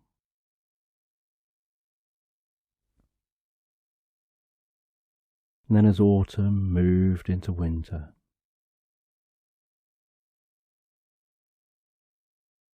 he noticed fireworks in the sky in the distance, and whereas before the fireworks had scared him, now he just noticed the colours of those fireworks. And then a little while after, he'd see bright colours dancing in the sky. He'd hear the faintest of crackles and pops,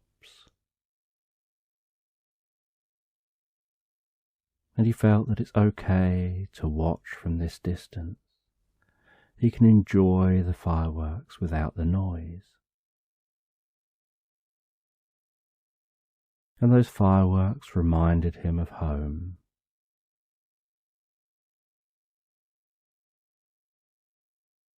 And then one day, he found his way home. One day his owner had discovered where he was and had managed to help him to come home.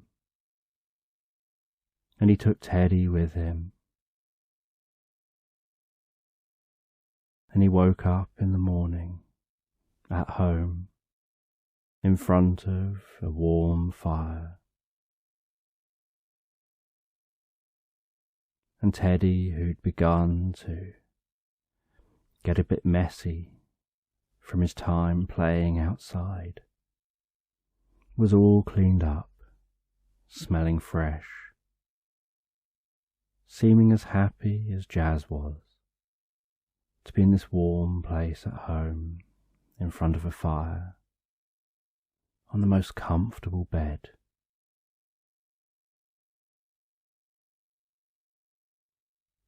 And Jazz could see the owner's excitement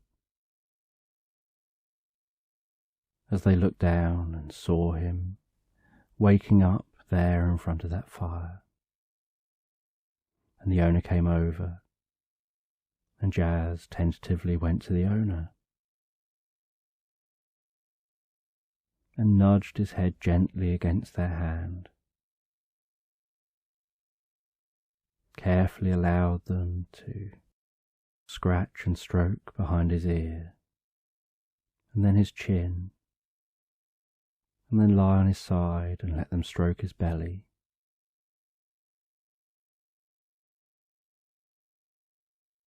And he could see that they were happy to see him. And he'd had his adventure, and now he was happy to see them. And he'd learned a lot from his adventure, but was happy to now be home, aware that it's winter outside.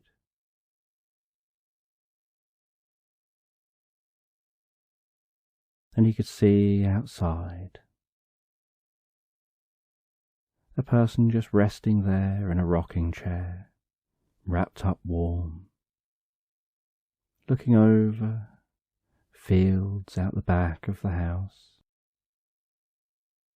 just rocking gently, smoking a pipe, looking like they're just drifting in some kind of reverie, out there keeping warm, while that snow so carefully and gently falls outside.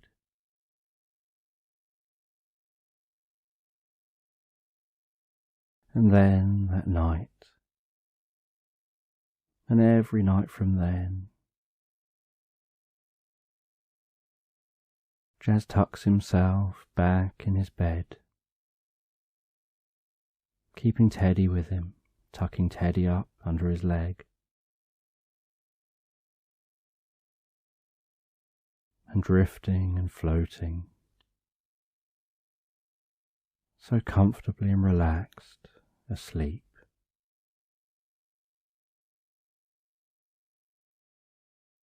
And this is a story about a woman who was a lecturer in a university, and she lectured about history. And when she was younger, she used to go on adventures with her husband, and the two of them would go on many adventures. And then, as time passed, she started to get older and decided to get into lecturing, and she'd been lecturing for many years now. And her husband had got older and eventually passed away, and she felt now that lecturing was part of honouring his memory, being able to share all their knowledge and wisdom they'd gained from years of exploring. And during summer breaks she'd go on missions. She'd go exploring different places, often going with her daughter, and they would find new artefacts. They'd gain new knowledge about ancient civilizations, about how the world once was. And she loved that her daughter shared this passion with her. And then one day, while lecturing, the lecture hall that she used was still very old school looking. It was in a really old building that was hundreds of years old, with wooden beams that smelt of old books. and had old wooden desks, and behind her while she lectured was a large chalkboard. And one day at the end of class, when the students left the room, she was sat by that chalkboard, and she was looking at a photo of her husband on her desk. And while she was looking at that photo, she noticed sunlight shining in through the window, and that sunlight illuminated some chalk dust in the air. And she noticed how that sunlight, as a cloud obviously passed by outside, moved gently across the chalkboard, and as it did, she could hear the distant sound of someone writing on that board, and writing began to appear. And as the cloud passed the sun outside, and that light moved across the board, she noticed a short sentence appeared on that board, and that sentence was written in her husband's handwriting. And it just said, "It's time for one last adventure." And she knew what that meant, and she looked at that photo of her husband. She picked it up off the desk, held it in her hands on her lap.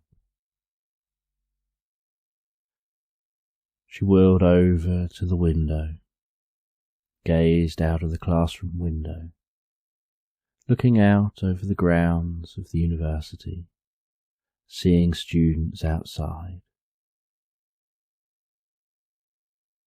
She held that picture close and said to herself, "One last adventure." She placed the picture face down on her lap, unclipped the back of that picture, and removed an old piece of paper from behind the photo, placing that back on the picture, wheeled back over to the desk, placed the picture back on the desk, opened up that paper, revealing a map that her and her husband had got many years earlier. And she looked at that map, and it was a torn bit of paper, and she knew she was going to go to that place on that map. It was somewhere she was supposed to go with her husband, but he'd passed away before they'd made that journey. And that night she spoke to her daughter about this adventure she wants to go on, and how she wants her daughter to come with her. And her daughter was keen on this one last adventure.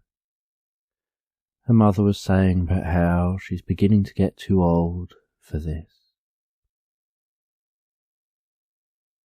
and how being in a wheelchair has made it more tricky for these adventures they've been going on over recent years. So this one will be her last proper adventure.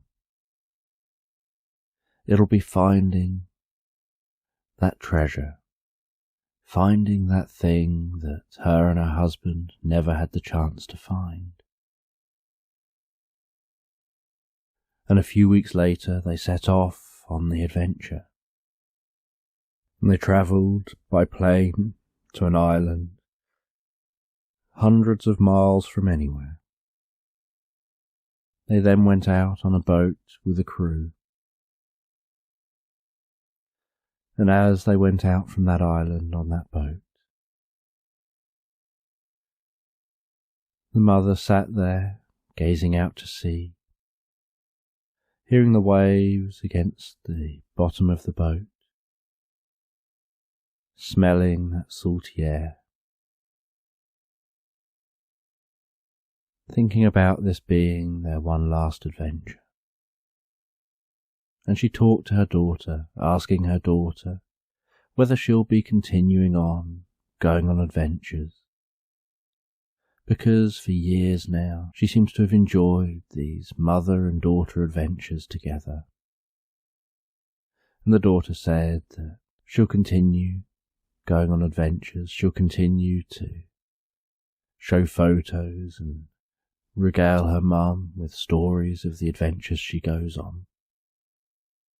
And the mother said that's all she wants, to hear her daughter's tales, to hear the stories of what her daughter gets up to continue learning through her daughter and from her daughter. And the mother has that map on her lap and has a really old compass resting on top of that map, and she's looking down at that compass, watching the needle and keeping an eye on the direction of travel.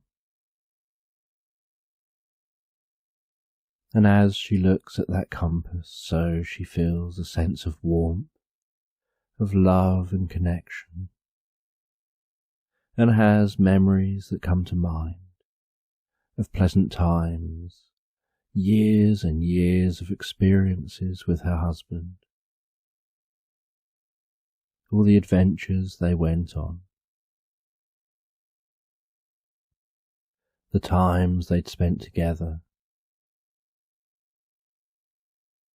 little arguments they'd had over who was right, who gets to make what decision. And this was the last journey they were supposed to make together, before he'd unfortunately passed away. And she was so happy that she was making this journey with her daughter, and was aware that she'd put off making this journey because she felt it was supposed to be made with her husband. But now that she's much older, she just feels that she can't keep making these journeys, having these adventures, and that this is the time to make this last adventure. And after a while, as the sun's setting, the boat arrives at its location, many miles off from the island. And the mother and daughter go and get into a submarine. The submarine gets raised up off the deck of the boat, moved over the water, and then lowered down into that water. And as it passes down into the water, so they notice how it begins to rain, and how the sun, low in the sky, is illuminating that rain near the surface of the water, making that rain look almost like little drops of fire, as that sunlight catches those raindrops. And as that submarine passes under the water, so they look up. They can see the way that rain is pouring on the water above, making a fuzzy look to the surface of the ocean, and how that ocean is so calm, with long waves just gently rolling by. They notice how the sound changes down here in this submarine, They hear the voice from the boat, telling them everything's good to go. They acknowledge this. Then the mother begins the descent down deeper underwater. And as they descend deeper under the water, so the views around them begin to darken. They can see fish and sharks out of the window. And then they descend deeper, and everything gets darker out the window. They start to notice jellyfish, and continue to descend. And the old woman looks at that map, looks at her compass, makes sure they're on track. And the descent takes a while. They lower down deeper and deeper underwater, with just the motor sound of the submarine. And after quite a while, the submarine reaches the bottom of this part of the ocean. And outside the submarine just looks inky black. They have lights on illuminating the area around the submarine. And they begin to navigate towards a nearby cliff. And there are rumours of a cave being in this cliff. There are legends that once this area was land, and a temple was built into a cliff, and in this temple was a cup, a golden cup, and this golden cup brought peace to the land, that all the different tribal leaders would frequently come and drink from this cup, as a show of trust and working together, and then they would go back to their tribes. And for many years these tribes would come together at this temple. They would drink from this cup, and then they'd head off again. And after a while, the submarine reached the cliff face. And looking at the map,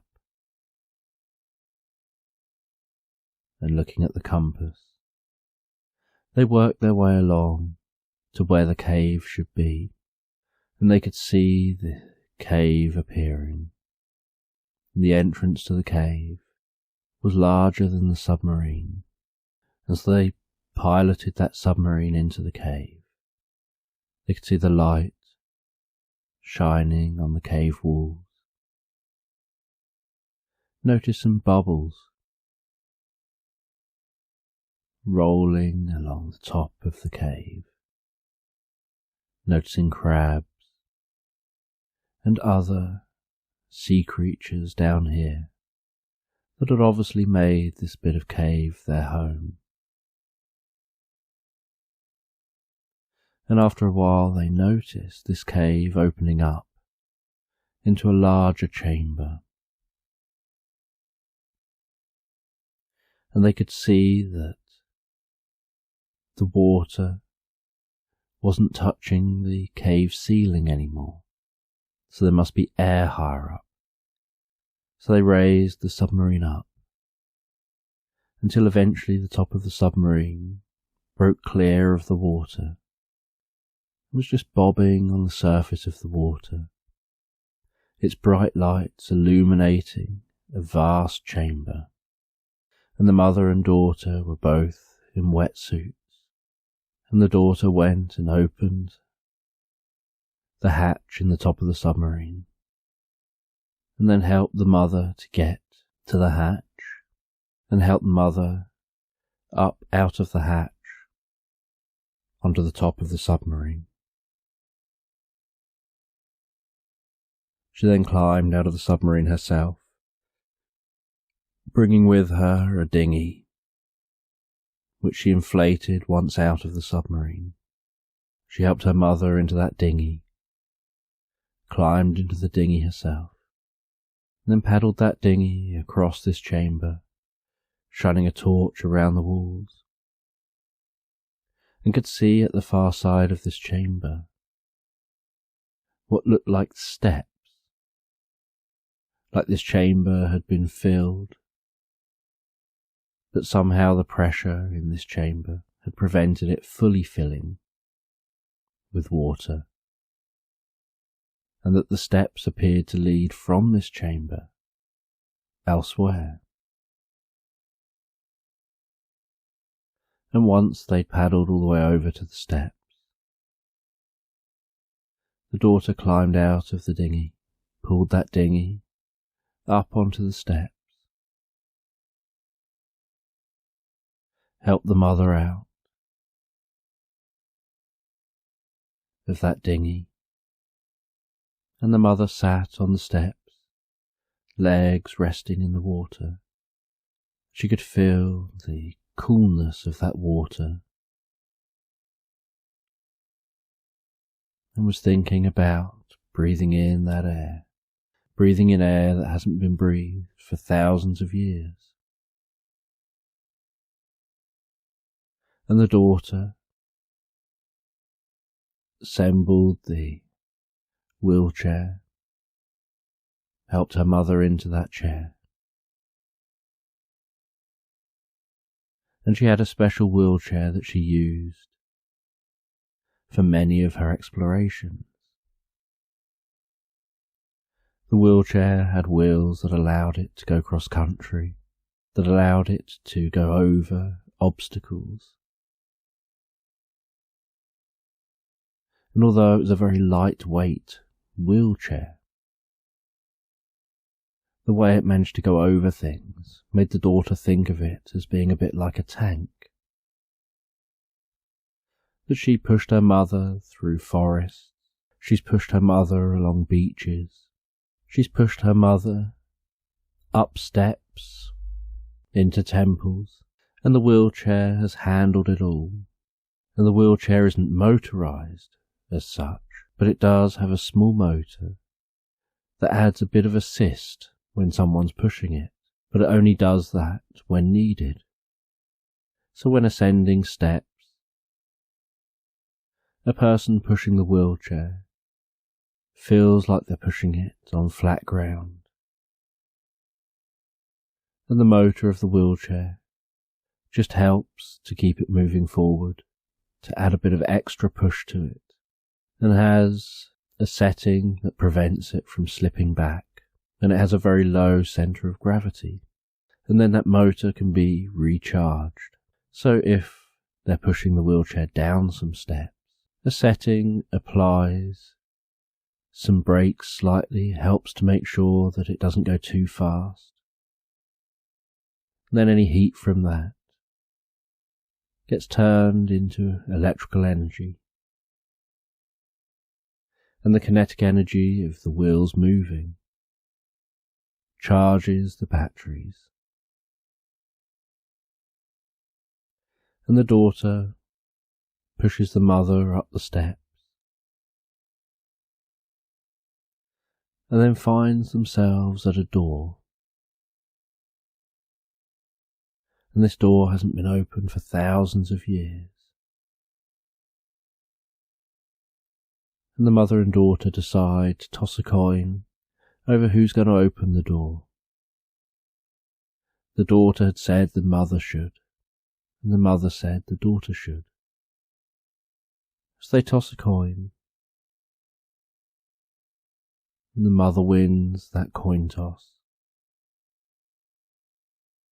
So the daughter opens the door, and they go in to this chamber, and the torchlight bounces off golden walls, and in the middle of this chamber is a plinth, and on that plinth is that golden cup. And they notice that around the walls are scrolls in many shelves. And they go and they look at some of those scrolls, and they realise these scrolls tell the history of the people of this land.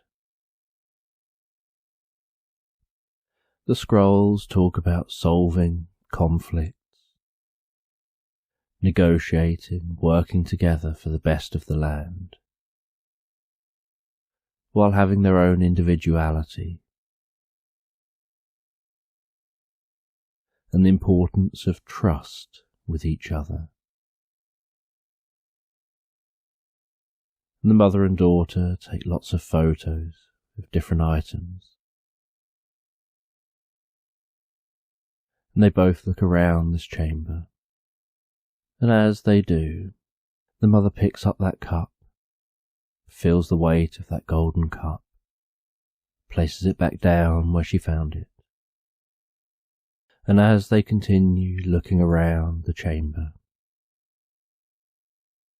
the mother stops for a while. She takes a photo out of her pocket of her husband and herself, and she looks at the two of them, and she says to the photo, "We've completed our final mission." And she puts the photo back, and as she does, she notices an area of light appearing in this chamber.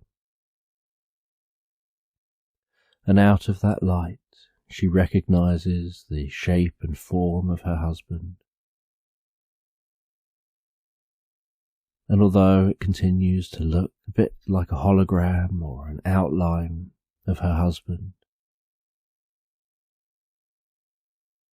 it begins to walk towards her and kneel down next to her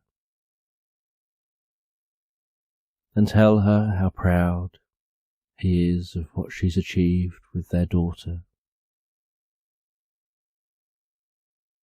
and that they found their way here, completed this last mission, the mission that was to be the last for the two of them. And she could see that her daughter was still just looking around, and felt that maybe her daughter couldn't see what she could see. And she said how much she missed him, and how she loved their adventures together, and that she'd continued those adventures with her daughter, and has now passed on the baton for her daughter to carry on these adventures, and hopefully have her daughter continue adventures and learning and gathering this knowledge into future generations. And the husband reached over, held the woman's hands, leant in, kissed her on the cheek, before that light faded and the husband faded.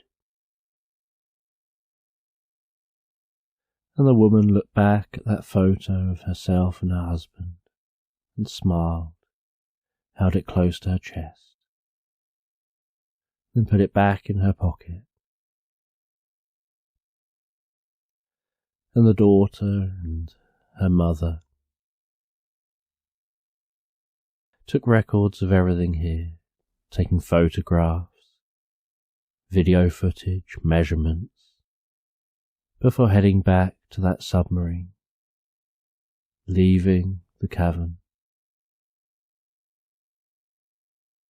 and making the slow ascent back to that boat.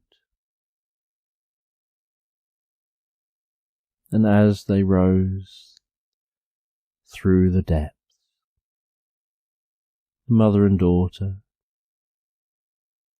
reminisced, spoke about times together, spoke about times as a family over the years, spoke about the future, with the daughter sharing her plans for the future, and the mother just listening, enjoying hearing what that daughter has coming in the future, enjoying hearing the daughter's views and just hearing her voice. And as they reached the surface, so they noticed the rain had stopped, and the sky was clear, with a blanket of the most beautiful stars arched overhead. The submarine was lifted out of the water onto the boat, and they shared and talked about what they'd discovered, showing all the images and video on a computer before heading off to bed. And the old woman, comfortably and relaxed, drifted asleep, dreaming of all the adventures she'd had through her life, dreaming about how she looks forward to hearing many years of adventures from her daughter, in being able to regale some of this in her classes in university, when teaching about history and about the world, and engaging and interesting students, and with a smile and feeling relaxed, she drifted and floated comfortably asleep. One rainy night, there was a woman canoeing down a river through a jungle. She was going in search of treasure, and she could hear that rain on the canoe, hearing the rain on the river, and the weather was quite still, other than that rain pouring down heavily, and she couldn't see that far in front of her, and she was wrapped up dry with just her face poking out of her clothes as she paddled down that river. The sound of the paddles pushing through the water as she continued. And it was a dark night here in the jungle. There was no moon to be seen because of the rain clouds, and she could barely make out the shoreline on either side of that river. And she continued to canoe down this river. She had all her equipment in the back of the canoe tucked away dry. And she found that sound of the rain hitting the canoe and hitting the water almost mesmerizing. And she found that rain feeling refreshing. And eventually she felt that she travelled far enough down this river to be able to pull over to the side and set up camp. And so she rowed up onto the shore a little bit, got herself out of that canoe, and quickly dragged that canoe into the trees. And the trees were fairly dense, and she could hear the sound of that rain change from raining on the water and the shoreline to that sound of the rain at a slightly higher pitch, raining on the leaves above, and then the occasional dripping sound from the water that's made it through the trees. And she was surprised at how dense this forest was, to be able to almost completely stop that rain from reaching the ground here. The rain just seemed to be pouring onto the leaves, finding its way down the branches, and most of the rain that made it to the ground was just running down the trunks of the trees. And she pulled that canoe in among the trees. And the first thing she had to do was set up camp. And she had a tent that she could put up in the trees. She had to attach that tent about 6 foot up off the ground, around one trunk of a tree, and then around another trunk, and then a third trunk. And then she had to place a ground sheet across the supports, and then the main tent on top of that. And once that tent was put up, she had a ladder that hung down from the tent. She climbed that ladder, and she'd attached the base tight enough for it to be pretty taut, so she could stand on it. She then attached a similar sheet above the tent, just as extra protection for anything perhaps falling down towards the tent.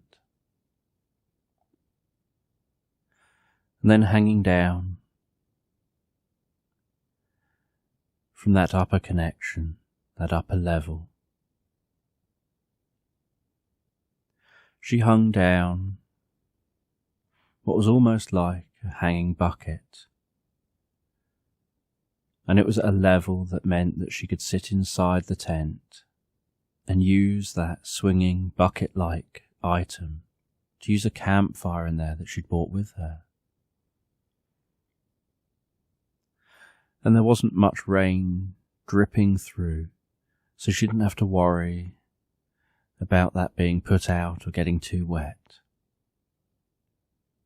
And it had enough weight to it that any movement of the trees meant that it just hung there, level and steady. And she made herself some food and relaxed in that tent, and she could still hear that heavy rain on the leaves above, while she remained dry here in the tent, off the ground. She'd connected her canoe to a tree, just in case that river flooded, so the canoe wouldn't wash away. And after having something to eat, she relaxed back in that tent, and she got the map out for where she had to go. And she analysed that map. She marked on the map how far she had come already down that river, down to this point.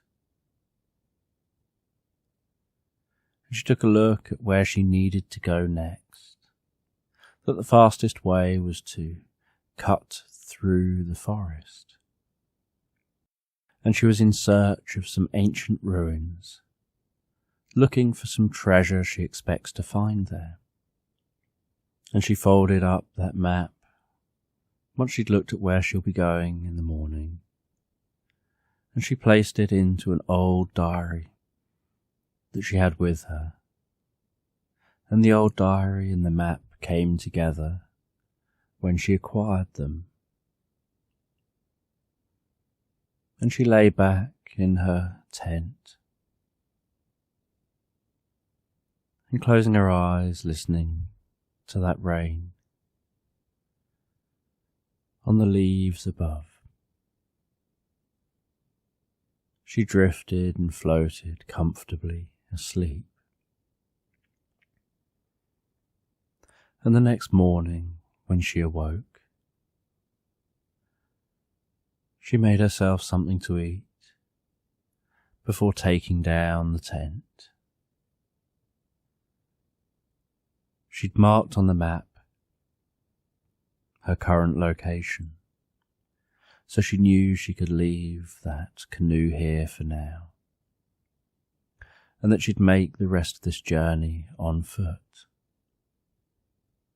The river curves in the opposite direction to where she needs to go, so the only way to get there is to walk through the forest. And so she then continues her journey, walking deeper and deeper into that forest. And she's aware that with the morning she could hear the sounds of birds in the forest. She could hear the sounds of other animals in the distance. And she could tell that the rain had stopped, and could notice the occasional shard of light dancing through that forest, managing to break through the canopy as the trees gently sway and move in the breeze, as she hears the rustling leaves, walking deeper and deeper into this forest. And after about half day of trekking, she's been making sure she's kept on track. And now she checks the map to see how much further it looks like she's got to go. And she realizes there isn't much further, so she stops for a bit, has something to eat, relaxes by a tree, just resting her back against that tree, eating that food, closing her eyes, taking in the environment, before continuing her journey some more. And as she arrives at her destination, she finds it on the surface to appear a bit underwhelming. She's arrived at some ancient ruins, but the forest has reclaimed this area so well that you can barely notice that something was once here. And she's wondering if where she's looking for is actually here at all. Perhaps the whole thing has been destroyed years ago. Maybe the plants have churned all the mud up, churned this land up so much that what she's looking for may not be where she wants to find it. And she reads some of the diary, reading some of the diary entries about what she should see here. And things have overgrown significantly since the diary was written. But she has a look around and tries to find anything familiar that matches up with the diary. And she can see a wall that seems to match a drawing in the diary. but just seems to be the remnants of one now. And she's curious why the person who wrote this diary, who previously has found this treasure, had written that the treasure was here, rather than taking the treasure for themselves. And so she goes over to that wall and starts working out her position in relation to that wall. And she'd heard that the treasure was in a temple, but it doesn't look like there's any temple here. So she walks in the direction the temple should be. And after a while, when she's reaching the point where she thinks she should have started seeing the temple, she notices that the ground rises slightly and realizes that the forest has grown right over the top of the temple, has grown into the temple, and almost completely destroyed the temple. And she walks around what used to be the temple, hoping that somehow she can find her way to where the treasure is. And she notices there's a bit of space between the thick roots of a tree, and she can see through those roots that it looks like there's at least some temple somewhere inside there. So she squeezes through those roots, gets her torch out, and lights up this narrow space where the roof of the temple has collapsed in under the weight of the forest, and the roots have cracked open the stonework. And the only thing that stopped it collapsing further is all the tangled roots from all the trees, all the other plants, have created almost a living roof for this area. And she shines her torch around and notices, off in a far corner, a stone slab, and she recognizes it from the diary as being the slab that covers the entrance to the tunnel that leads to the chamber with the treasure. She goes over to that stone slab. The stone slab is about half her height.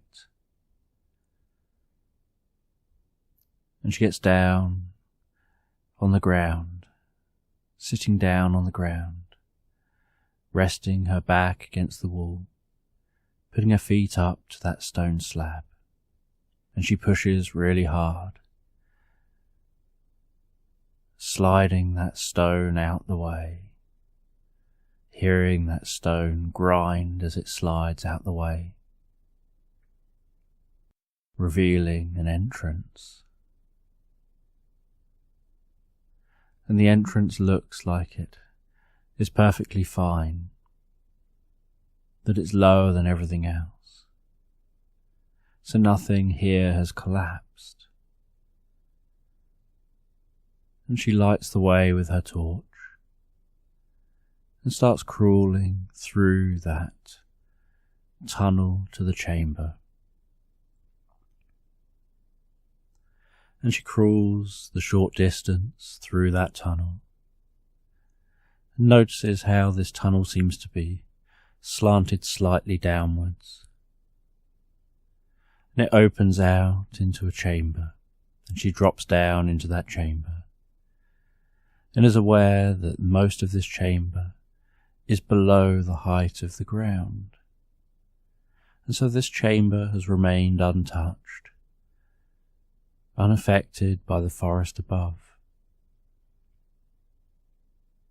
And she realizes this chamber was already built underneath the forest.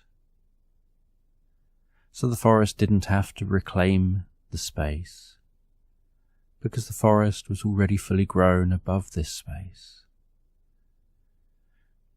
And she shines her torch around the walls. And then she sees over at the back of this chamber a stand with a chest on it, and she walks over to that chest. She touches that wooden chest with her hands. She can feel her heart racing slightly faster with the excitement that she's going to open the chest and look inside. And she has a moment's pause. She's been searching for this for so long that she doesn't want this to be over. She's enjoyed the exploration, and then she carefully opens that chest, and inside the chest she can see the most beautiful golden mask. And she picks that golden mask up out of that chest and is shocked by how incredibly heavy that mask feels. And she looks at the back of the mask. She puts the mask towards her face. And as she does so, all of a sudden, she sees through the eyes of the mask and suddenly starts hearing sounds of people around her, and realizes that somehow, looking through the eyes of this mask, she's transported back in time to when this ancient civilization were active here. And she sees through the eyes of the mask those in the civilization talking about what they're doing, placing the mask in the chest, taking that chest to be placed in the chamber. And they're talking about knowledge to be learned. And they're aware that their civilization isn't going to be around much longer. And so they're trying to find ways of passing the knowledge of the civilization on to the future. And they haven't set out to make this mask magical in any way, but somehow it is. And the woman doesn't really understand, but goes with the experience. She wants to know more, wants to know what happened, wants to learn. And she sees how this civilization behaved. She sees their rituals. She sees their everyday life. And as she watches all this, so the penny begins to drop. She begins to realize the reason why this mask has been left here. And she takes that mask off, puts it back down in the chest. She has that mask facing her in the chest. She's looking down at that mask.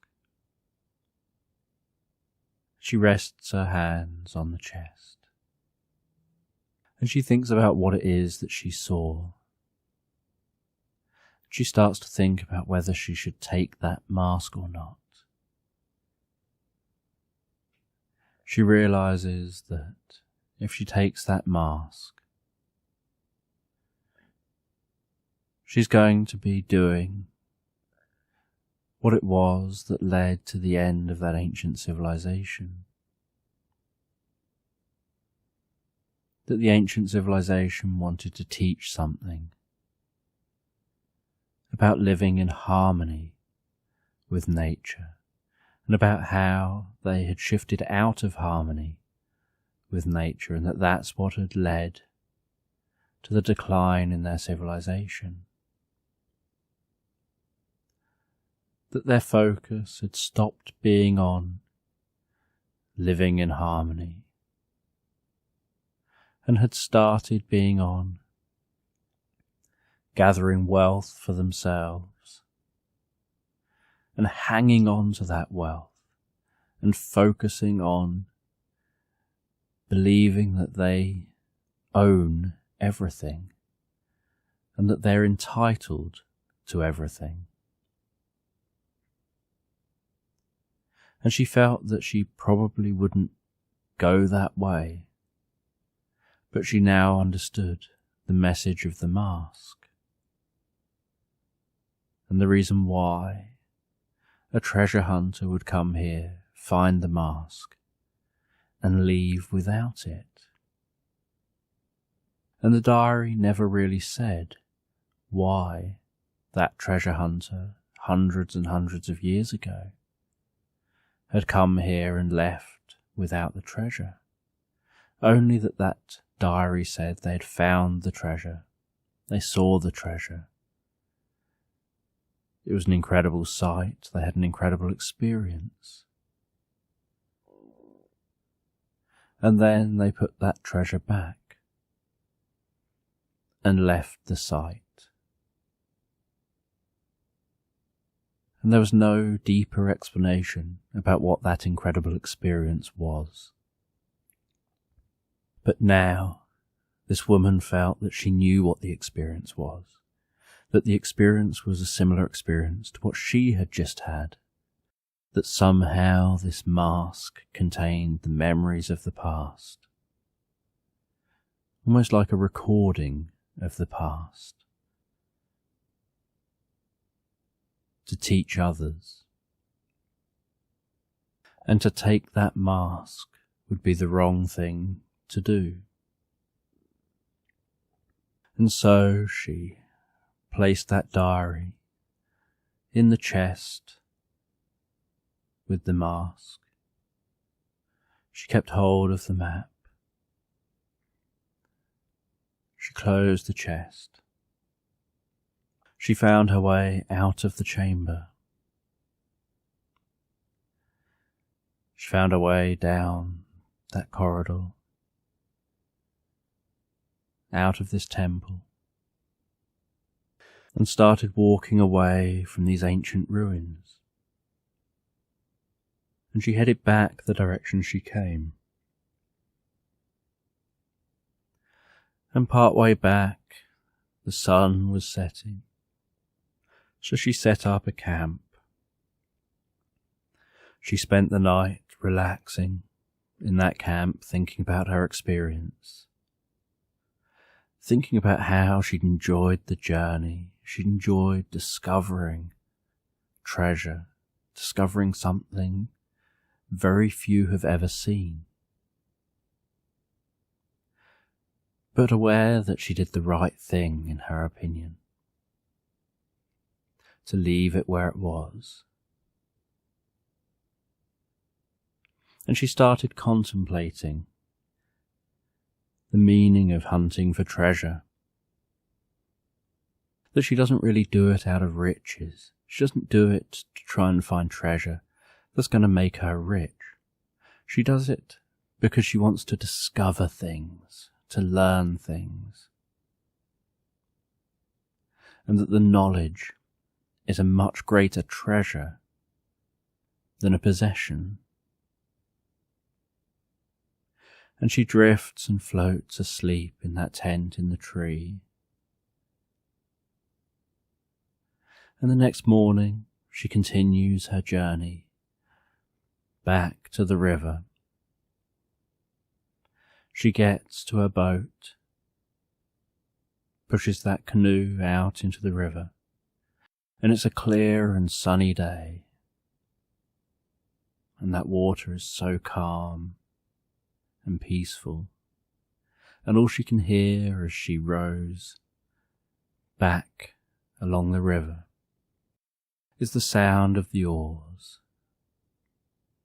as she finds her way along the river, back in the direction she came from, back to the hotel near this area. Back in the direction she came from. And she heads home. And once home, she settles down, goes to bed, and just drifts and dreams about the experience that she's had, about what she'll tell others about the experience. And as she drifts and dreams, so she just floats and relaxes comfortably asleep.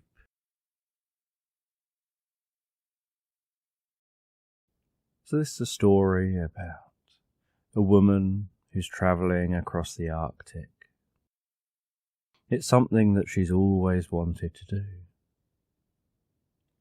She's always seen it as something that would challenge her, something that would give her a sense of accomplishment. And she also liked the idea of being out in nature. She liked the idea of being able to see the northern lights and to test her abilities. So as this woman was travelling, and so one morning this woman woke up in her tent, and she could hear the sides of the tent flapping and vibrating in the wind. She could hear the sound of that wind outside the tent. She could notice the way the snow was packed up part way up the side of the tent, while she lay in that tent in a sleeping bag, wrapped up so comfortable, so warm, with the light just right, illuminating that tent as the sun shines through the tent. And after getting ready for the morning, she opens the tent, pushes out through the snow, walks out into that snow. She clears the snow away from in front of the tent, builds the snow up a little bit around the edge, stopping the wind from blowing directly into the tent, creating a wall of snow, directing that wind up and over the tent. And she has a special camping stove which she uses to make herself some food and have a warm drink as she relaxes in the entrance to the tent, enjoying that food and drink before clearing everything away, packing it all away, ready to continue her journey. And she packs it all away, puts it on the back of a trailer being towed by the snowmobile, gets on to that snowmobile, and travels, following the compass in the direction she's heading. And as she heads along, so she notices that out here, most of what she sees around her is just snow in whatever direction she looks. It was a few days earlier where she last passed trees, and she often finds herself thinking back to the pine forests, to how much calmer the wind was back then. But she's aware that she's making this journey to achieve something for herself. And she's doing this journey on her own, but a few times every day she uses a satellite phone to contact people, let them know her progress, let them know she's okay. She also has GPS tracker on her and knows that people can monitor her on their computers. They can see where she is, what progress she's making. They can monitor the weather. They can give her updates as she needs them. And as she continues travelling, so she plans on going straight through the North Pole and then straight over to go the other side. And most of her journey is made on this snowmobile. And so she continues her journey, crossing that snow. And currently, the sun doesn't stay up. And as she crosses that snow, so she thinks about the journey she's had so far. She thinks about other experiences. She often finds herself thinking about being with friends in coffee shops, thinking about wandering around parks, thinking about quite mundane things that she's missing out on while she's out here, things which, when everything is just so white and plain, she happens to end up missing, things she never would have thought of missing, and never would have necessarily said if someone said, "What would you miss if you went travelling?" And as she continues, so the sun begins to set again. And she's been travelling for many hours. And as the sun sets, so she sets up camp again. She sets up a tent. And she packs some snow around the tent to help insulate the tent. And she faces the entrance to the tent, the opposite direction to the wind. And she goes into her tent. And she's surprised at how quiet it is when she enters the tent. And that she gets so used to the volume of the wind, of all the sounds outside, that she's travelling along thinking that it's quiet because there's nothing around. And yet actually, there's a lot of noise given off. Yet actually, there's a lot of noise. And you only notice that difference when you change environments. You get so used to one thing that you stop noticing it. and she relaxes down in that tent.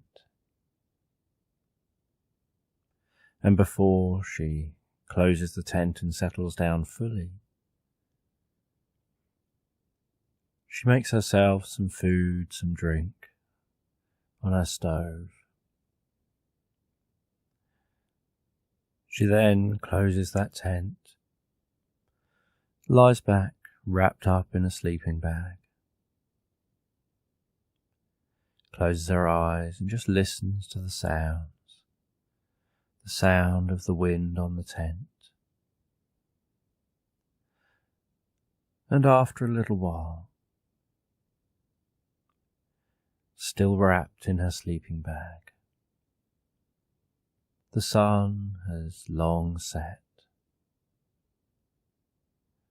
and so she decides just to have a peek out at the northern lights. She opens the tent a little bit and gazes out and up at the lights in the sky, the sight of the occasional shooting star.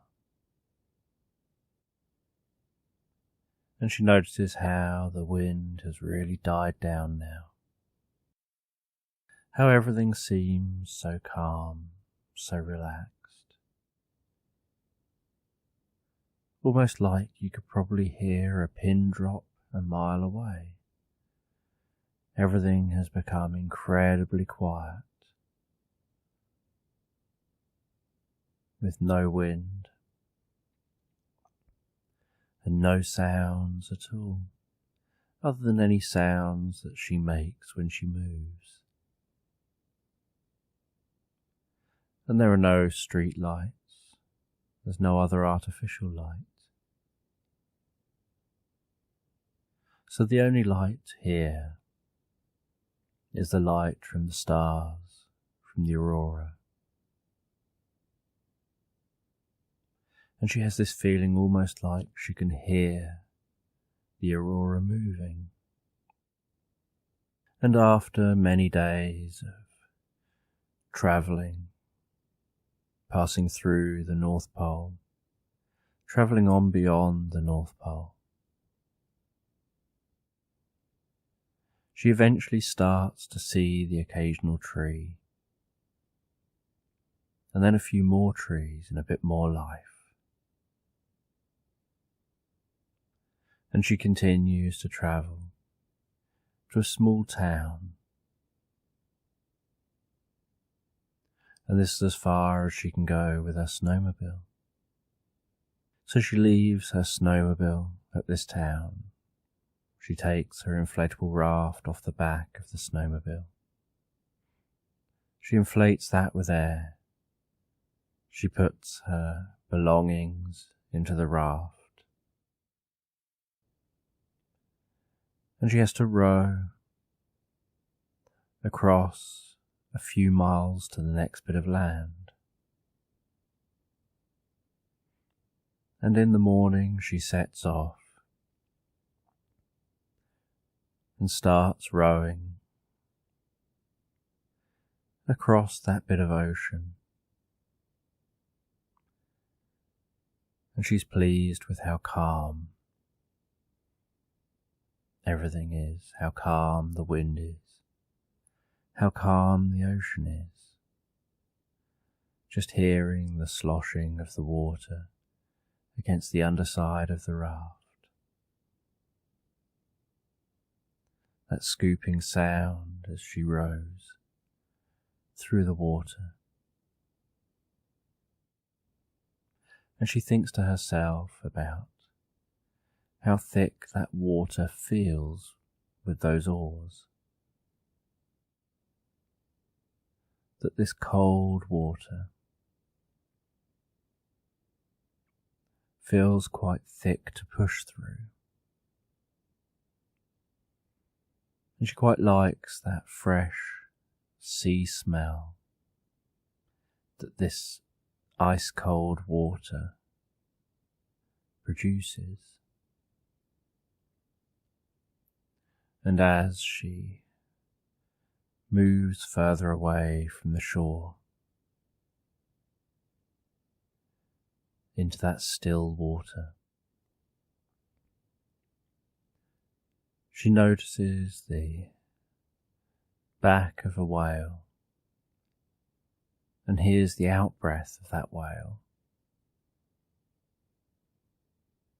and can smell that slight fish smell from that whale just slightly off in the distance. And she watches as the whale seems to swim closer, turns slightly on its side as if to investigate her, dives down under the boat, pops up the other side, swims off a little way, before diving down out of sight. And she notices just stillness again, and looking around, there's the light blue sky, an almost perfectly reflective ocean. And then suddenly, halfway between her and the horizon, she sees that whale leap up out of the water, turn sideways and splash down into the water. And a little while later she sees it pop its head up and then back down again. And she watches with interest as she continues to row, watching that whale. And then she sees another whale join it. And she thinks to herself that she bets that under the water now there'd be that whale's song, which she finds so relaxing. And she continues to row towards the shore. And when she eventually reaches the shore, it's a rocky shore with a pine forest, a dense pine forest, going almost all the way to the water's edge. And the water's so calm, it's just lapping incredibly gently on the stones at the edge of the shore. She rows that raft up onto the shore so that she can jump out of the front of the raft and pull it up onto the shore even further. She then takes all her stuff out of the raft and starts letting that raft down. And she has to make the rest of this journey on foot. So she needs to take the time to let that raft down fully, to make it as small, as compact as possible. And she only has limited supplies on her for this last leg of her journey. She has a backpack that's almost as large as she is. And the raft is attached to the bottom of that backpack. The oars to the sides. And the backpack fits so comfortably and is weighted just right that she feels very comfortable walking with that backpack on her back. And she pushes through the pine forest. She's been rowing hard for most of the day.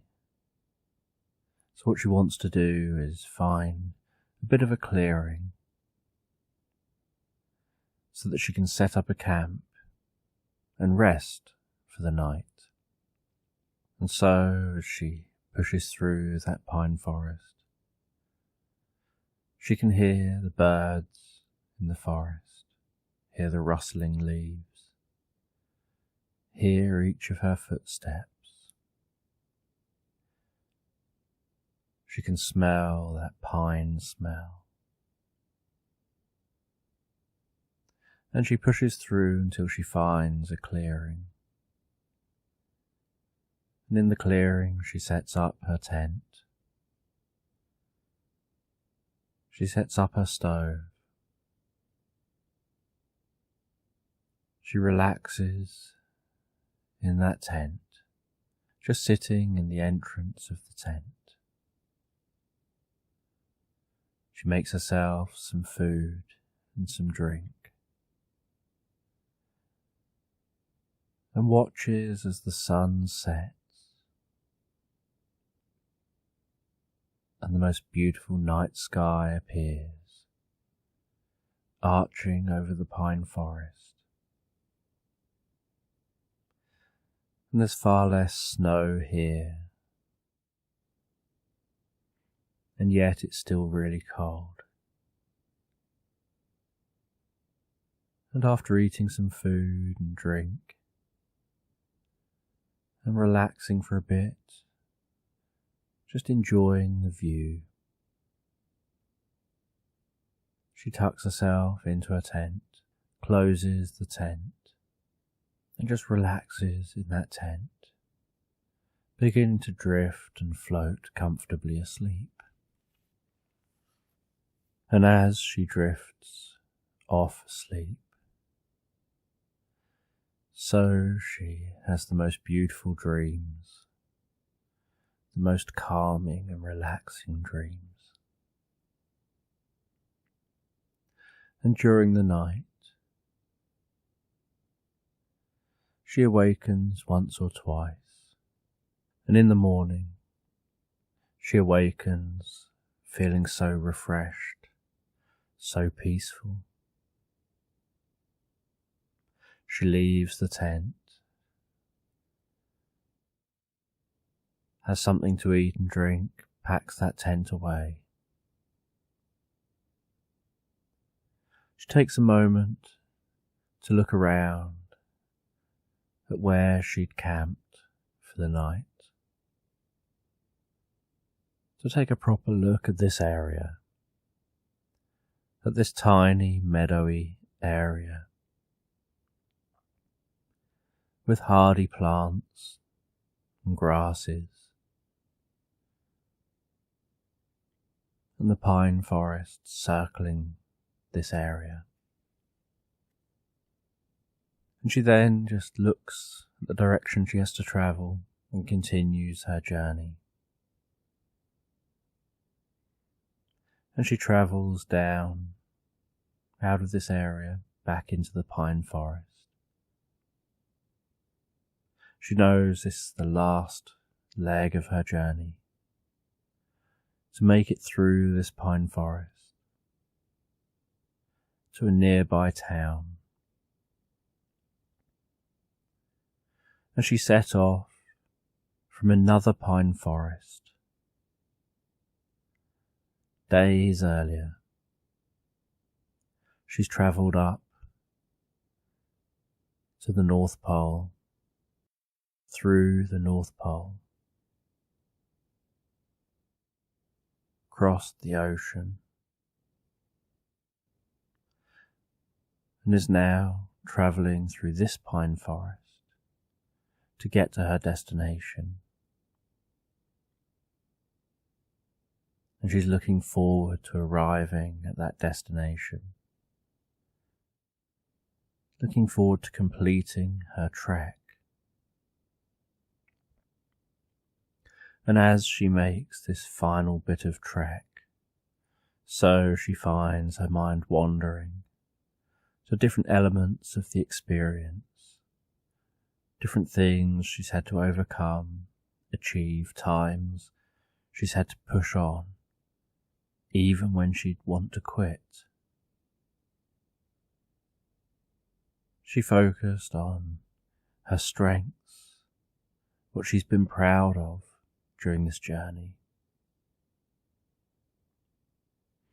And as this day draws to an end, so in the distance she can see the lights of a small town. And this spurs her on to keep going for this last leg of the journey. And as she arrives at that town, she's struck by how beautiful this town is. She thinks it looks like a winter postcard, with the most beautiful lights in the dark. And she walks into that town,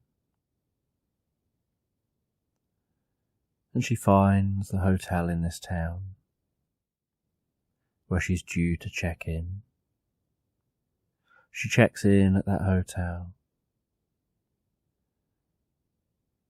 places all her belongings down in the room. The first thing she thinks is about how warm this room is, that she hadn't really noticed how cold she had been. She'd been comfortable, but didn't realise that she was still cold compared to being in this room, which had a real log fire in the corner, crackling away. She could feel that warmth of the fire on her cheeks. She could feel her cheeks going red with that warmth. She warmed her hands, warmed her feet, and sat down for a little while in her room before heading to a nearby restaurant, grabbing something to eat and eating a proper meal for the first time in days, and really savouring that meal, and having a drink with that meal, really savouring that drink, and appreciating what she was eating and drinking, being proud of herself for her accomplishments. And she contacts people, lets them all know she's okay, she's made it to the destination. But what she's really doing is looking forward to going to bed, to sleeping in a proper bed for the first time in days. She knows that she's going to be collected and taken home in a couple of days' time. So for now she decides to enjoy the experience of being in that hotel, that comfortable room, the great food, and just exploring this town. And so she goes to bed, rests down in that bed, feels how comfortable that real bed is compared to lying on something solid for the last few days. Sinking her head comfortably into the pillows and the warmth of that room, and she drifts and floats comfortably and relaxed, asleep.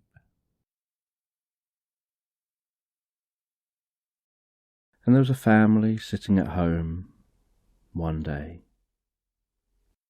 and the father was teaching his son how to make paper planes.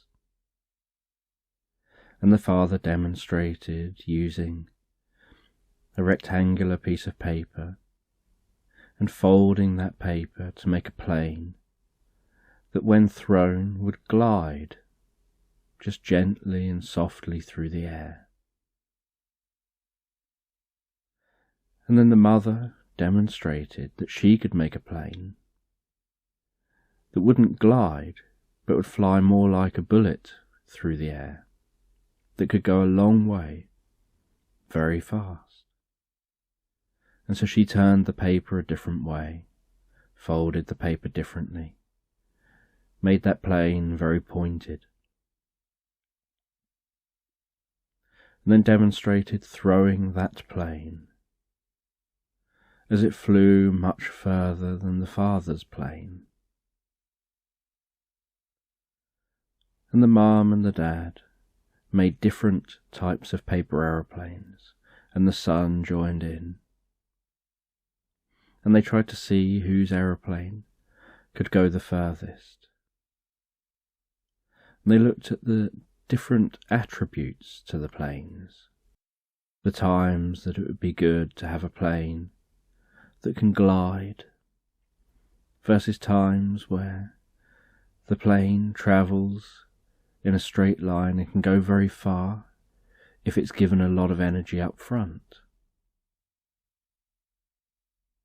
And the son was taught about how you can't throw a gliding plane really hard, because or else too much wind gathers under its wings. It loses control and crashes. But you can throw a gliding plane gently, and it will glide a long distance. But you can't throw a fast plane slowly, because or else it just drops out of the sky and doesn't go anywhere. So you have to throw it faster, and it's designed to be able to stay stable as it travels through the air. And after teaching their son about paper planes and having a competition to see who could make a plane go the furthest, and trying different conditions like throwing the plane out of a window upstairs in a house versus throwing a plane from downstairs in the back garden, and seeing how the way that it's thrown makes one type of plane better suited to use than another. The father then decided to demonstrate making a paper boat. And he'd always had this habit of folding money into boats. And he then said the important thing, if you want it to float, is to just rub a bit of washing up liquid on the bottom of that boat and just around the bottom of the paper. And then you pull it out a bit. You make it so that it's stable and rest it on the water. And the father took his boat he'd just made out into the back garden, took it to the pond at the end of the back garden,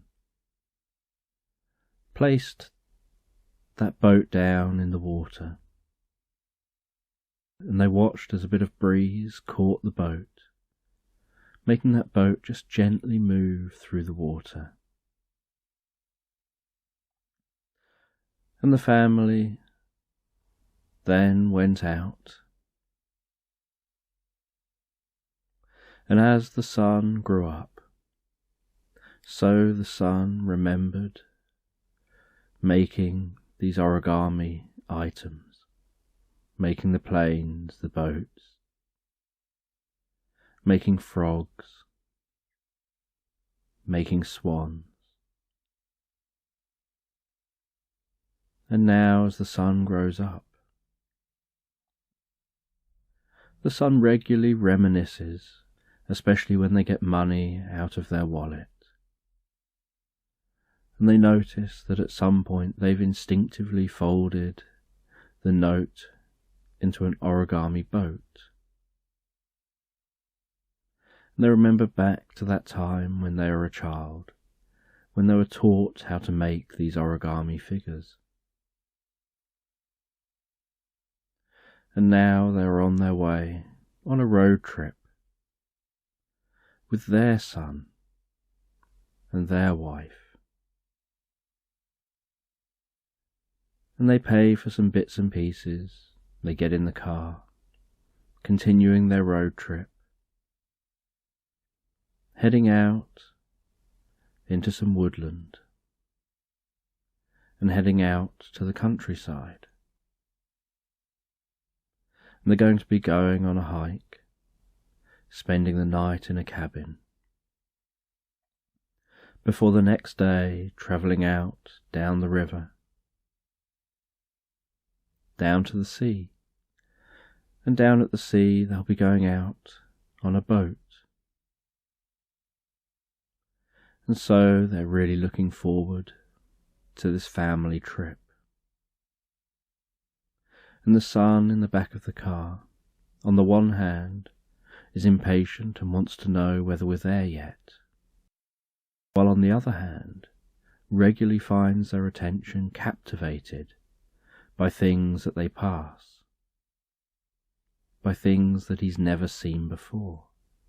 And he finds his imagination going all over the place, creating stories about the different things that he sees. He'll gaze up and notice an eagle circling overhead. And as the car travels along the side of that bit of land, he'll just watch for minutes up at that eagle and imagine what the world must be like for that eagle. And he'll imagine little adventures the eagle must go on, things the eagle must do. And then at another area he would notice a large deer, and he'd wonder what that deer gets up to, the adventures that they have. He'd notice rabbits and wonder about their adventures. And his parents would just be sat in the front, talking to each other, having a conversation he's not at all interested in. And then after a long while, they start to drive into dense woodland. And the more they drive, the deeper and darker and more dense that woodland seems to become. And the more hilly the woodland seems to become. And they notice the way that occasionally the mottled light of the sun would manage to escape through some of the leaves of the trees. But generally, wherever they looked, they could just see the trunks of the trees, the leaves of the trees, and the way the trees arched over the road. They notice that the sound driving here is different to the sound driving in the open road. And after driving further through the woodland,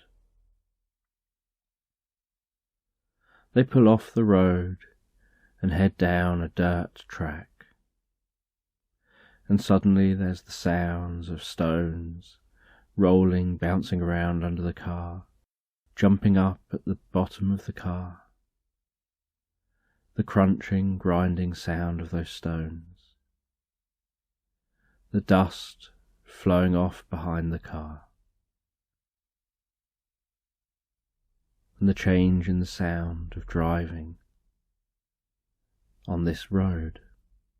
And they pull over at a cabin by a lake. And they all get out. They look over the lake. They see the trees around the other side of the lake. They can now see the sun again and the sky. And the sun looks up into the sky. He notices the way the clouds are moving, the way those clouds are morphing. Noticing a puppy standing up on its back legs, and then morphing into a bird facing the other direction, before then noticing a bear sitting up eating some honey in the sky, and then a pelican eating candy floss, and a unicorn rearing up, ready to charge into the stars, and a sumo wrestler looking ready to fight. And the sun gets engrossed in the different stories the clouds tell. And while engrossed, his parents call him to come and get some of the luggage from the car and take it inside into the cabin. So the son and the parents head into the cabin, carrying in suitcases, other luggage. And they look around that cabin, and they place their bits down. The son finds the bedroom he wants, and then the mum says that he's got to sleep in the other room, the smaller room. And the dad puts some logs on the fire. And it's not particularly cold right now, but the dad wants to start just warming the cabin, knowing that in a few hours evening will set in. And before evening sets in, the mum and the son decide that they'll just go on a hike. Not too far, but just a few hours through the woods to take in some of this landscape and to get a different perspective on the lake. And so the son and the mum head out of the cabin, and they walk into the woodland. And there isn't really any kind of a path, just some simple animal tracks to follow.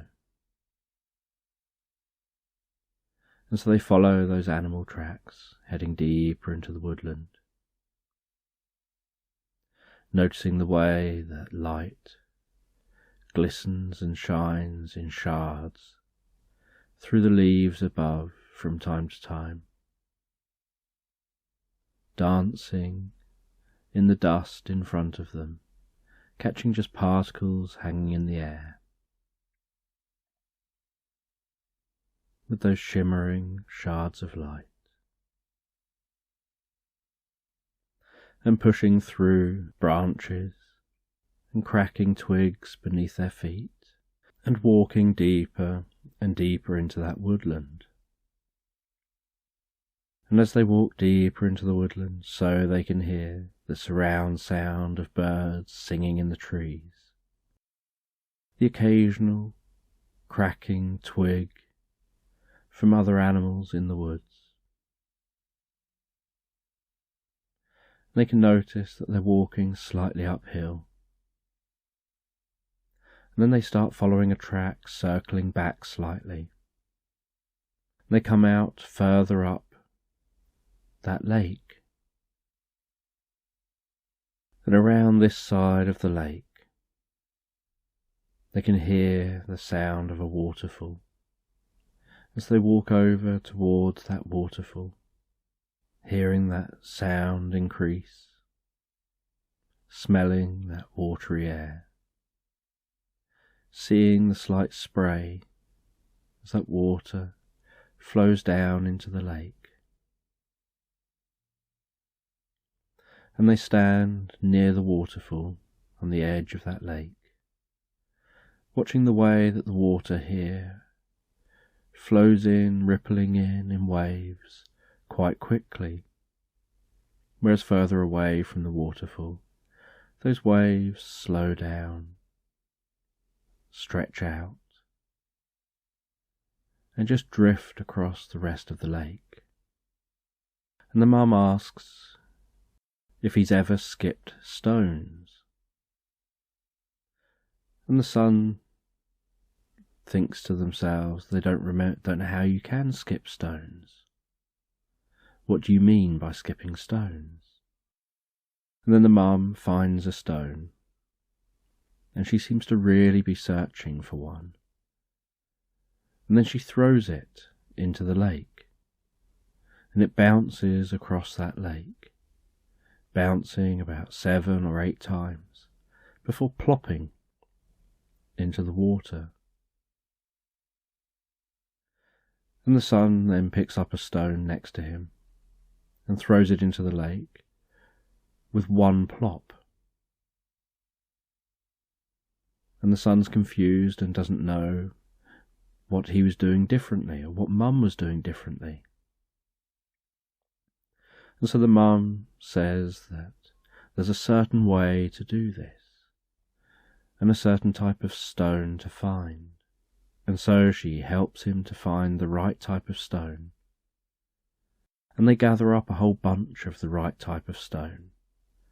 She said it's got to have a certain flatness and smoothness to it. And then she talked about how you throw that stone, how you twist your body, how you throw it so that it hits the water with the right angle, so that it spins as it's hitting the water, and that it's thrown so it doesn't hit the water too steep or too shallow, but also the angle of the stone at the time that it hits the water, so that you get the most bounce for the energy you put in. And so the mum then throws one of the stones, and it bounces 6 or 7 times before plopping in the water. And the son repeats this, and manages to make their stone bounce twice. And they feel a sense of excitement and achievement at managing to get their stone to bounce twice. And they try again and again. And for about half an hour, they throw those stones in the water, until the son can manage to get about 4 or 5 bounces with each stone. And after throwing the stones in the water, as they notice the sun is beginning to set, they start following the edge of the lake back round towards the cabin. And they walk back to that cabin, and in the cabin they find that Dad has been preparing some food, preparing something to eat for the evening. And they sit down in this cosy cabin, with the flickering light of the flame in the fireplace dancing around the walls, the warmth of the cabin. And they sit and they eat their food, and they enjoy that food, although the son isn't so keen on the pickles. But he eats it anyway. And they enjoy some fruit for afters, some melon and other fruit. And then, after eating, they go outside. They walk down to the lake. And they sit on some benches that are on a jetty just down, poking out into that lake. And they notice the darkness of the sky, the stars peppered across the night sky. Notice the occasional shooting star fizz across the sky, hearing that gentle lapping of the lake water on the shore, and noticing how still the lake is down this end of the lake, and how the lake's so still you can almost notice the blanket of stars reflected in the water of the lake. And then the dad goes and gets 4 oil torches, and there are holders in the 4 corners of the jetty. And the dad puts an oil torch in each of the corners, so that there's this comfortable, glowing flame and the sound of the flame flickering in the breeze, and that slight smell of the flames, and that orange glow on the water and onto the wood.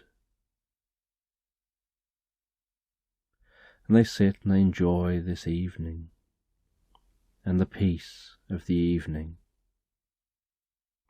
And in the morning they'll be travelling down to the coast following the river.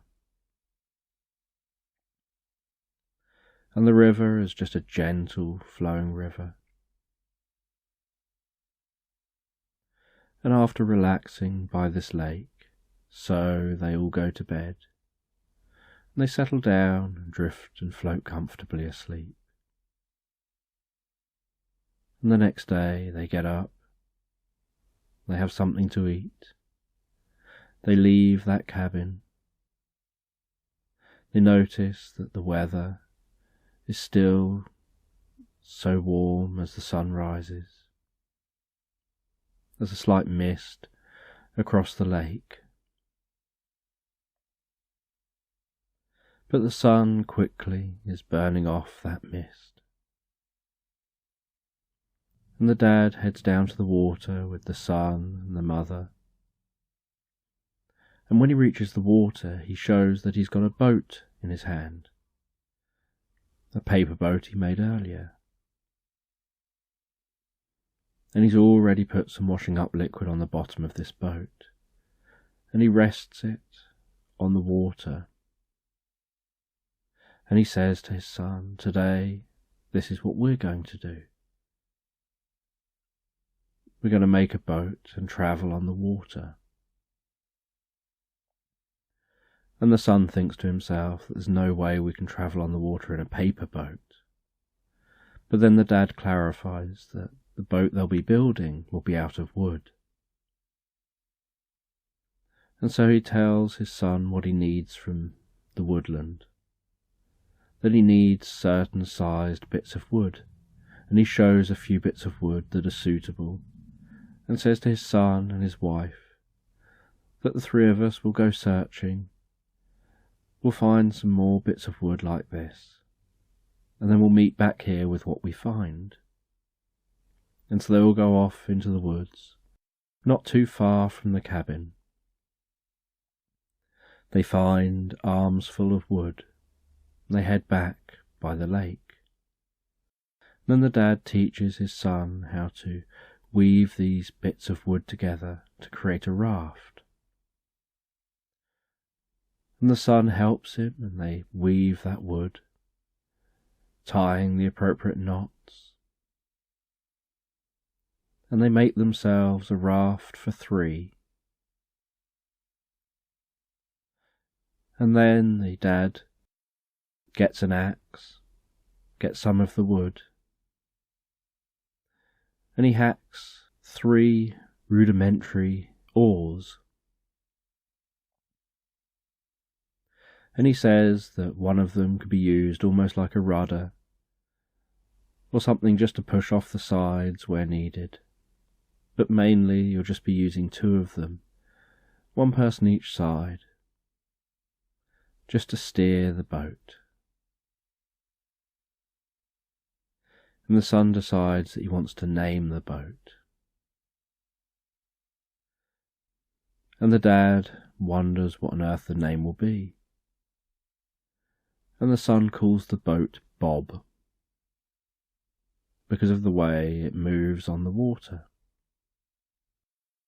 And they will carefully climb onto that boat, and then they push off from the shore, and they begin to row that raft across the calm lake towards the river mouth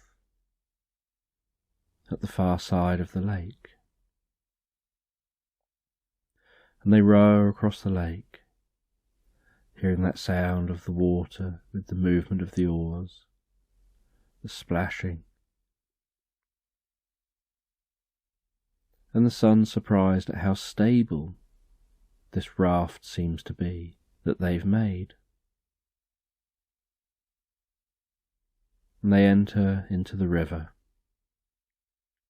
and follow that river down towards the sea. And the river's flowing very slowly, just a gentle flow towards the sea. And around them they can see that woodland. They can see birds occasionally fly up above the trees before flying back down again into the trees. They can notice the occasional bird of prey circling overhead. They can see the clouds moving gently across the sky. And after many hours, they can notice that the river is approaching the sea. And they arrive at the coast, hearing the sounds of seabirds. And that water still flowing really slowly. And they pull over onto the shore before they reach the end of the river. The father climbs off that raft and holds it, while the mum and the son get off the raft and the three of them pull it up onto the shore fully. They then walk along the beach. They aren't actually too far from the cabin that they're staying in. It's just that they weren't really travelling particularly fast on the raft. And the son asks the mum whether it's possible to make stones skip in the sea. And the mum and the son then go down to the seashore to try that.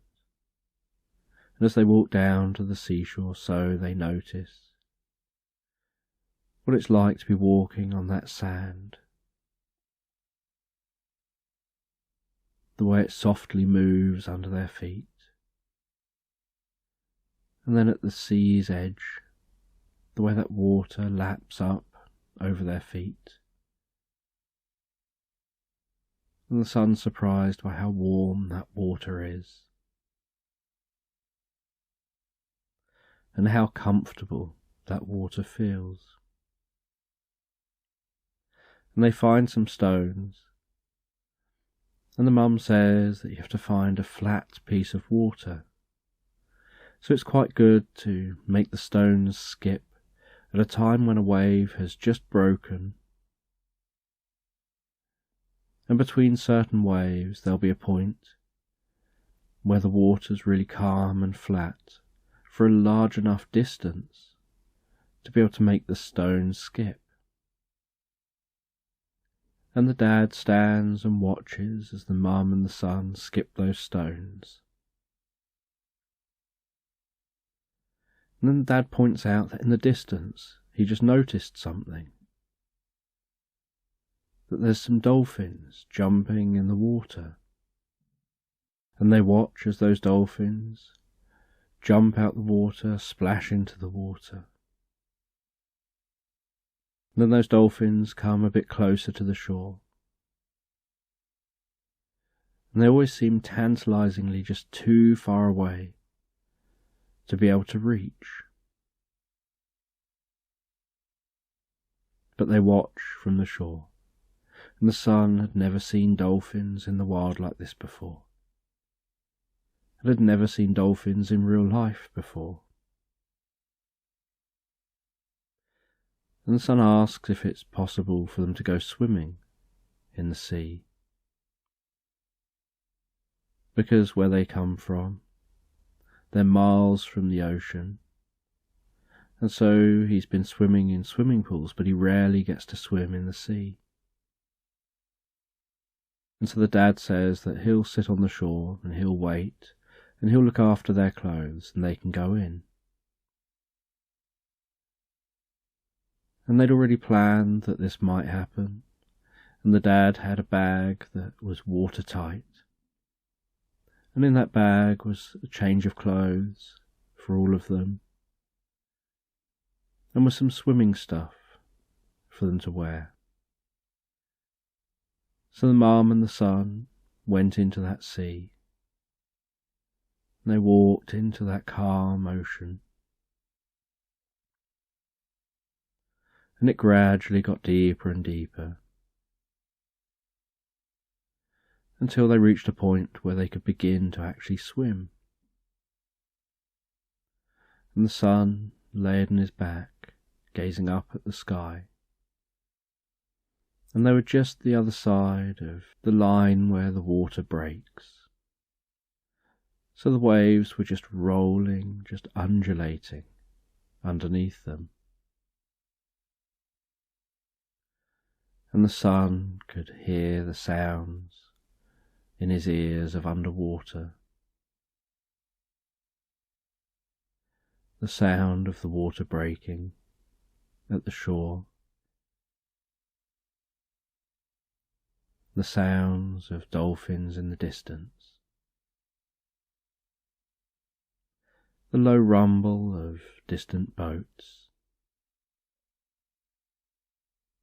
And feeling that water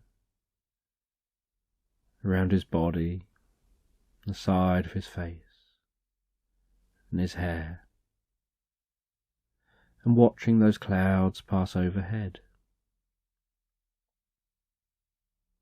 Curious about the stories those clouds are telling today.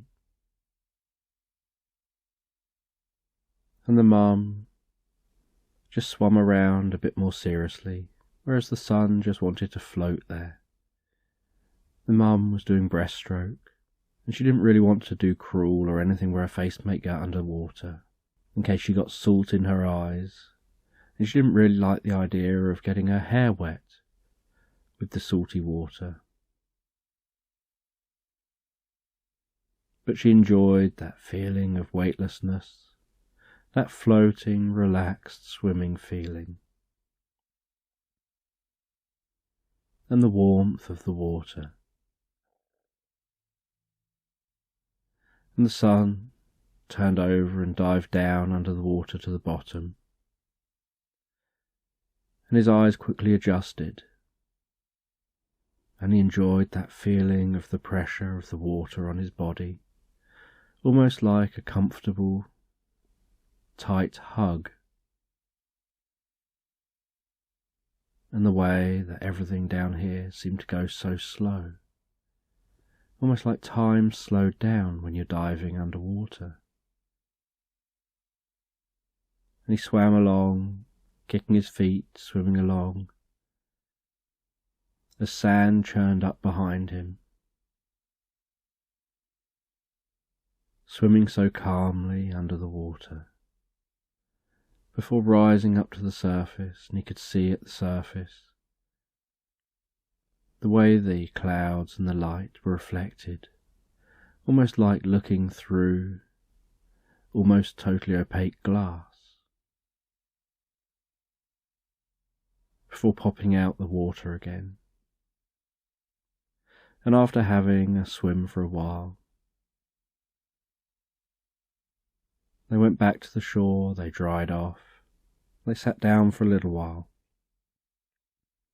before continuing their journey along to have a boat trip. And they went down to a pier, and there were boats that would pull up by the pier, and then go out for little boat trips, further out to sea where you can properly see dolphins, sometimes whales. And they went and boarded a boat with many other people, and the boat pulled away from the shore, travelled out to sea, and they saw a whale breaching and splashing down, soaking them. The dad tried his best to get some photos of all this, and the son found it funny watching everyone get soaked. and they saw what's probably the same dolphins coming by the boat, joining the boat when it powered along, jumping over its bow wave, seeming to turn the boat into a plaything, and turning side on and swimming sideways through the water, almost like they've got an eye looking up at you, trying to see who's in the boat. And after enjoying this time out here, they went back to the shore, and they had something to eat, and then they went back to their raft, and they travelled back up that river on the raft. And as the day drew to a close, they arrived back at the cabin, and after settling in for the evening and sorting themselves out from their day, they went back down to the lake, and they sat back down by the lake as they did the previous evening. And this evening the moon was bright in the sky, and they could see those clouds passing overhead, highly illuminated by the moon. And the way those clouds passed across the moon, passed across the sky, covering the stars. And the dad said to the son, "I want to teach you something. This is something I learned when I was young. And that I wasn't only taught how to make paper aeroplanes and paper boats, but I was taught how to rub out clouds and how to move clouds." And the son laughed and said, "That's ridiculous." And then the dad said, "Pick a cloud, any cloud you want." And the son pointed to a cloud. And then the dad imagined that the sky was a canvas, and he reached out with one of his arms, and he said, "Keep watching that cloud." And then with his hand, as if he had a paintbrush in his hand, he started painting over it, or rubbing it out. Firstly, diagonally, from the top corner down to a bottom corner, and then horizontally, from the other top corner, all the way down to the bottom. And then he imagined scrunching that cloud up, and he reached out with his hand, and he made a scrunching gesture with his hand. And the son was surprised to notice that that cloud genuinely seemed to be getting smaller and smaller, and seemed to be becoming erased, until eventually that cloud totally disappeared, and yet the clouds around it were still all there, and still intact. And he told his son, "You know what? There was a time this was being taught as a secret ability within some government secret agencies." And the son didn't believe him and just laughed. And then the son tried it for himself and found that it worked. And the dad said that he's not been able to do it yet on large clouds, but on smaller clouds to stop them forming rain clouds, he's been able to do it quite successfully. And the son didn't know if there was more to this or what was going on. And the dad and the son snuggled up, and then the mum snuggled in as well. And they relaxed here for a little bit longer, until it started getting a bit chilly, and then they headed back into the cabin. They all went back to their bedrooms and drifted and floated asleep. And then the next day they left that cabin and travelled home. And the son enjoyed being able to write down about the adventure he'd been on, about what he'd learned from his parents during this adventure, unaware at this age that when he's older, he'll probably share many of what he's learned with future generations. And then at the end of that day, after getting home, the son went to bed, still dreaming and thinking about his trip, about the lake, staying in the cabin, about sitting and looking up at the night sky, relaxing and floating in the water, in the sea. And as he had these pleasant thoughts, so he just comfortably relaxed and drifted asleep for the night.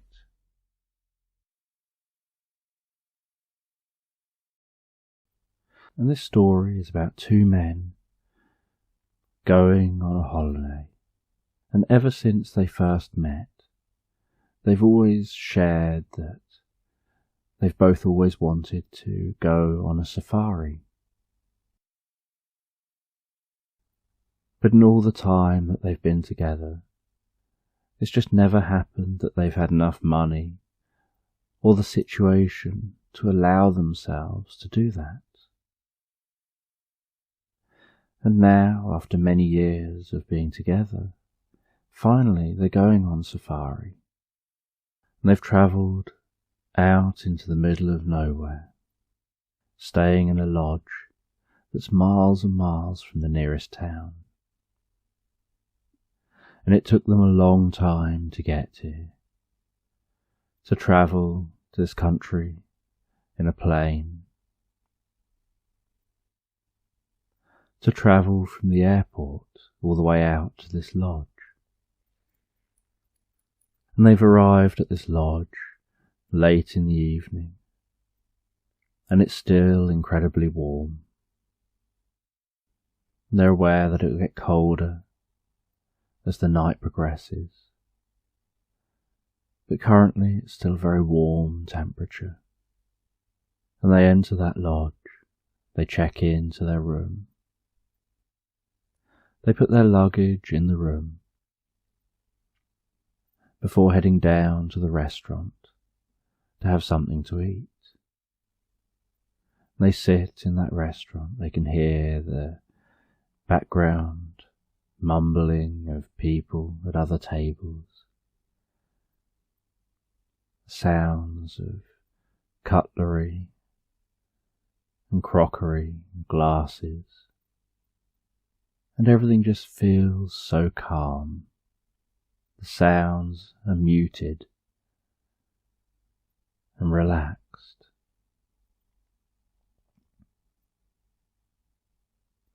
And they enjoy their meal together, talking quietly across the table to each other. And they can look out over the grounds of the lodge, seeing the trees swaying,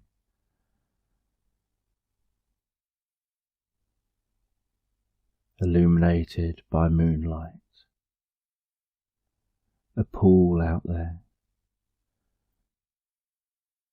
the silvery light dancing as the wind just gently blows across the surface. And they can hear the nighttime sounds,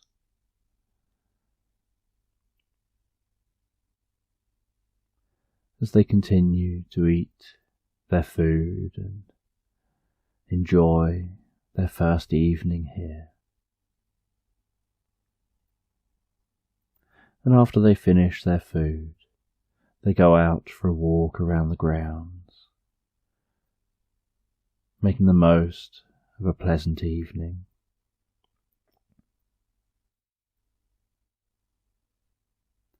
Before heading to the lodge's spa and going into the outdoor jacuzzi and relaxing in that bubbling, warm water, listening to the sounds of the night, the occasional sound of bats flying over, sounds of crickets, the occasional sound of a bird.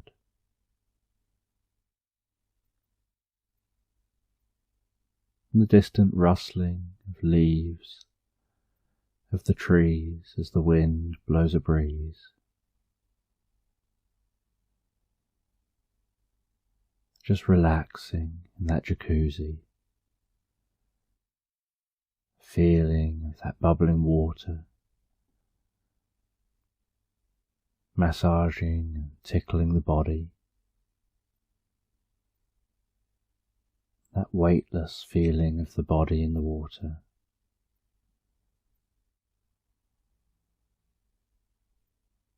Continuing to enjoy each other's company.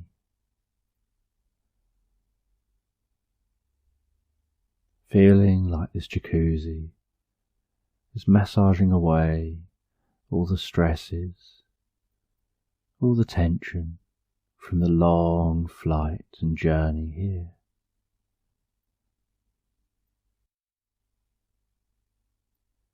And as the night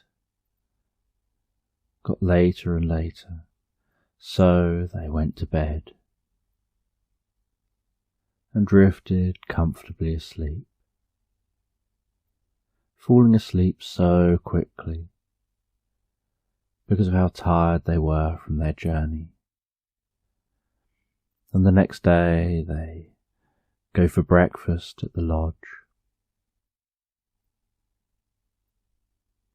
And the breakfast is a self-service breakfast. So they go up, they help themselves some food, some drink. Enjoy that breakfast before going with others on a tour for the safari. And this is what they really wanted to do. This is what they came here for.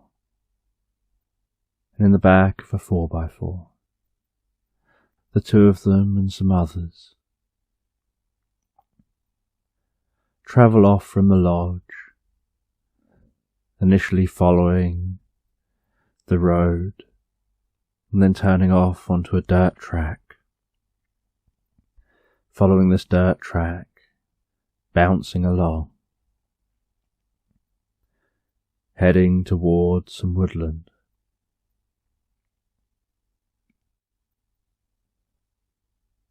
And the men have their cameras out, always ready to take a photo of anything they might catch a glimpse of. They keep looking at each other and smiling as they think about the fact that they're here together on this journey, on this safari. And after a couple of hours of driving, the 4x4 pulls over, skids to a halt near the woodland, and they all get told to get out of the 4x4, that they're making the rest of this journey on foot. As they all head off deeper into that woodland, trekking their way through the woodland, and the terrain is difficult to walk on. So they understand why they wouldn't be able to get this way in a 4x4. There's not a lot of room between the trees. There doesn't seem to be any sign of a path that a vehicle could take. And they feel like they're walking uphill slightly, although being in dense woodland, it's difficult for them to tell. And then after a while of walking through the woodland, they notice the trees thinning, and there are more rocks and boulders, and they notice that they are getting higher. And then the guide gathers everyone together, says we're going to stop here for something to eat and drink. So the group stops. They enjoy something to eat and drink. They can feel the warmth of the day in this slight clearing, and notice that sun overhead. And after eating and having something to drink, they continue to follow the guide until eventually they notice that they're at the top of a cliff. And it's not a particularly high cliff, but it's a cliff that looks down over a vast plain. They can see off in the distance what looks like some mountains or very high hills. In another direction they can notice some more dense trees. But they realise they're looking down over a vast plain, and the guide says that that's where we're going. We're going to be going down there to that plain. And the guide starts leading them down a narrow path that weaves left and right and left and right down the side of that cliff edge. And it's quite a narrow path, but reasonably easy to follow. And the guide jokes that later on we'll be heading back up this path. The getting down is the easy bit. And so they head all the way down to the plain. The men stop and they take photos of different animals they spot.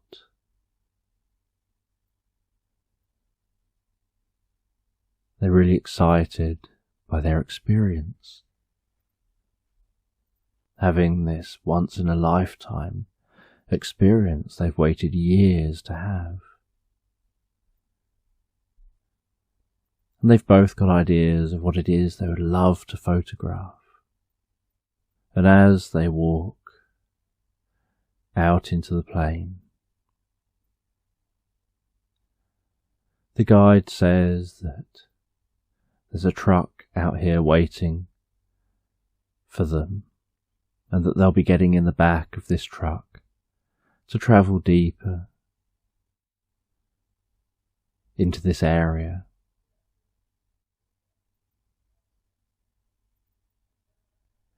And that being in the truck is obviously safer here than being on foot. And they reach the truck or climb into the truck as it then travels across that plain. And once it's travelled quite a distance, it pulls to a halt, giving them time to get their cameras, look out the windows, and take photos of a pride of lions, take photos of other animals, of zebra, and photos of animals drinking at a river. And they find it interesting that they're aware that these animals, some of them hunt the others, and yet down by the river, they'll be drinking side by side.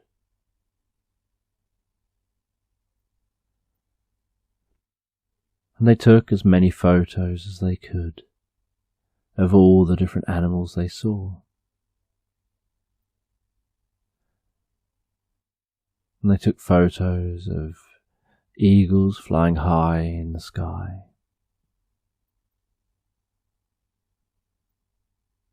so gracefully circling, catching warm air, rising up, circling up higher, seemingly effortlessly. And then the truck would move on to another area, travel some distance, where they would get an opportunity to take some more photos. And then it would move on somewhere else, and they'd take more photos. And then it arrived at what was like a mini lodge. And the guide said that we'll be just staying here for the night, and then in the morning you'll make your journey back.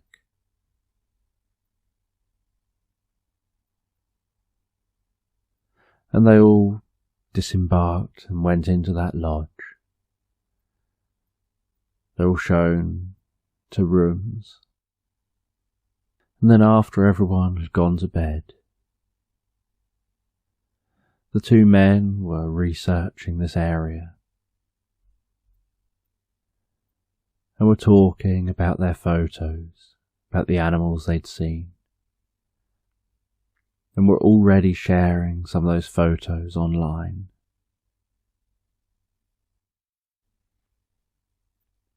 And they were talking about how surprised they were that even in the middle of nowhere, you can manage to access online and share photos.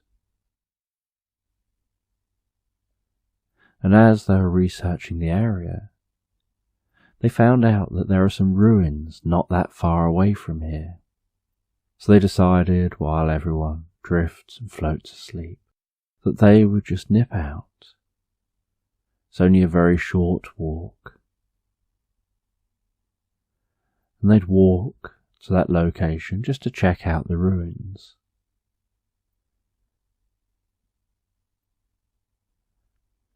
And they felt like the location they were in was safe.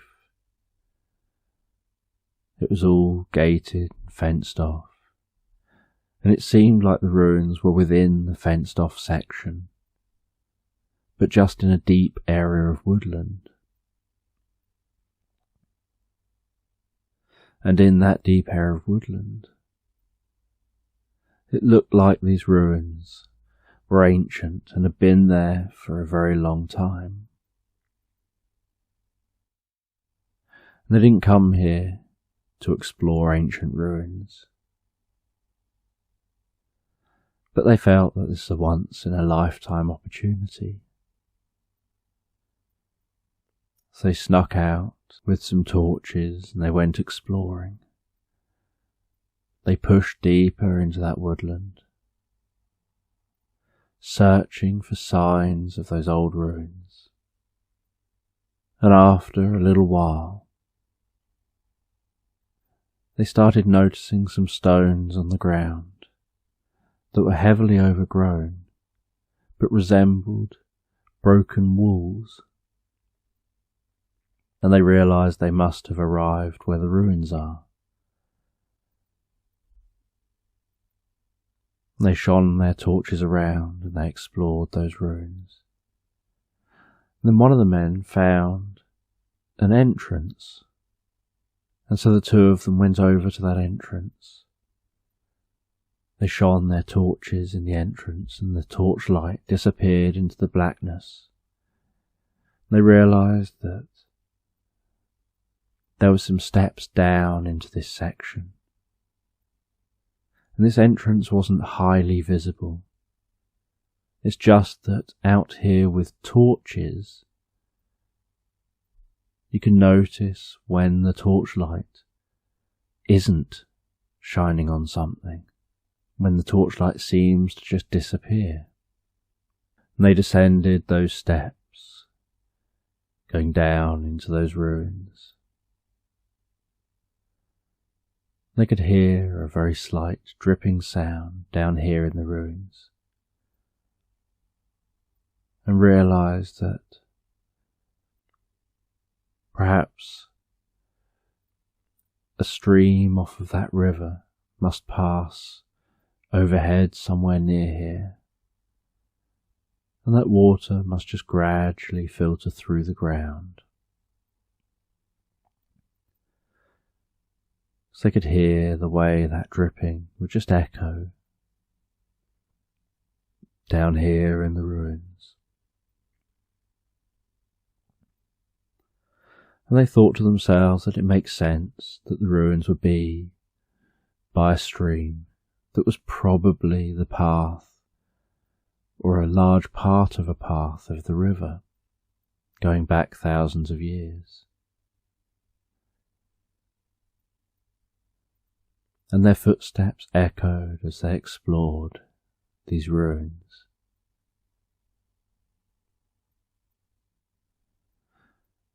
And after a little bit of searching, they found a doorway. It's like a stone covering a gap. And they moved that stone aside, worked together to slide that over. They walked into this open space and realized it was a large chamber. And in this chamber, their torches glistened and shone and reflected off of large amounts of gold around the walls. They noticed there was inscriptions, writing around the walls, and incredibly intricate artwork and pictures.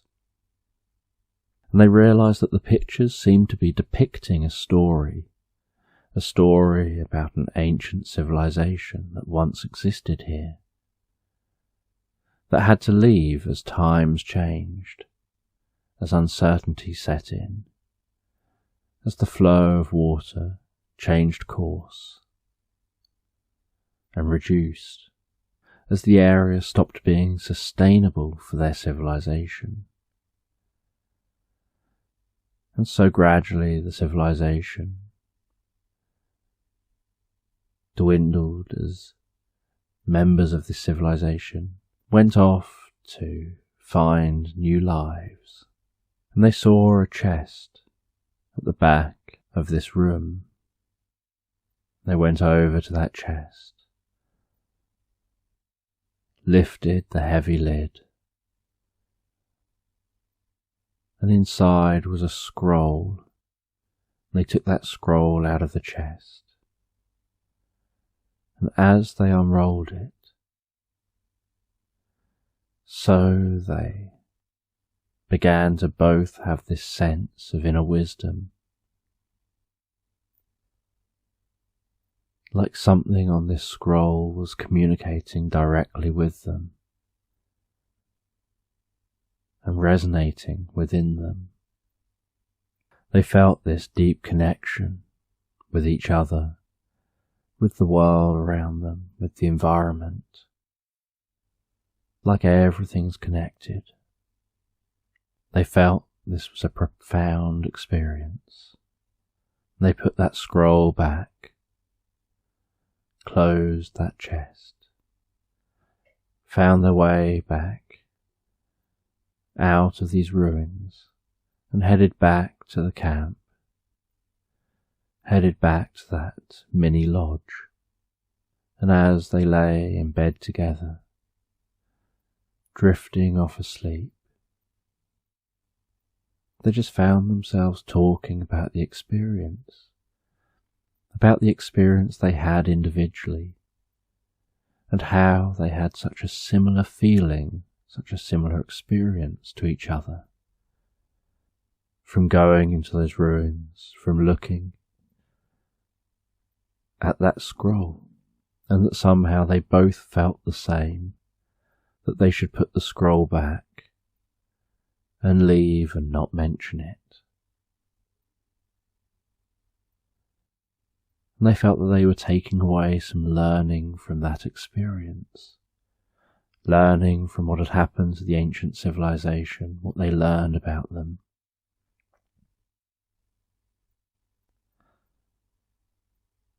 And they felt they'd both developed a greater sense of inner wisdom, and they drifted off asleep. And the next day they got back in that truck, travelled back across that plain. They took the opportunity to take more photos,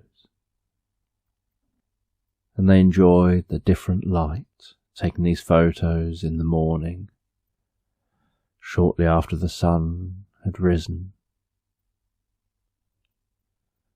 contrasting to when they were taking photos in the afternoon towards when the sun was setting the day before.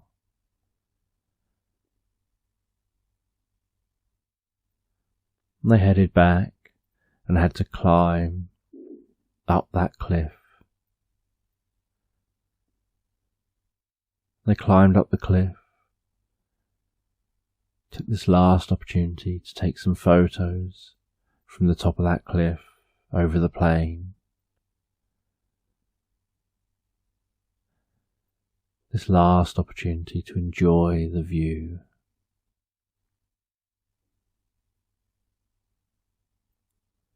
And the two of them just held each other, looking out over the view, taking that view in together, holding these memories they'd been creating.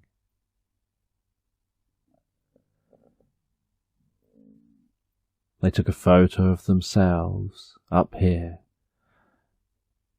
with the plain in the background, those mountains off in the distance, the woodland, that river, before walking through that woodland back to the 4x4. Then making their journey back to the main lodge. They'd been here a couple of days now, and the plan was to go out and do a few more things, a bit more exploring, over the week that they're here. They look forward to going on a hot air balloon ride one morning. They look forward to going to a nearby animal sanctuary and looking at the work that they do there on another day. They look forward to a couple of days of just enjoying, relaxing, and chilling out. And then, as their holiday draws to an end, they leave here, travel home. And once home, they get some of the photos printed up, some photos of them together on holiday, photos of them in a hot air balloon. They put those photos up at home before going to bed and drifting and floating comfortably and relaxed asleep, knowing they've learned so much, drifting asleep, dreaming of their learnings, of their time together, feeling a sense of inner well-being and serenity as they drift and relax and float asleep.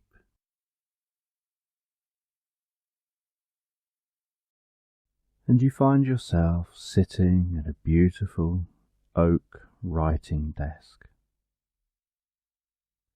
And you can feel that desk under your fingertips, the coolness of the wood, the texture of the wood. You can notice the items on the desk and notice a letter on that desk.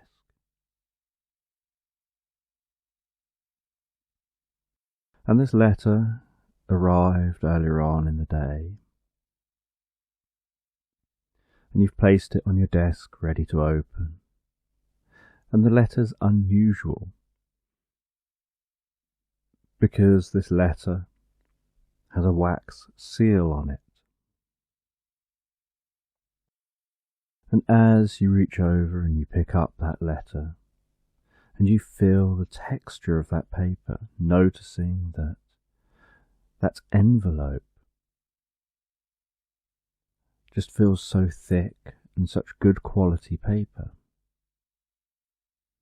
And it feels much older than usual paper you receive letters on. And you carefully pop open that envelope, prizing open the envelope. And you then take out that letter. And you start to read the letter. And you realise that the letter is from a friend, someone who's been off exploring. And this letter talks about a ball that's taking place, and it's a ball taking place at the end of the month. And it's a masked ball. It's a ball where you dress up smart, but you have to wear a mask. And it says that you'll meet this friend at that ball, where they'll be giving you some information.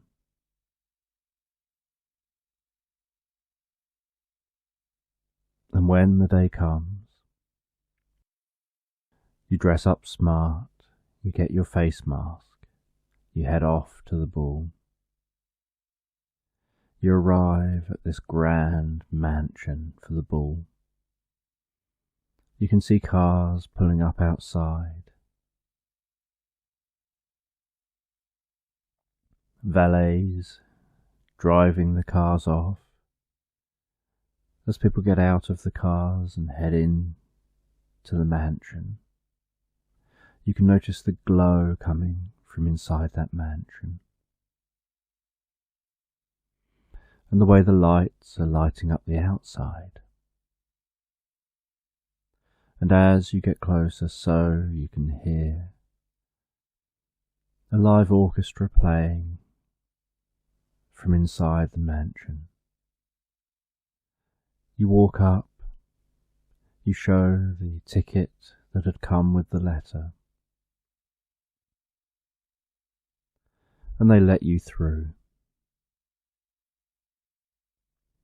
You walk into that mansion, noticing how grand it is, the marble floors, that echo as you walk along the floor. People walking around, carrying silver trays, serving drinks, snacks, chandeliers high above your head.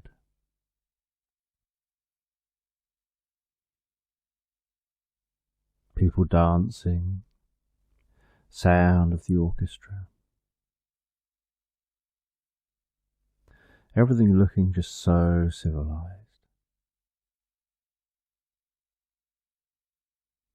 And you walk into the main hall.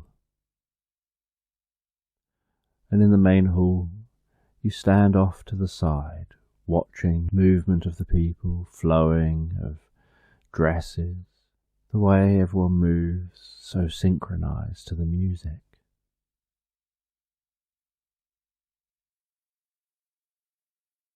And you spy over the other side, your friend in their mask. And once they notice that you've noticed them, they start walking up a marble staircase.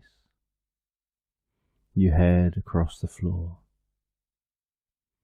Someone offers you a drink on the way. You take the drink off the tray. You walk along holding that drink to blend in.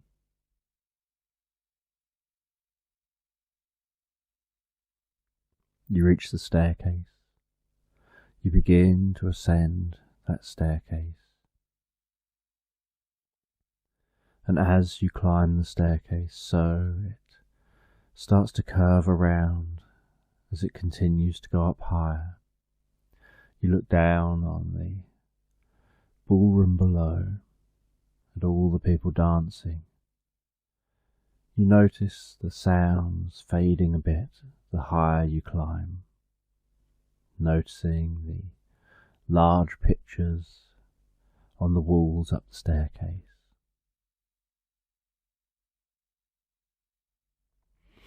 Following that staircase all the way up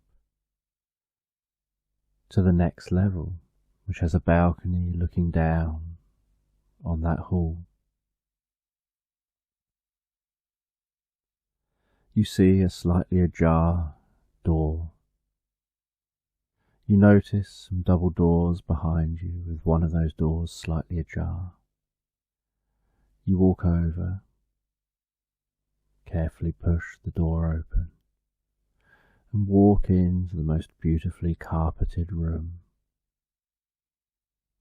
with soft lighting, fireplace, crackling at the back end of the room. In such a cosy, comfortable seeming room. You see your friend standing by the fireplace, illuminated by the flickering flames of the fire. The way those flames make shadows dance on the walls. You walk over to your friend. They tell you that they've got a mission for you, that they can't manage to remain anonymous enough to go on this mission themselves. They hand you a scroll, and they say that it contains a map.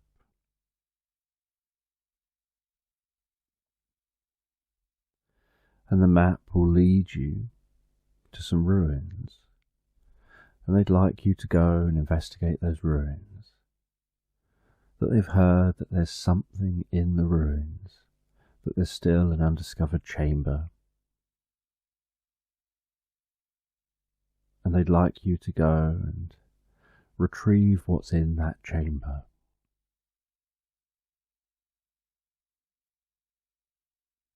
And so you take that scroll and leave that room, and then leave the party.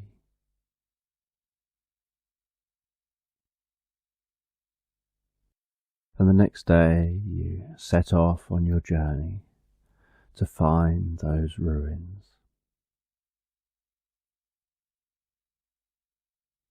You follow that map. You have to board a plane, travel a long distance, arrive at your destination,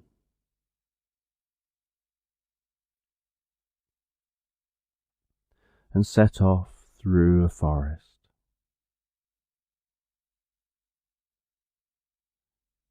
And you push your way through that forest, through the dense undergrowth,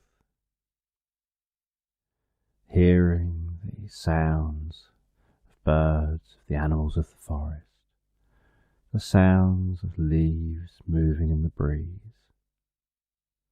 noticing the occasional dancing shard of light that manages to creep through those leaves. And you hack and push on through this forest, until eventually you find a bit of a clearing. You decide that you need to set up camp for now. So you set up a camp in this clearing, light a campfire, get yourself comfortable in the tent. Cook yourself something to eat on the fire, and take some time to relax. And as you relax, you look at that scroll, looking at where you are on that map, looking at where you're heading, and all you can tell, comparing the map on the scroll to your GPS, is that most of this area is just dense forest. But on the map it looks like that isn't the way it used to be. There used to be a large civilization here, with a boundary stretching for many miles. That boundary seemed to be able to keep the forest at bay, with many structures within this ancient city's walls. And as the sun sets, so the sky changes colour, from blue to oranges and reds, through to an inky black. And as that sky darkens, so you notice all those stars, the occasional shooting star. You relax back, you look up at the sky, you admire the beauty of those twinkling stars, that blanket of night over your head. As you lie back into the tent and drift and float comfortably asleep. And as you drift and float comfortably asleep, your body relaxes, your mind relaxes.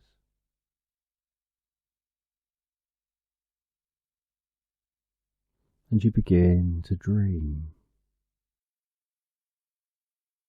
And you dream that you're walking through a meadow on a beautiful summer's day, walking down towards a calm, gentle, wide river,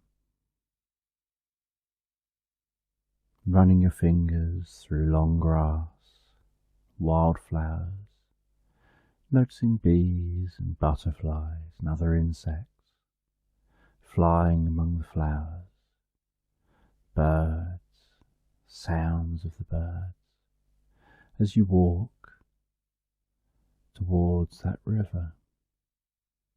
And the closer you get to the river, the more you hear the bubbling of that river as it passes by. And you arrive at the river. You see yourself in that calm water. You can almost smell that calm water. You put your hands in the water, you splash some of that water on your face. You feel a deep sense of peace, of calm, of relaxation.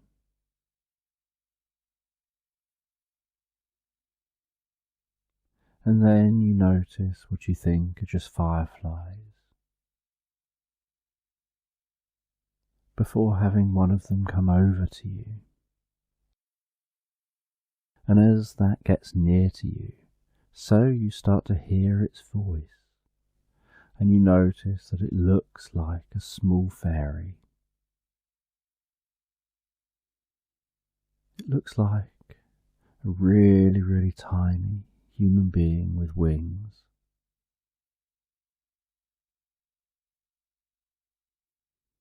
With hair that's glistening and sparkling.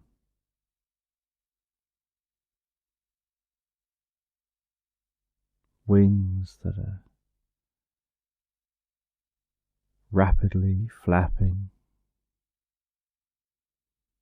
that look white and fuzzy. You hold your hand out.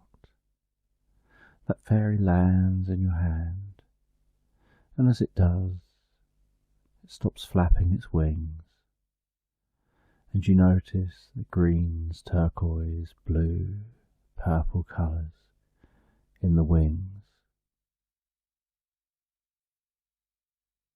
The way the wings seem to reflect a rainbow of colours with the slightest movement.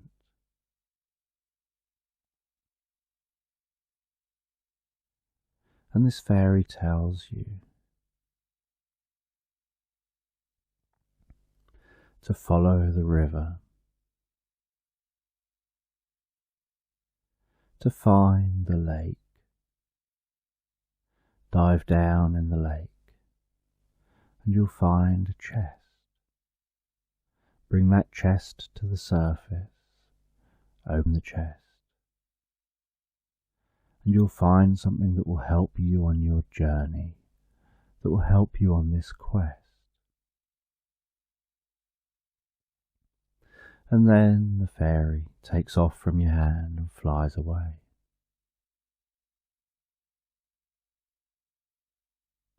and you don't know which direction to head. You decide to head upstream. You follow that river upstream. You can always turn back if there's nothing up here. And as you follow that river upstream, so you notice the way it seems to get a bit rougher. You start to walk slightly uphill.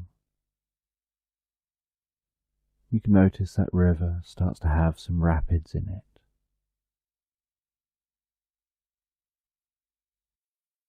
And the river curves around and heads in to a forest. And you follow that river into the forest. You walk along the edge of the river, along the rocks by the river. And eventually, you notice that river comes out in a vast lake.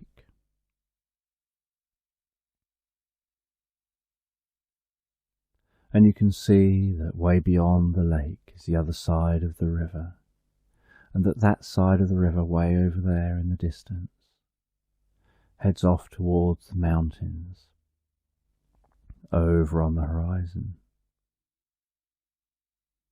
And you walk around that lake, and the tree line opens up slightly. And as you walk around the lake, so you notice that water becomes calmer and calmer the further away from the river mouth that you go. And you walk around that lake until you reach a point where that lake almost looks like a mirror.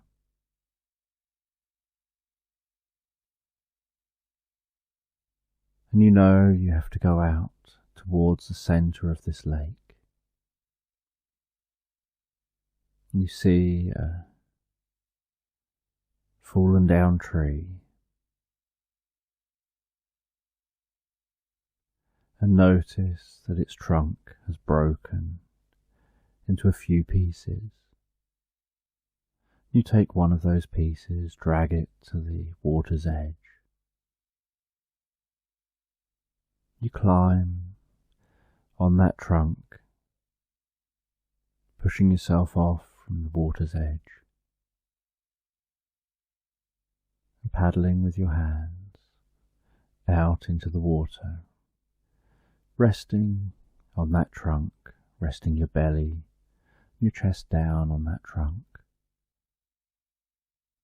keeping your centre of gravity low, keeping yourself balanced. As you swim out towards the centre of the lake.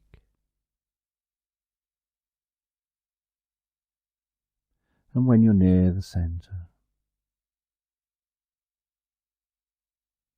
you're surprised at how clear this water is, that the water's so still that you can see all the way down to the bottom. And it's difficult to judge the distance down to the bottom. You get into the water. You take a deep breath. And you dive down under that water, noticing as you dive the sounds of bubbles, the changing sounds around you, the more muffled, muted sounds of being underwater. That being underwater is almost like time slowing right down, helping to deepen your sense of relaxation, feeling your body slowing right down, feeling so much calmer under the water as you swim down towards that chest.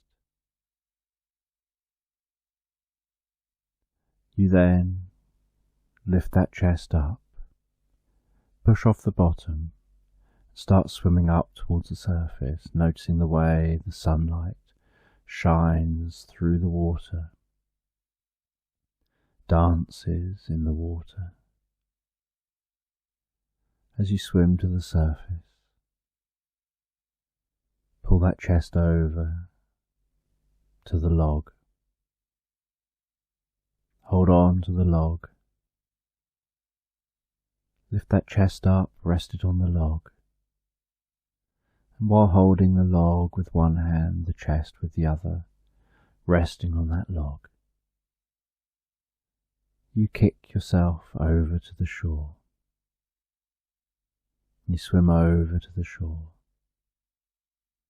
splashing your way over.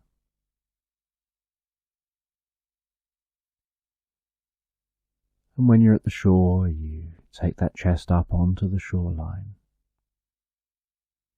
You notice how well sealed that chest is.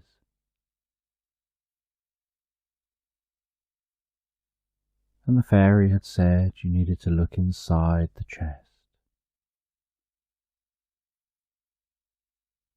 So you break the locks on the chest with a rock.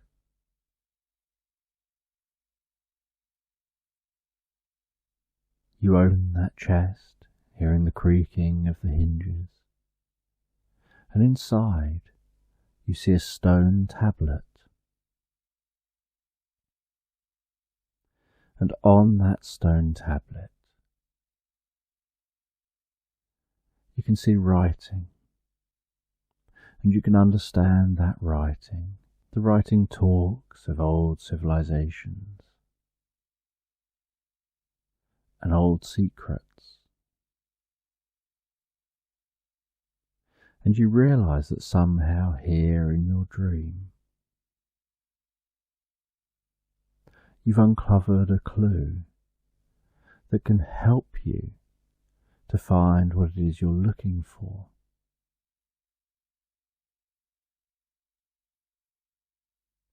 And the next morning you awaken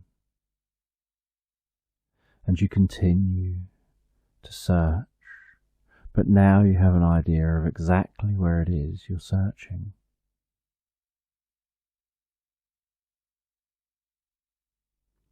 And after some time pushing through dense forest,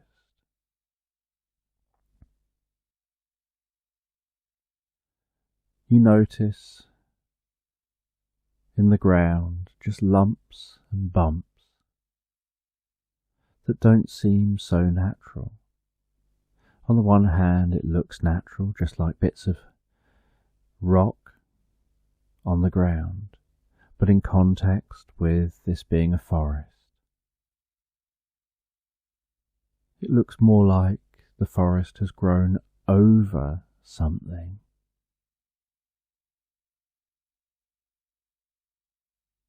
And so you explore a bit more, and you realize that these are ruins, and you find your way to the ruins that you're after.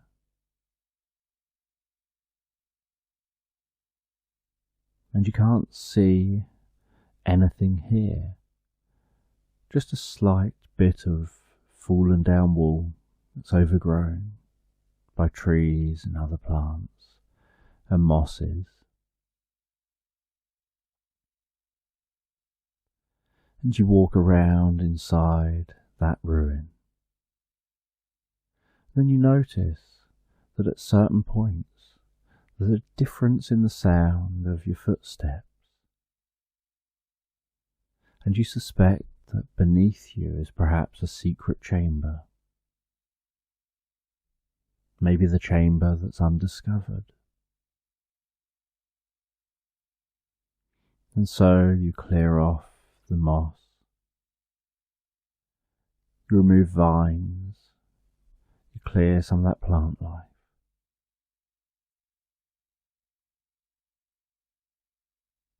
And you find what looks like a stone door, just almost like a stone slab on the ground, but it looks like it's blocking a passageway.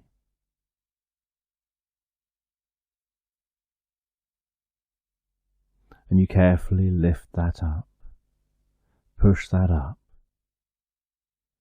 and tip it back out the way as it slams down with a crash, revealing some steps down to an underground chamber. And you follow those steps down into that underground chamber, noticing that slight draft sound, the gentle hum of some wind blowing through the chamber, the slight echo, the coolness down here. As you explore, and then after a while you find a room, and in this room, off the chamber, is a pool of water, an incredibly still pool of water. And as you walk into that pool of water, so you notice blue glowing light with each footstep you take, as if you're pushing through something that's in the water that creates blue glow as the water's disturbed, that was creating a faint blue glow within this chamber, within this room.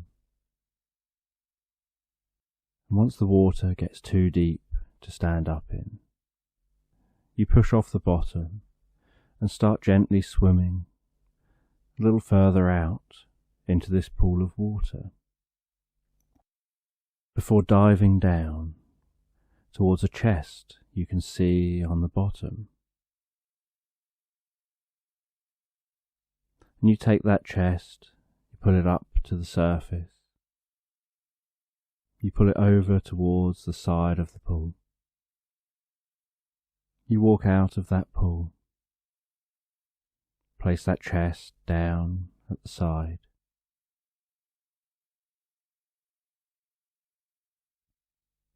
You open that, and inside you see what looks almost like a crystal ball, with some slight milkiness to it.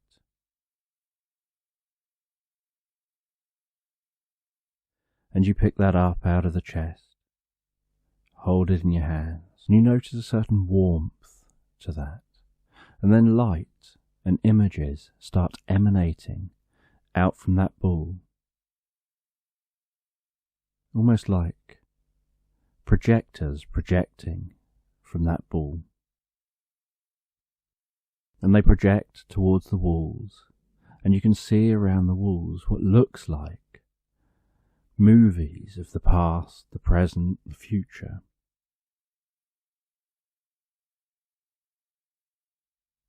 And while you're holding it, and you're seeing these different movies playing all around you, hearing those movies playing around those walls, you start thinking about specific events, specific bits of information, and you notice that those movies start to change, as if somehow while you're holding it, your thoughts control it, and it starts projecting movies of those events.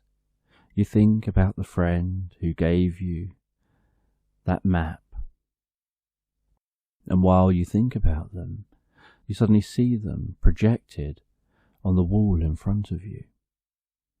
And you see them as you imagine that they are right now. You think about yourself and where you are, and then you see yourself projected, as if there's a camera somewhere up over your shoulder looking down on you, looking up at the wall at the projection. And you realise that somehow this orb, this crystal ball, seems to have the ability to show scenes of the past, the present, and the future.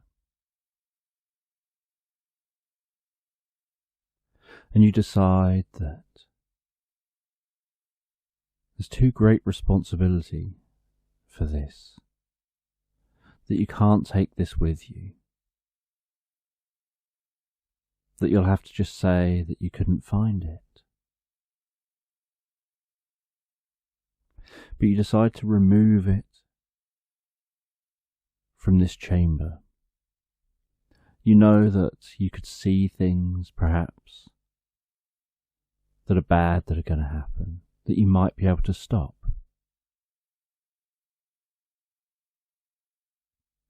But you also know that the power of being able to see the past, the present, or the future might make you start to misuse that power and give in to temptations.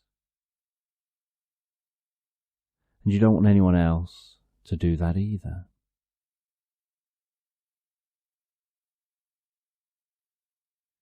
So you take that out of the chamber.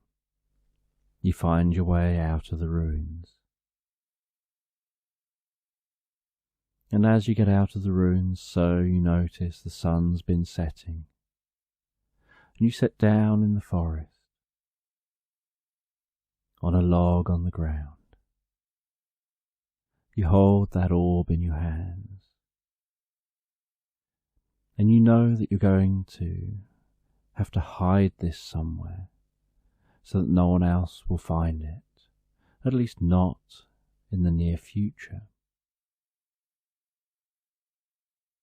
Because you're worried about what they might do with it.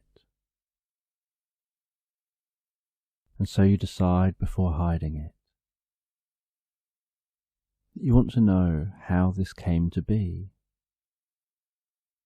And you start thinking about that, and then you see different scenes flashing up around you of the ancient civilization, flashing up around the wood of the trees in this forest,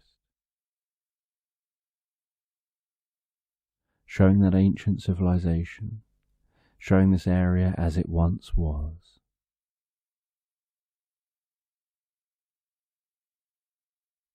And you see them performing magic rituals.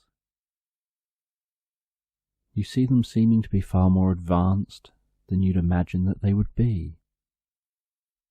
You see the creation of this orb. You see through to this orb being in that chamber, and that chamber being designed specifically as a place to be able to go and sit and view the past, the present, and the future. And that there was always someone in charge for many generations whose role was to come into this chamber regularly. And over the generations, people in this civilization had forgotten about the creation of this orb, and so only those who were allowed in the chamber knew how they were getting their foresight, their knowledge.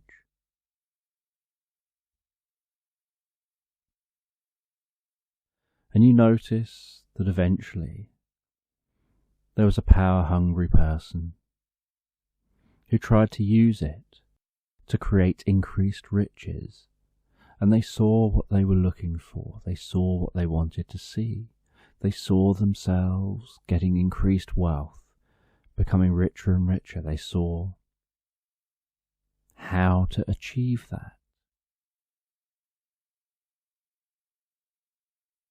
But what they didn't focus on and didn't see, because they were too busy looking for what they wanted, was that what came after getting riches from the land, from the people, and focusing solely on themselves, was the destruction and the downfall of this civilization through that greed. And then after they'd gone, no one visited this chamber again. The civilization wiped itself out. And then nature reclaimed this area. And the civilization just drifted into memory, became a myth. And you know that this is what would be likely to happen if this got out again. That even you might try to just do some good, just use it to help people. And yet, your desire to keep helping and to keep changing what you see and altering things and improving things could lead to that desire being fulfilled for your benefit to want to make the change, rather than the benefit of others. And so you start viewing different possible futures where this orb makes it out of this forest, and futures where this orb doesn't. And you think about seeing a future where this orb doesn't lead to any negativity, and what you see is yourself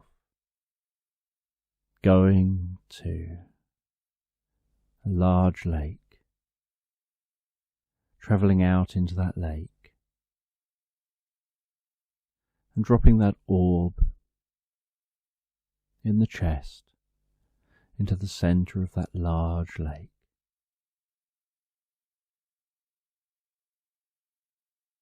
And you don't know what happens way off in the future, but you know that in what you've seen, that orb doesn't have any negative impact.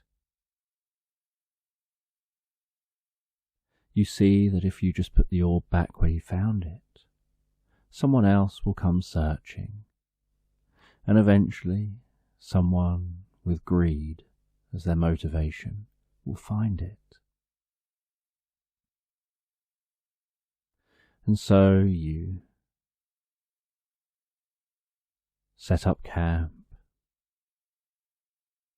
set up your campfire, sit by that crackling campfire, having the chest open, just gazing at that orb in the chest, knowing this is the last time you'll see it,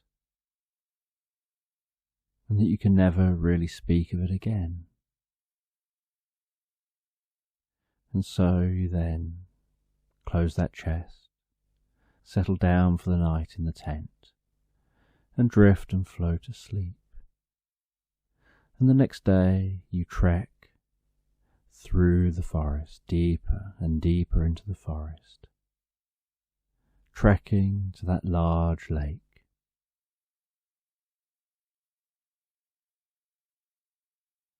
You travel out on a boat into the middle of that large lake. You inflate a dinghy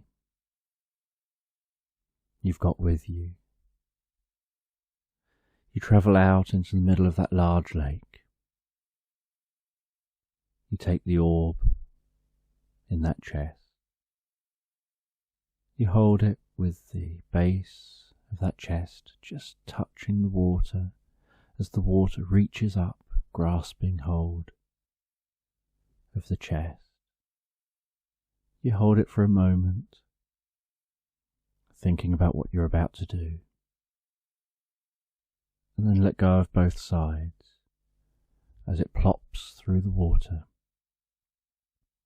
and you watch as it descends and sinks through that water, deeper and deeper until it's out of sight, still sinking and descending deeper and deeper in this lake. And you rest silently for a moment, thinking about what you've done, just breathing for a moment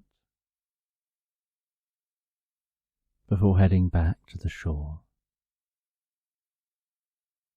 You find your way back. You head back home. You inform your friend that you found the ruins. You inform your friend that there's nothing in there. You don't lie to them. You just don't tell them that there was something in there. You just tell them that you've opened the ruins, you found the chamber, you found your way in, and there isn't anything in there.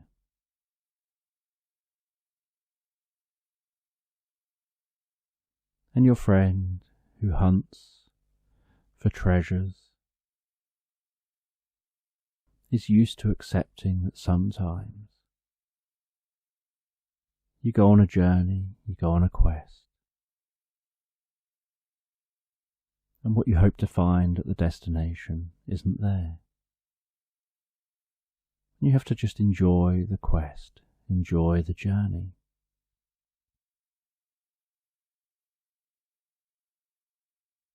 And then move on to the next one, not dwell on the last. They didn't know that what was in there was that orb.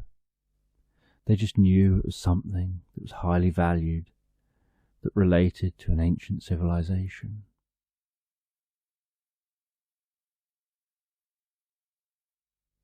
And that night, you relaxed and drifted comfortably asleep. As you did, so you started dreaming about walking along the side of a river,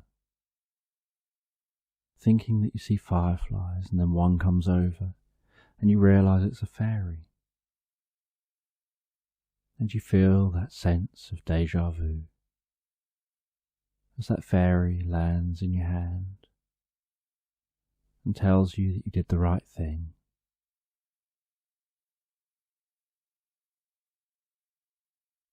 Before flying off out of your hand, joining the rest of those small fairies.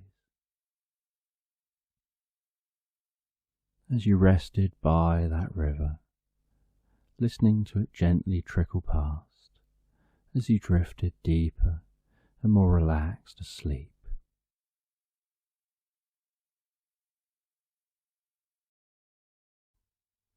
I'm just going to tell a story in the background. And it's a story about a man who is out hiking in the woodland. It's a story about a man hiking through the woods. And he wants to connect with nature. He's decided to go away from the hustle and bustle of everyday life, to find some time for himself. And he's been walking through the woodland for many hours of the day. And now the sun is beginning to set. He can notice the shards of soft light shining through the branches, through the trees overhead, gently lighting up the path in front of him. He can hear evening birdsong. He can notice other sounds of other animals, sounds of rustling leaves.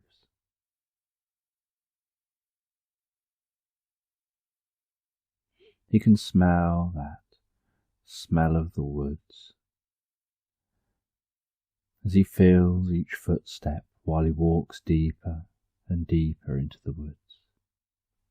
And as the sun sets, so the woods begin to get darker. He takes out a torch. He can notice the air cooling. Notice that feeling of breathing in and out, that cooling air. And walking by torchlight deeper and deeper into the woods. He just follows that path. And he's searching for somewhere to set up camp. And he knows where he's going, he knows he's almost there. And a little while after sunset,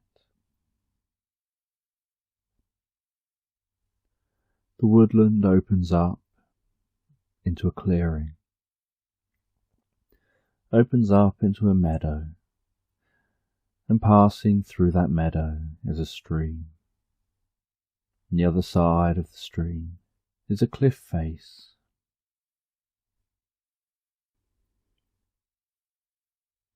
And the stream is only a shallow stream, and as he approaches he can hear that water bubbling along.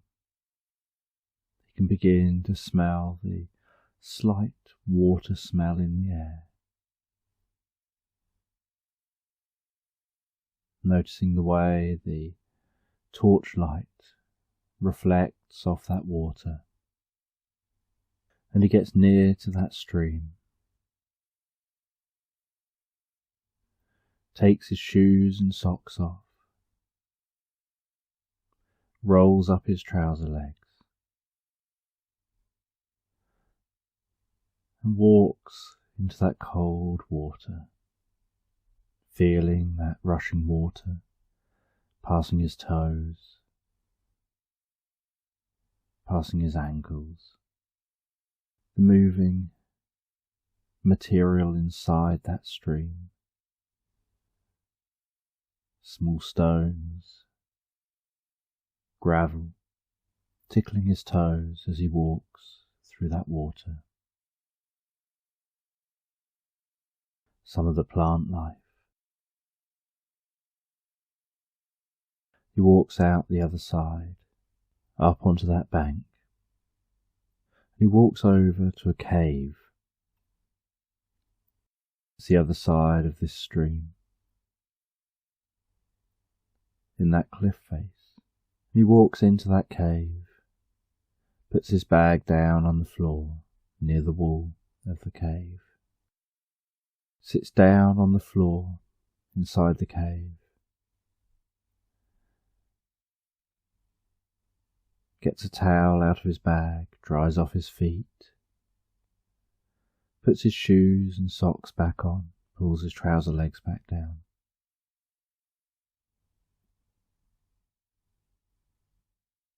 And then gets some dry wood out of his bag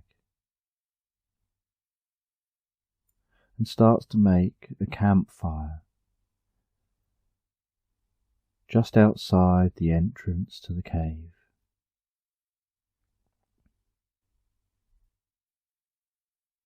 And he lights that campfire, noticing the way the light of that fire casts dancing shadows on the cave walls.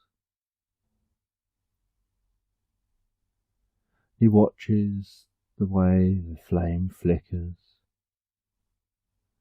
can smell that campfire, hearing the flickering flame, crackling wood. He gets some other bits out of his bag, a sleeping bag, something to rest that sleeping bag on, that keeps him just slightly above the ground, and he sits on the end of his bed.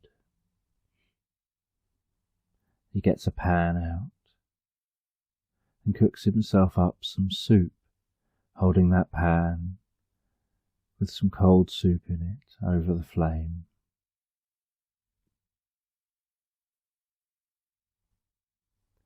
And just heating that soup, occasionally shaking that pan just to stir that soup, smelling that soup as it cooks.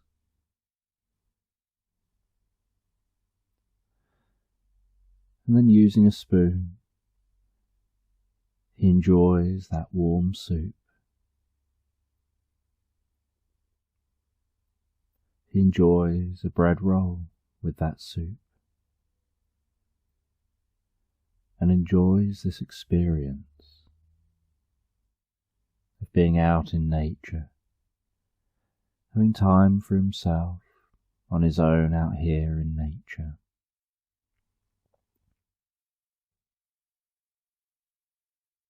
feeling that warmth coming off from the campfire, the warmth of the soup.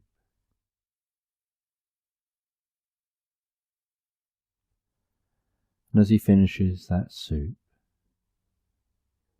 he relaxes back on his camping bed.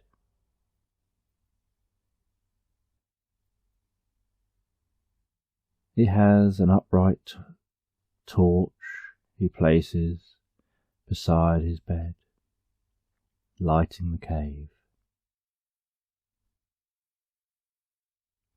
He relaxes back, feeling so calm and comfortable. Just reading a book with that sound of the stream off in the background, the sound of the crackling fire and the flickering flames, the dancing shadows on the wall.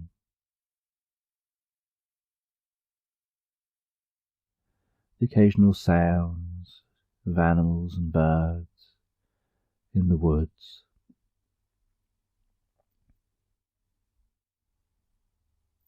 And he just feels so relaxed and at one with nature.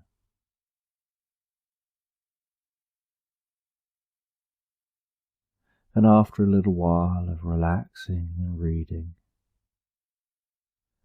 as that sun has continued to set,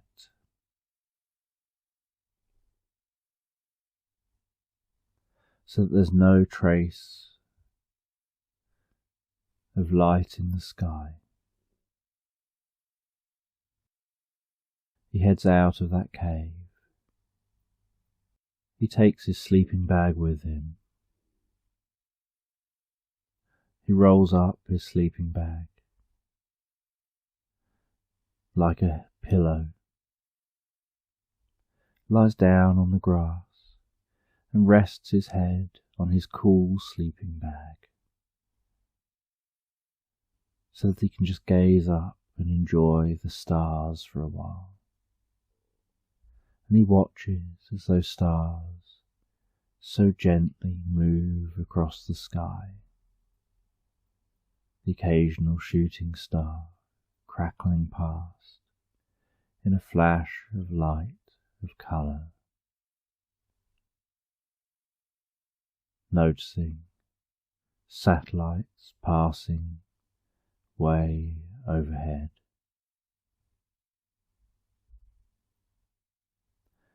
And just feeling so relaxed. And while gazing up at those stars, he finds his eyes wanting to gently close, and he just allows them for a moment to relax shut as he drifts deeper and deeper inside. And while he drifts deeper inside his mind, so he begins to have this sense of a musical bowl being struck gently, playing a long note. He focuses his mind's eye on that long note. Then he hears it being struck again. He focuses his mind's eye on that long note again, holding his attention all the way until that note vanishes.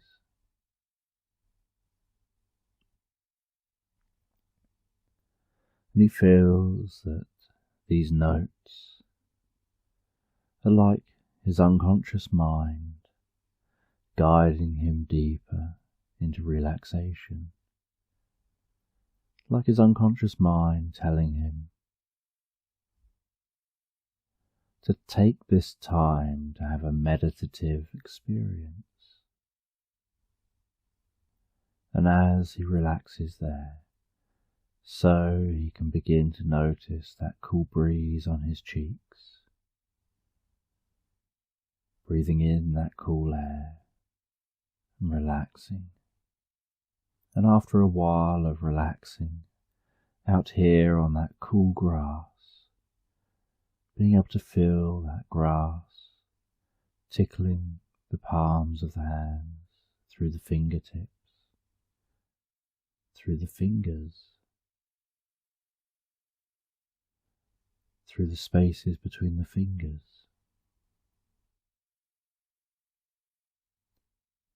He decides to go and lie down, back in his camping bed.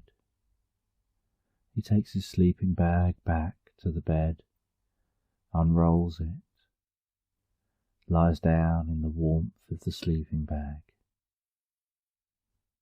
listening to that crackling fire, as that fire burns down to embers and radiates that glow of warmth.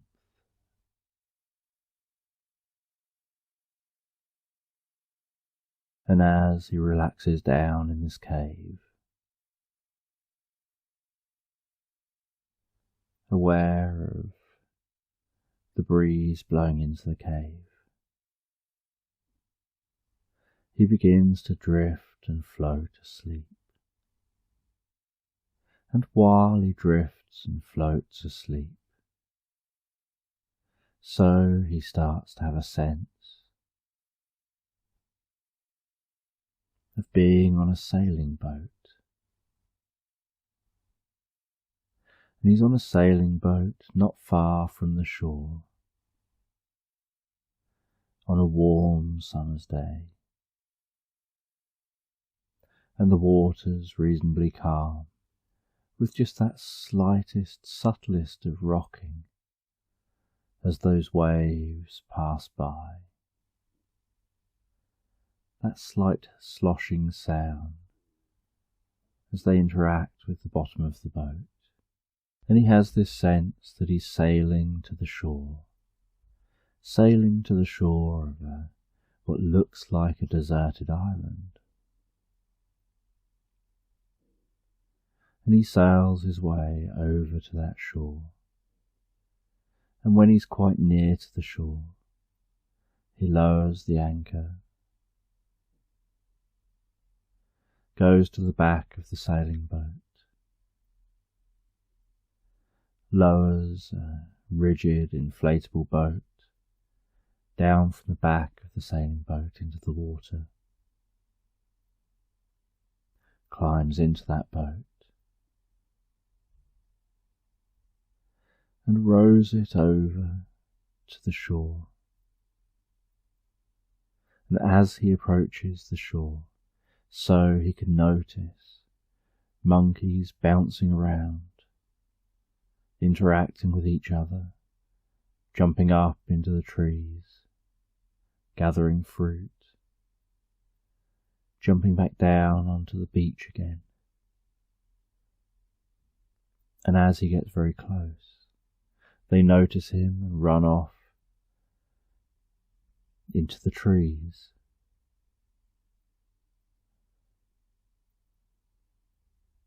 And he disembarks that boat on the shore, walking barefoot in the sand, feeling the warmth of that sand.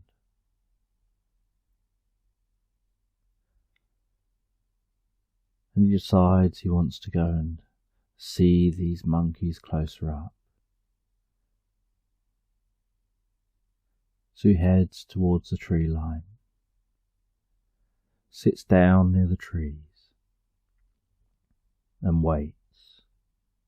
He doesn't want to disturb those monkeys, just allow them to get comfortable with his presence, while he just waits and watches and lets them come to him. And after a little while, those monkeys feel safer. They come out of the trees. They carry on gathering fruit, interacting with each other, some of them playing with each other. He notices a monkey with a baby on their stomach, clinging on. And he watches those monkeys interact with each other. And then one of the monkeys seems to become curious about him as he sits there resting against a tree, totally motionless.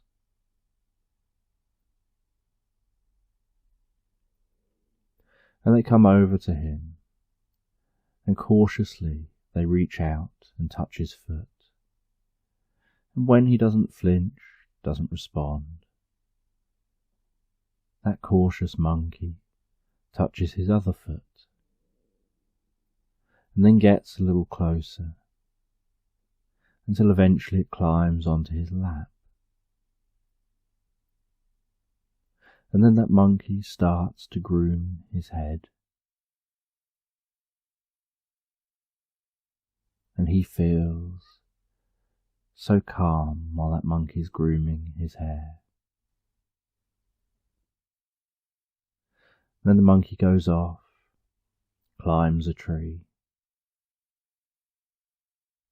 and grabs a large fruit from this tree, and he doesn't know what this fruit is. He feels that whatever this is, it actually looks more like a coconut.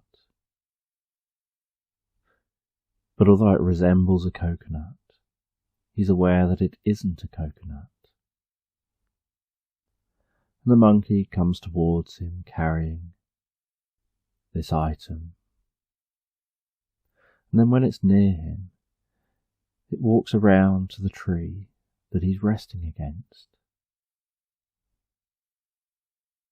And with a very solid movement, it strikes what it's holding against that tree. And he hears a crack.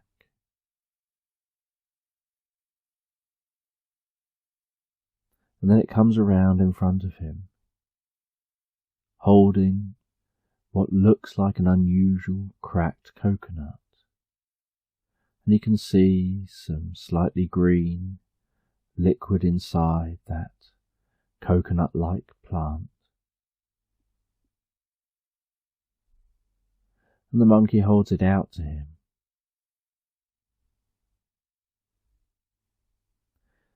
And he doesn't know what to do, so he just sits there. Then the monkey takes a step closer and holds it out again. And so he reaches forward and takes it.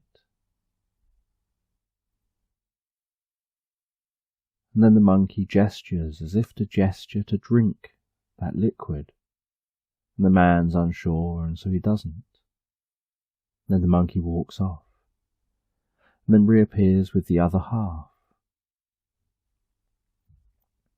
And the other half seems to have some of that green liquid in as well. And the monkey drinks some of that green liquid, and then gestures back to the man. And so the man decides he'll try some of that green liquid. Then he has just a sip of it, and is surprised at how sweet that green liquid tastes. He feels that that liquid has an appley taste to it. And then he starts noticing that he feels a bit warm. He starts to increase in his feeling of well-being, of happiness.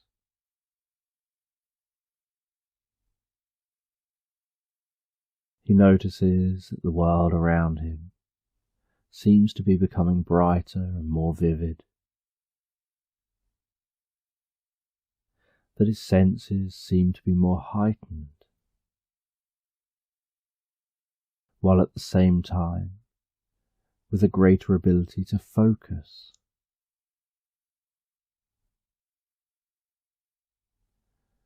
And he watches as that monkey walks over, sits down next to him.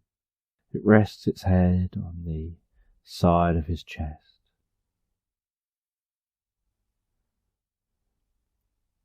And seems to be just relaxing with him.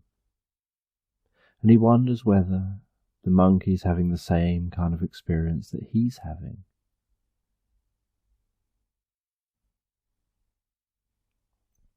And as he relaxes there, this drink seems to be flowing healing and well-being through his body. As he gazes down at his body, he almost notices that liquid passing through him, almost like a light, a healing light, passing through his body from the top of his head, down his neck, his shoulders, down through his body, down to his legs, relaxing and healing him.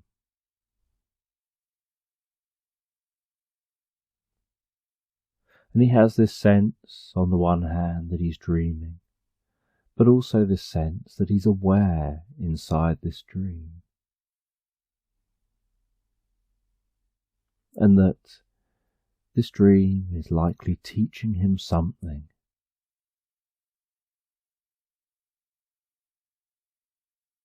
about living life, increased well-being and happiness within life.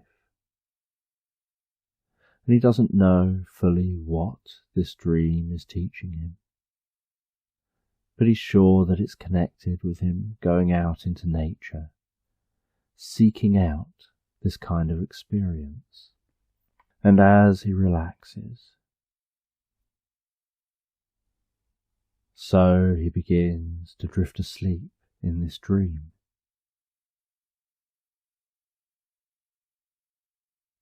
And as he drifts asleep,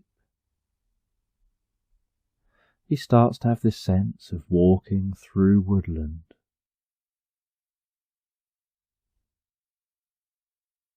And the woodland feels familiar, yet doesn't look familiar. And within the woodland, he finds a golden key, glistening in sunlight that's shining through the leaves overhead. Almost like a dancing shard of light that's dancing around that key, making that key glisten in the dimness of the woodland.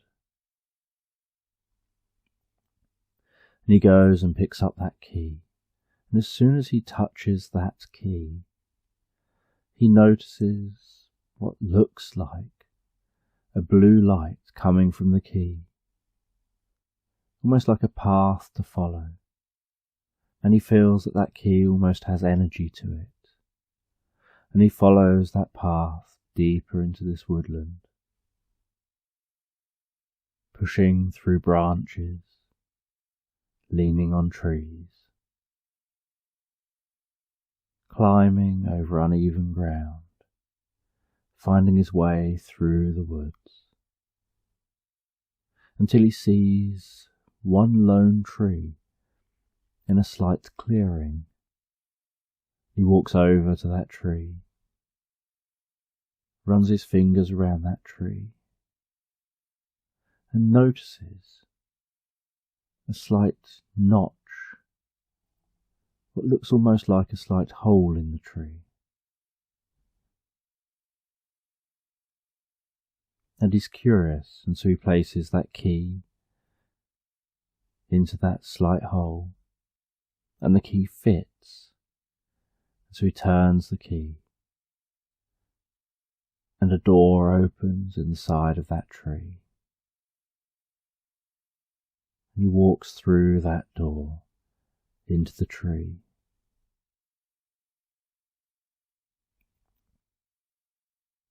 On the other side of that tree, he finds himself in the most beautiful, vast meadow.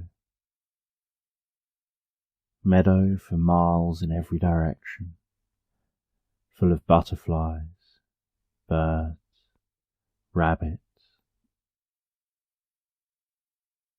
a plethora of animals, the most beautiful sky, and a box just sitting there. And he walks over to that box,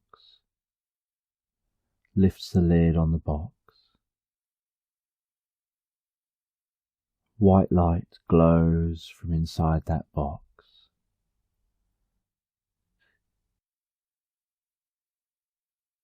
And he finds a pen in that box, like an old expensive fountain pen.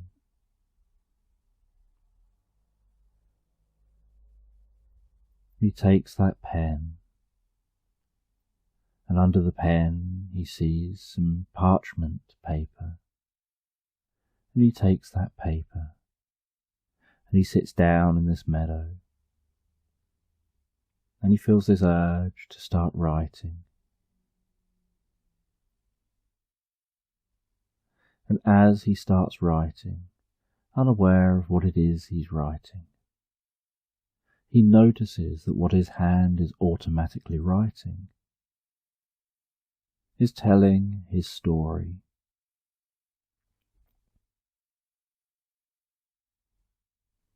Is sharing his journey. And he finds this fascinating. And he instinctively sits there writing until the story catches up with where he's at. And what he's writing is that he's writing.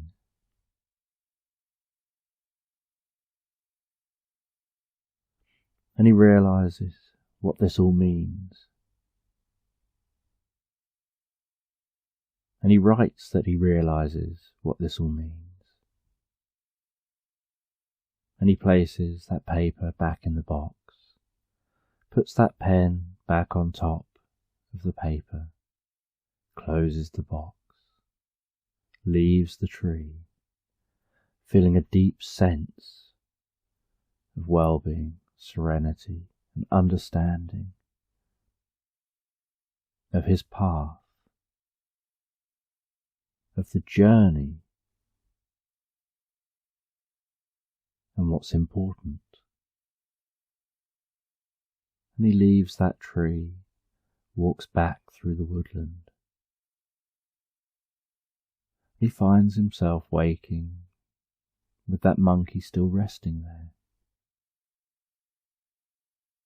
And he can feel the monkey breathing as it rests, asleep, loose and limp, against him.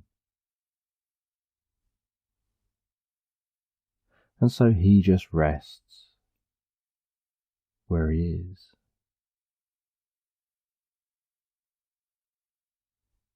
And eventually the monkey wakes up, continues on with the other monkeys, and he leaves the island back to the boat, leaves on the boat, and begins to feel the warmth, then begins to hear the sound of morning birds, and he awakens in that cave, makes himself some breakfast, splashes his face with water from the stream, feeling that refreshing coolness, and knows that he's going to continue his time out here. He's going to camp here in this cave for a few more nights,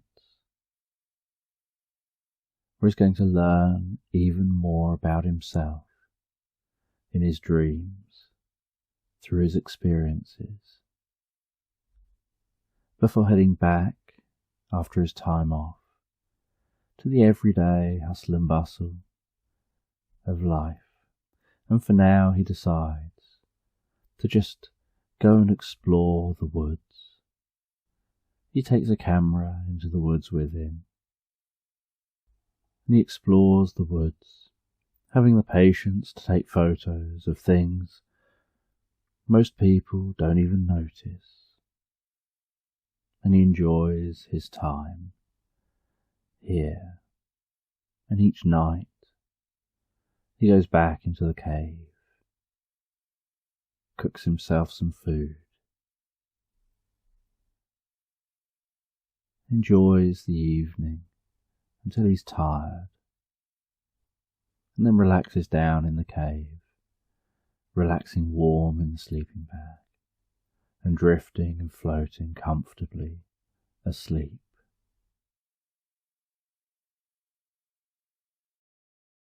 And it's a story about a young girl who's walking out into a fairground. She's visiting a fair that's down by a pier. And she walks onto that pier and can hear that fairground music, see the lights of the fairground. In the background she can hear the sounds of the waves crashing on the shore. And the sun's beginning to set. And as the sun sets, so she notices that the lights really stand out. And sometimes they seem to streak on the different rides that spin and move. And she can hear that fairground music, different music from different rides.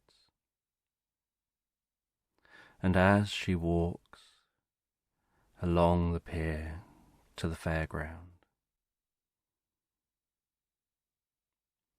she can glimpse the sea below through the slats in the pier,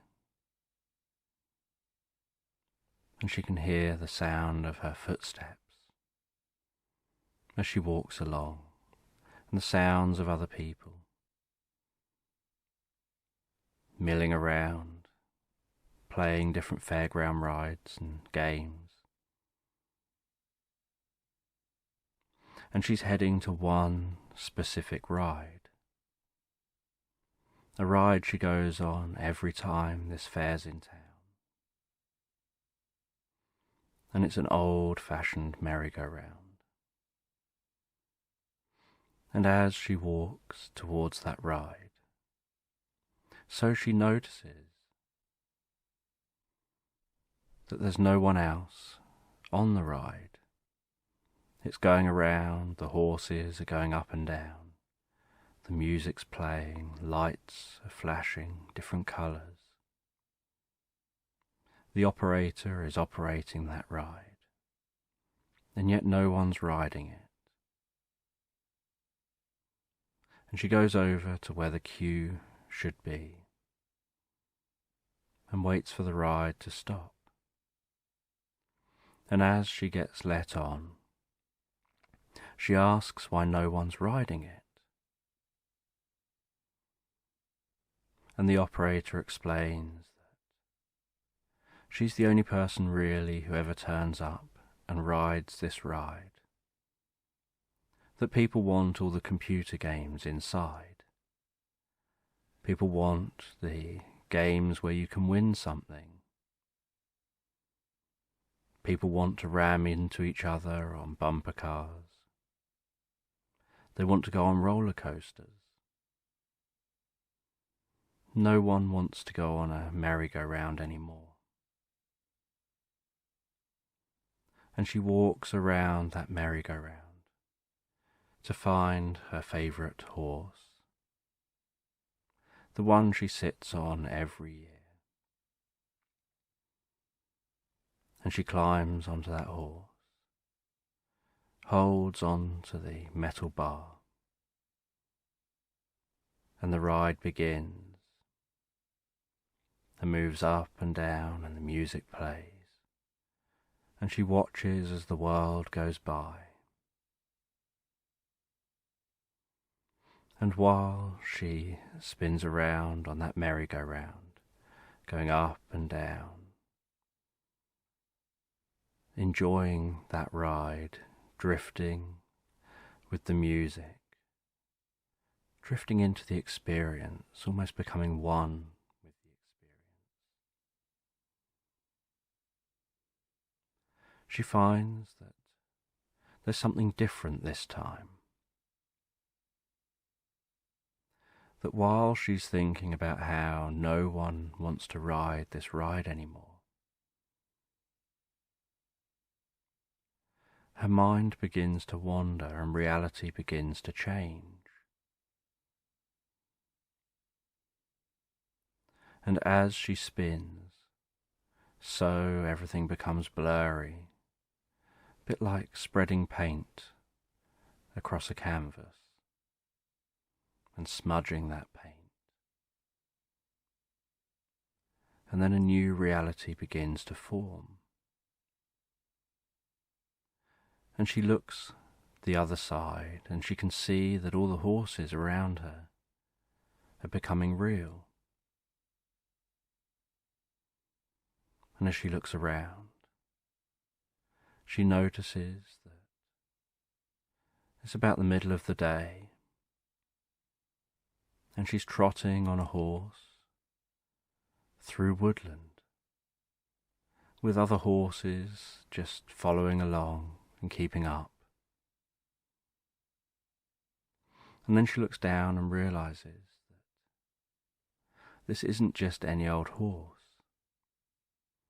She notices she's on the back of a pure white unicorn. And she can feel the warmth from the body of the unicorn. She can feel the softness of the side of its neck. And she strokes its hair, stroking its long mane, feeling that in her fingers as they all ride through the woodland. And something about the experience just feels perfectly natural to her, despite the fact that she was on a merry-go-round moments ago.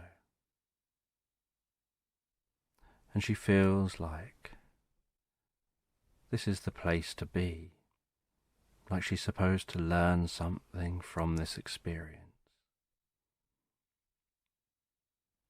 And as that unicorn separates from the rest of those horses and travels deeper into the woods, so it slows down to a walk. And she can hear that thudding of its footsteps, just gently on the mud, the occasional cracking of twigs, the sounds of the rustling leaves overhead as the wind blows a breeze, the occasional dancing shards of light shining down from above on the path in front of her. And she doesn't know why she's on this journey, what she's supposed to experience. She's just aware that it feels as real as it did being on the pier. It doesn't feel like something being imagined. And after a while, that unicorn finds a clearing. The unicorn stops in the clearing, drinks from a stream. The girl dismounts and is surprised when the unicorn talks to her and explains to her that perhaps she's the one destined to bring a bit of magic back into people's lives.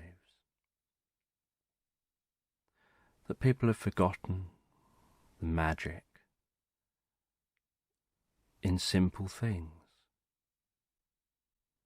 in finding enjoyment. And she didn't know how she was going to do this. And so the unicorn asked her to sit down by a tree and to close her eyes, and said that if she's willing, then they can join minds, and the unicorn can take her on a journey of discovery. And she likes this idea, thinks it sounds interesting. She sits down under the tree, closes her eyes, and the unicorn tells her to just count along, back from 20 to 1. And then their minds will be connected, and she'll be able to join them on that journey. And the unicorn begins to count backwards, and the girl begins to count backwards following that, from 20 to 19, 18, 17, 16, 15, 14, 13, connecting deeper and deeper with each other, 12, 11, 10, 9, 8, 7, 6, 5, 4, 3, 2, 1, and then the girl feels a sparkly lightheadedness, almost like there are stars twinkling around her, around the unicorn. And then this flash of rainbow light emanating out from that unicorn, encapsulating her. And even with her eyes closed, she can sense that light as it passes across her eyes, sensing the different colours. She can feel the warmth of that through her body. And then she notices her consciousness rising out of her body, travelling over and joining that unicorn. And she settles into that unicorn. She couldn't describe how she settles into the unicorn, but her consciousness settles in, like going and settling into a comfortable place, to somewhere that feels so peaceful and calming to be, somewhere that on first arrival you just think this is a nice place to visit. And the unicorn checks that she's okay. And the unicorn can do that telepathically. The unicorn just thinks it. And because they're connected, she thinks back that she is okay. And they can just communicate in that way. And then the unicorn closes its eyes, nods its head ever so slightly while focusing on a destination. And then in a flash of rainbow light, the unicorn vanishes. And then as the unicorn opens its eyes, so it's walking through dense forest, and the girl has no idea where this is. It's nothing like the woodland they've come from. And the unicorn says that they're off to meet an old friend. They're off to meet the green fairy. And the girl had always loved the idea of fairies. So she was really excited to be able to meet a green fairy. She'd drawn green fairies before, in her school books, and when doodling at home, but she never thought she'd actually ever meet one. And the unicorn walked through that forest, the sounds of the forest around them, sounds of monkeys off in the distance, sounds of birds the girl had never heard before. And then that unicorn found a clearing and started walking out into that clearing. And the girl was curious where this fairy would be and why this fairy would be here. And that unicorn started walking over towards a small lake, then started walking along the edge of that lake, where the mud was slightly squelchy, and had a drink in the heat of this day, and then continued walking towards a herd of elephants, and said the green fairy's just over there. And the girl was looking, trying to find out where, trying to catch a glimpse of this green fairy. And as the unicorn neared those elephants, the girl could feel the vibrations through the ground as the elephants stomped around. She was surprised at how large these elephants were, so much larger than the unicorn. And then something surprised her even more. One of the elephants seemed to just so lightly jump up into the air and fly.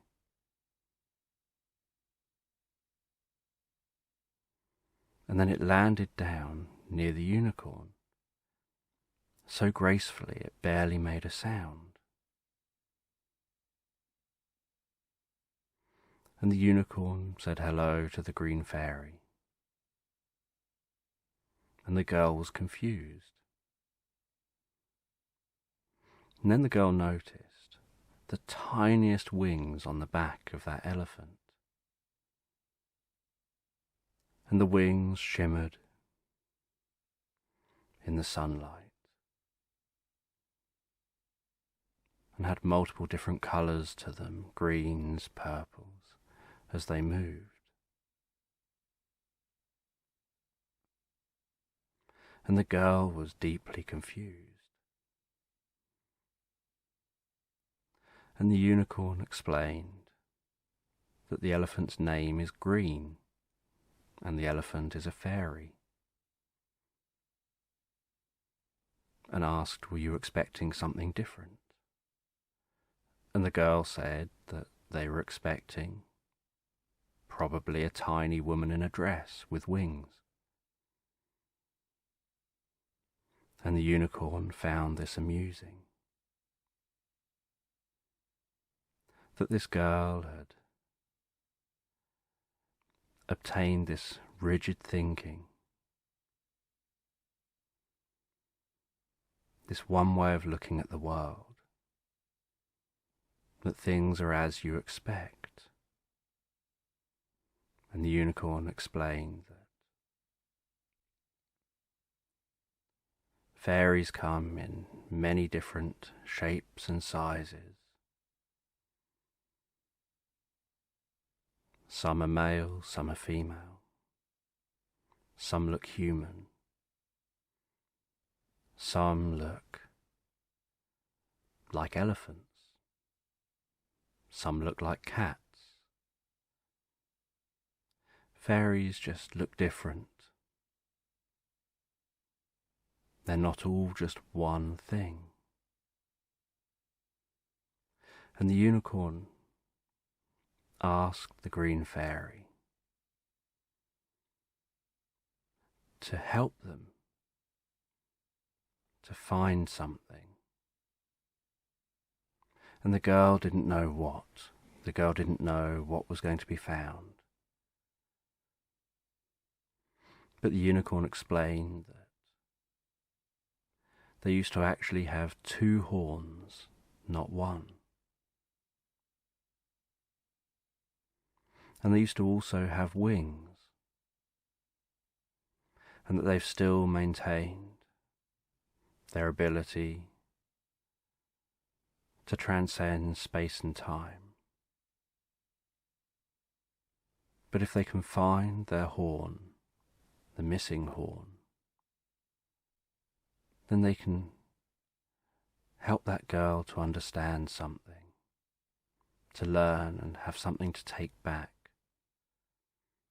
to be able to spread magic through the normal world. And the girl wondered whether a unicorn would be called a unicorn if it had 2 horns, or whether its name changed at some point. And the fairy used its trunk to hand over a tiny glass bottle with some bright blue liquid and a tiny cork in the top, and said to the unicorn, if you take that, you'll be guided to your horn. And the unicorn, carefully with its lips, popped off the cork, drank the blue liquid, and then after a few moments could see some sparkling in front of it. And that sparkling worked from in front of it, way off into the future, way off into the distance, travelling through space and time, creating a path to follow. And this path would be followed through different lands and different times to find that horn. And the unicorn explained that they won't be able to find it as themselves for the whole journey, because different parts of the journey require different skills, and that all they can do is now follow that path. And the unicorn thanked the green fairy.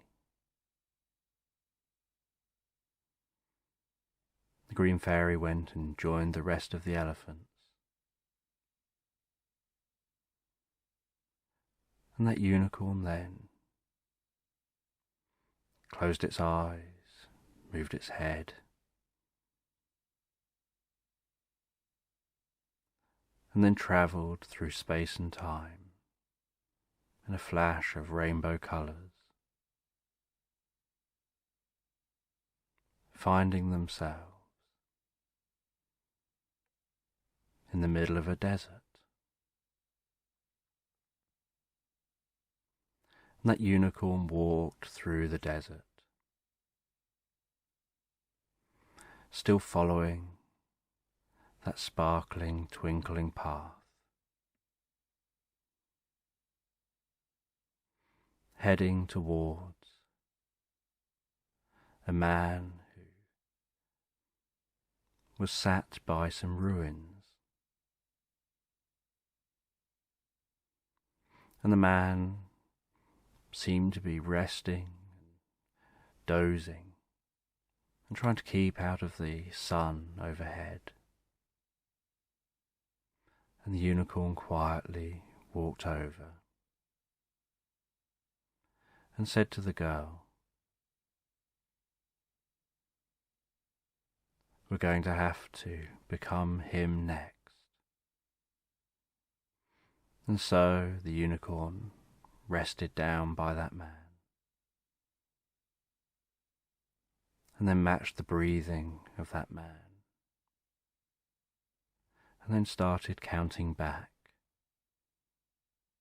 from 20, 19, 18, 17, 16, 15, 14, 13, 12, 11, 10, 9, 8, 7, 6, 5, and as the unicorn counted back, so the consciousness of themselves and the girl began to move into that man.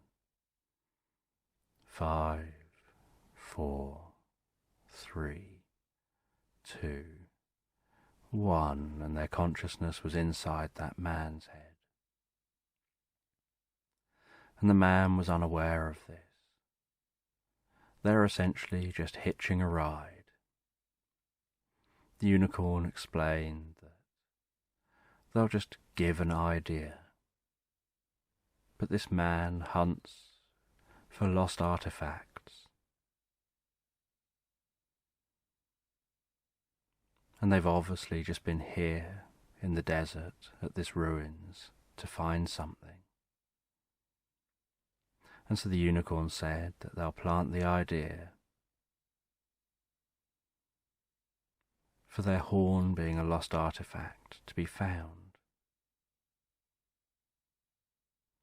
And the man awoke, climbed on his motorbike, and just had this compelling feeling to travel out of the desert and to travel towards some mountains. And they had quite a long journey to make. And they enjoyed speeding over the sand dunes, skidding down dunes, finding their way back to the road, speeding along with the wind in their hair. The feeling of being on that motorbike, taking turns, and feeling that it's a vehicle to have a close connection with the world around you. Almost like they could feel part of the world around them through the tyres touching the ground. And the mountains were so far away. This man had to stop halfway there as night started to fall. They popped up a tent and a campfire. They made themselves some food. They could smell that food. They could notice their mouth watering from the smell of that food. They ate the food as the sun set, and the stars shone in the sky. They gazed up at those stars, looking at all the different constellations, curious about how each one got its name, and curious about the times that each one got their name, and how much or how little they've changed in those times, And then they rested back in their tent, and just listening to the gentle sounds around them, they drifted and floated comfortably asleep. And they slept well all night. And while they drifted and floated asleep, so the girl and the unicorn drifted and floated asleep. Almost like their consciousness was connected in a way that meant there was no need to be conscious while the person was sleeping. So they joined them in that sleep, and they joined them in waking up the next day. And the man had something to eat before packing away his tent and getting back on his motorbike and continuing his journey.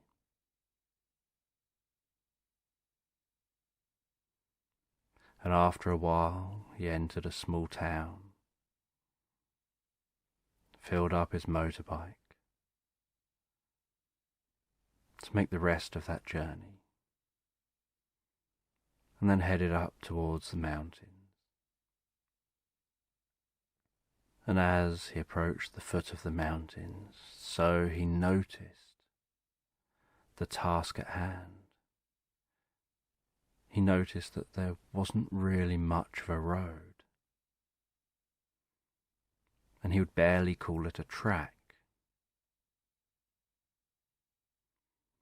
But he enjoyed adventures, he enjoyed the thrill of riding a motorbike off-road like this.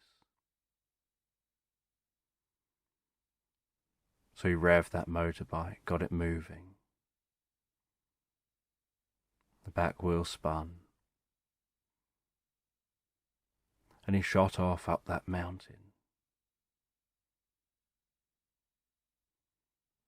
And as he went higher and higher up the mountain, so the weather got colder and colder. And then after some time, he noticed that there was snow forming, there was ice. And he realised he was going to have to make the rest of this journey on foot. And so he parked up his motorbike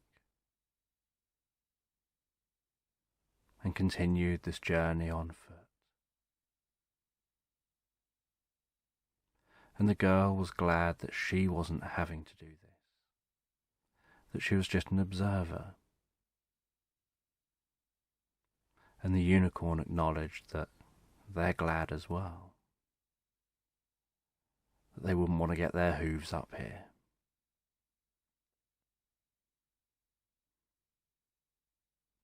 And for some parts of the climb, the man had to almost rock climb, had to pull himself up, get up over some large rocks. But he continued that climb, and while he climbed, so he began to notice, high up there, near the top of the mountain, was what looked like some ruins of a building, perhaps ruins of a temple. And he continued to climb that mountain towards that temple. And to help him climb, he just focused on his breathing, focused on controlling his breathing. And he used his breathing as a way of keeping his attention on task. And as he neared the summit and neared that temple, so he noticed a kite. He could see the string going down towards the temple, and the kite flying in the sky. and the kite had a symbol on it. And as he got nearer, so he noticed what looked like a monk sat on a wall that was partially overhanging the edge of the mountain, with his legs crossed, looking very underdressed for the weather, and yet seeming so peaceful and calm, just gently holding the string of that kite. And he didn't know whether to go and talk to that person, but he was curious about what they were doing. And he went over and he got their attention, and he asked them what they were doing and who they were. And they explained that they're being in the moment, and they're being responsive to the moment. They're responding with the tiniest of movements to keep that kite in the air, while they're letting the rest of their body deeply relax. And they're controlling the temperature of their body. They're focusing on being warm and comfortable. And they're not allowing themselves to be distracted by anything external, until this man had arrived. And they thought that was important enough, an unusual enough an event, to take a few moments to talk with them. And this monk explained that they're the guardian of this temple, that people are allowed to come here, but they just watch over them. And this person, the man, explained that they came here for something, that there's a treasure here to be found. And the monk said that you're not here alone. The owner of the treasure has come along to find it. And they're going to have to go through some tests before they can have it. And the man looked around and couldn't see anyone else, and didn't realize that this monk was talking to the unicorn and the girl. And the monk said, "Did you want to take a healing bath? You look exhausted from your travels." And the man expected the worst, and thought it would probably be an ice bath somewhere up here. But the monk pointed them in the direction of what looked like the warmest, most comfortable water. And they went over to that outside bath that was just outside the entrance to the temple. And they climbed into that water. And as they climbed in, so the water started glowing bright blue. They started feeling warm and fuzzy inside, feeling so comfortable. And they could feel that healing passing through them. As that warmth passed through them, they could feel their aching muscles relaxing. They could feel the aching passing.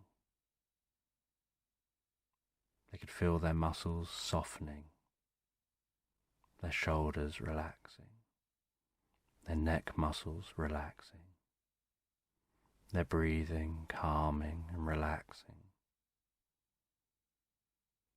the muscles around their eyes, their face relaxing, down their arms relaxing, the muscles through their back relaxing, the muscles through their stomach, their legs, down to their feet, all relaxing and healing. And they relaxed back, rested their head on the side, closed their eyes, and found that their airways felt so clear, breathing in the steam from this bath. Just enjoying that relaxing in that bath. And they quite liked that difference between the cold air on their face and the warmth of the water. And after a while they got out of that bath, quickly dried themselves off, got dressed,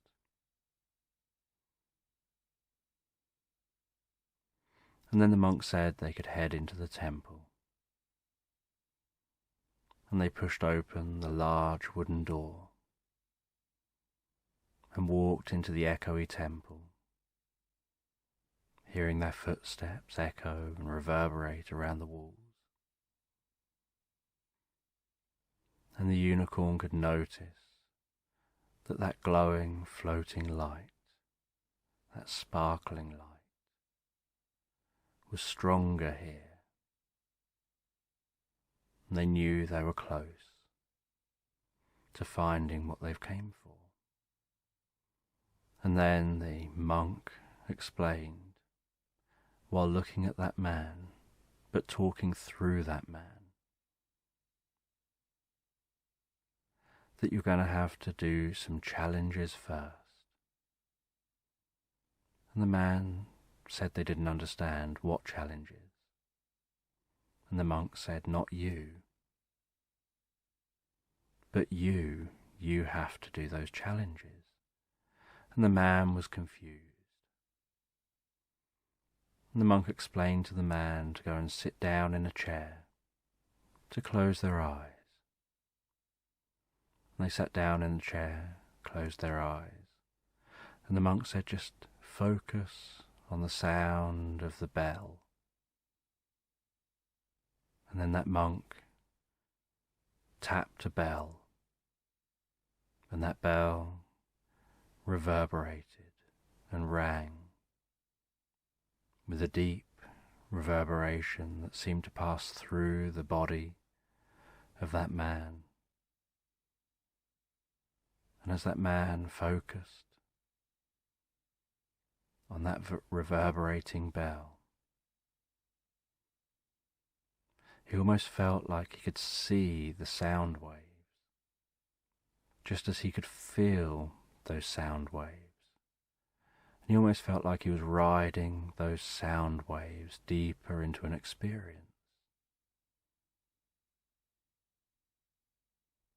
And the monk wanted that man to follow those sound waves deep into an experience, so that the unicorn could do what they need to do. And as that man relaxed deeper and further away from that conscious part of their mind, so the unicorn was able to communicate freely with the monk. And despite being magic, the unicorn was still surprised that this monk seemed to know they were there, that this monk seemed to be able to communicate with them, because the monk didn't seem like they were from a magic realm. They didn't seem to be magic like the unicorn, like the fairy. And they explained that they stand between worlds. that they're able to communicate with beings from multiple realms and can communicate with any of those beings here in whatever form they take. That they've raised their consciousness up enough to be able to connect on multiple levels like that, and to see more to reality than people realize is there. And so the unicorn wonders what their task is, and they're told that all they have to do is enter a room and then follow their nose. And so, as a consciousness, looking just like some floating light, the unicorn drifts out of that man's body, out of their mind, and floats into another room. And as this floating light in this other room, they notice that the room has diamonds all around the walls, and that light is shining in to this room and reflecting off all those diamonds, creating an almost lattice work rainbow pattern throughout the room.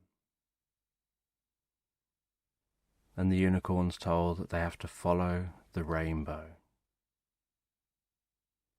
And so they start to absorb themselves into that light.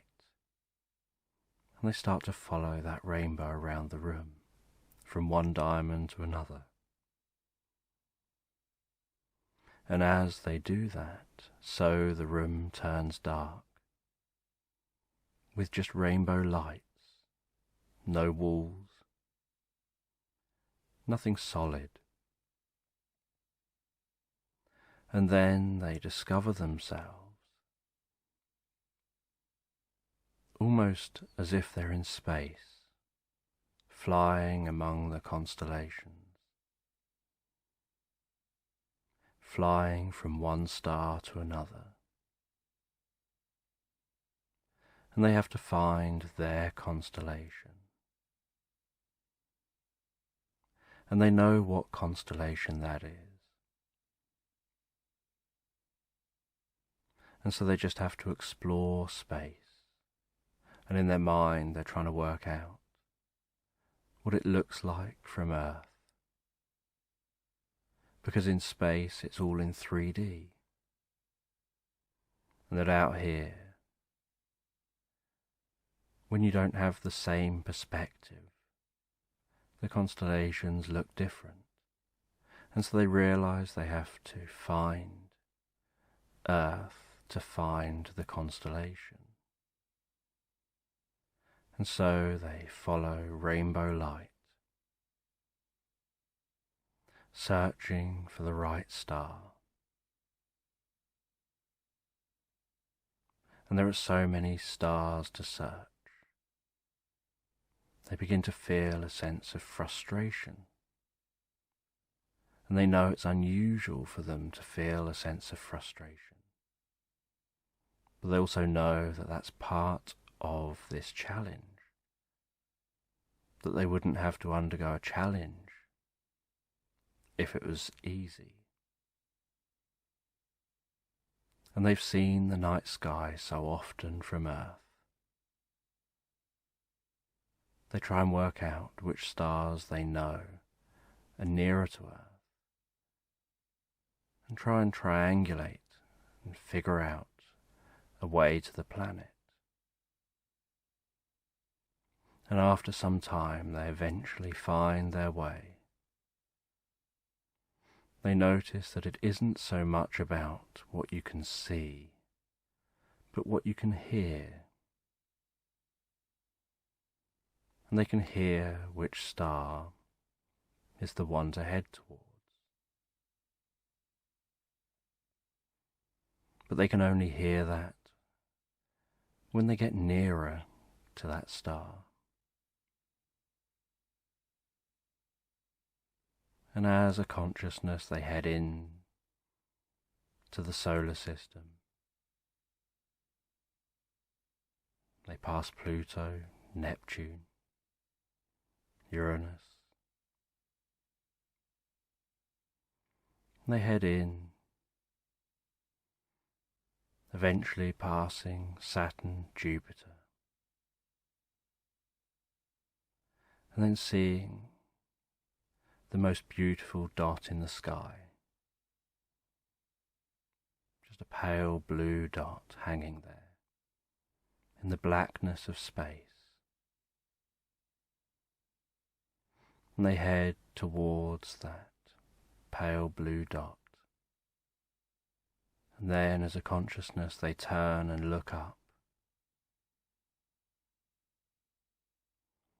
and can see their constellation.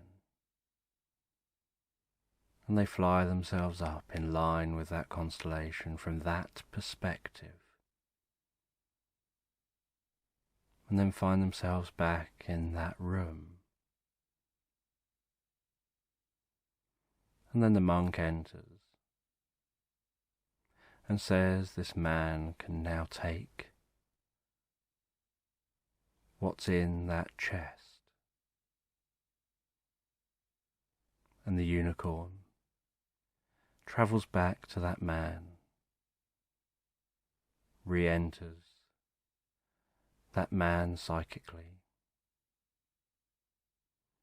and the man awakens, feeling so calm and comfortable, like they've had the most pleasant sleep.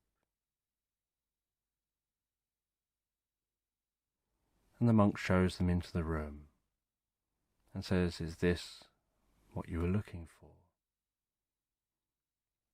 And the man opens the chest and sees a glowing horn inside that chest. And the man picks that up and can feel it almost pulsating energy in their hands. They put it into their backpack. They thank the monk for letting them take it. The monk explains that they've been looking after it for thousands of years, until the right person came along. And the man then travels back down that mountain, down to their motorbike, and heads back off on their motorbike. And part way along their journey, they pull over at a town. They decide to sleep in a comfortable bed. And so they go to the bed. They relax in the bed and they drift off asleep. But as they drift off asleep, so the consciousness of the unicorn and the girl leave that man. The unicorn goes over to the horn, and the horn seems to disappear and sparkle out of existence as it merges with that consciousness of the unicorn. And then the unicorn and the girl find their way back to the unicorn's body. And as they absorb back into the unicorn's body, the unicorn sparkles and shines and shimmers. Light emanates brightly from all over the body of that unicorn.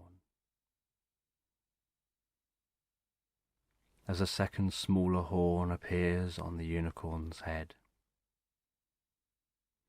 and the most beautiful wings emerge from the side of the unicorn's body, near the top of its back. And the girl has a sense of this happening, but from inside the unicorn can't see it. And the unicorn explains that they're back looking how they used to look, before they had their second horn removed. And the girl wants to see. So the unicorn closes its eyes, lowers its head, moves its head, and in a flash of light, the unicorn finds its way back to that woodland, to where that girl is resting under that tree, and her consciousness goes over and back into herself there, and she opens her eyes, and she can see that unicorn standing there looking so tall and graceful, with the most beautiful wings, the most pure white, almost glowing look to them. And the unicorn explains that they're Pegasus, and that now they're back as they're meant to be. And the girl climbs onto the back of Pegasus. As Pegasus rides up into the air, and she can hear the flapping of Pegasus' wings. She can look down on the woodland, on a stream, down to a small lake. And Pegasus swoops around, lands back down so gently, so perfectly, and trots back into that woodland, and trots back through the woods. And the girl notices that even when Pegasus goes through muddy areas, the mud just doesn't stick. Pegasus just remains so pure and white. And then Pegasus exits the woodland and finds those other horses, and they all begin to trot back the direction they came. And as they trot back in the direction they came, so the girl begins to hear the funfair music, feel the metal pole she's holding, and almost like a painting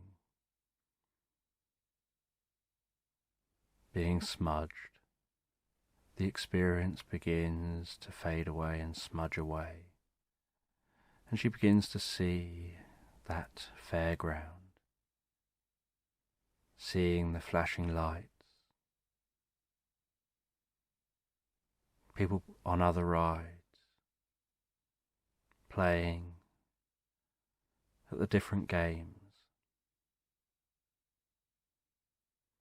And then that merry-go-round comes to a halt. She climbs off of it and heads around, and the operator says, "You seem to have almost zoned out a bit there. Are you okay?" And she says that she's fine, and she walks away from that ride, a little bit lost in thought, curious about the experience. wondering what had just happened. And then she leaves that fairground, leaves the pier, begins to head home. And as she heads home, so she puts her hand into her pocket and is surprised to find that there's something in there. And as she takes her hand out of her pocket, taking out that item, she notices that it's an origami unicorn. And written on the side of that origami unicorn are the words, "Spread a little magic." And then on the other side is just the name, Pegasus. And she holds that tightly in her hand. She feels some tears in her eyes of happiness, of that connection with that experience, with whatever has just happened to her. And she knows that she's going to go through life, trying to spread a little happiness, trying to spread some magic, bring some joy to people. And when she gets home, her parents ask how the fair is. She says it's okay and heads up to bed. She gets into bed and begins to drift and float asleep. And as she drifts and floats asleep, so she begins to dream about the experience. She has this sense of riding on Pegasus, on flying over the roofs, on sprinkling a rainbow of magic, a rainbow of light across her hometown, and then expanding that out. And she starts to think how she can begin to spread some magic to those around you. And she drifts and floats so comfortably and relaxed, asleep, knowing she's going to sleep so well, and wake feeling so refreshed in the morning. And she drifts and falls asleep.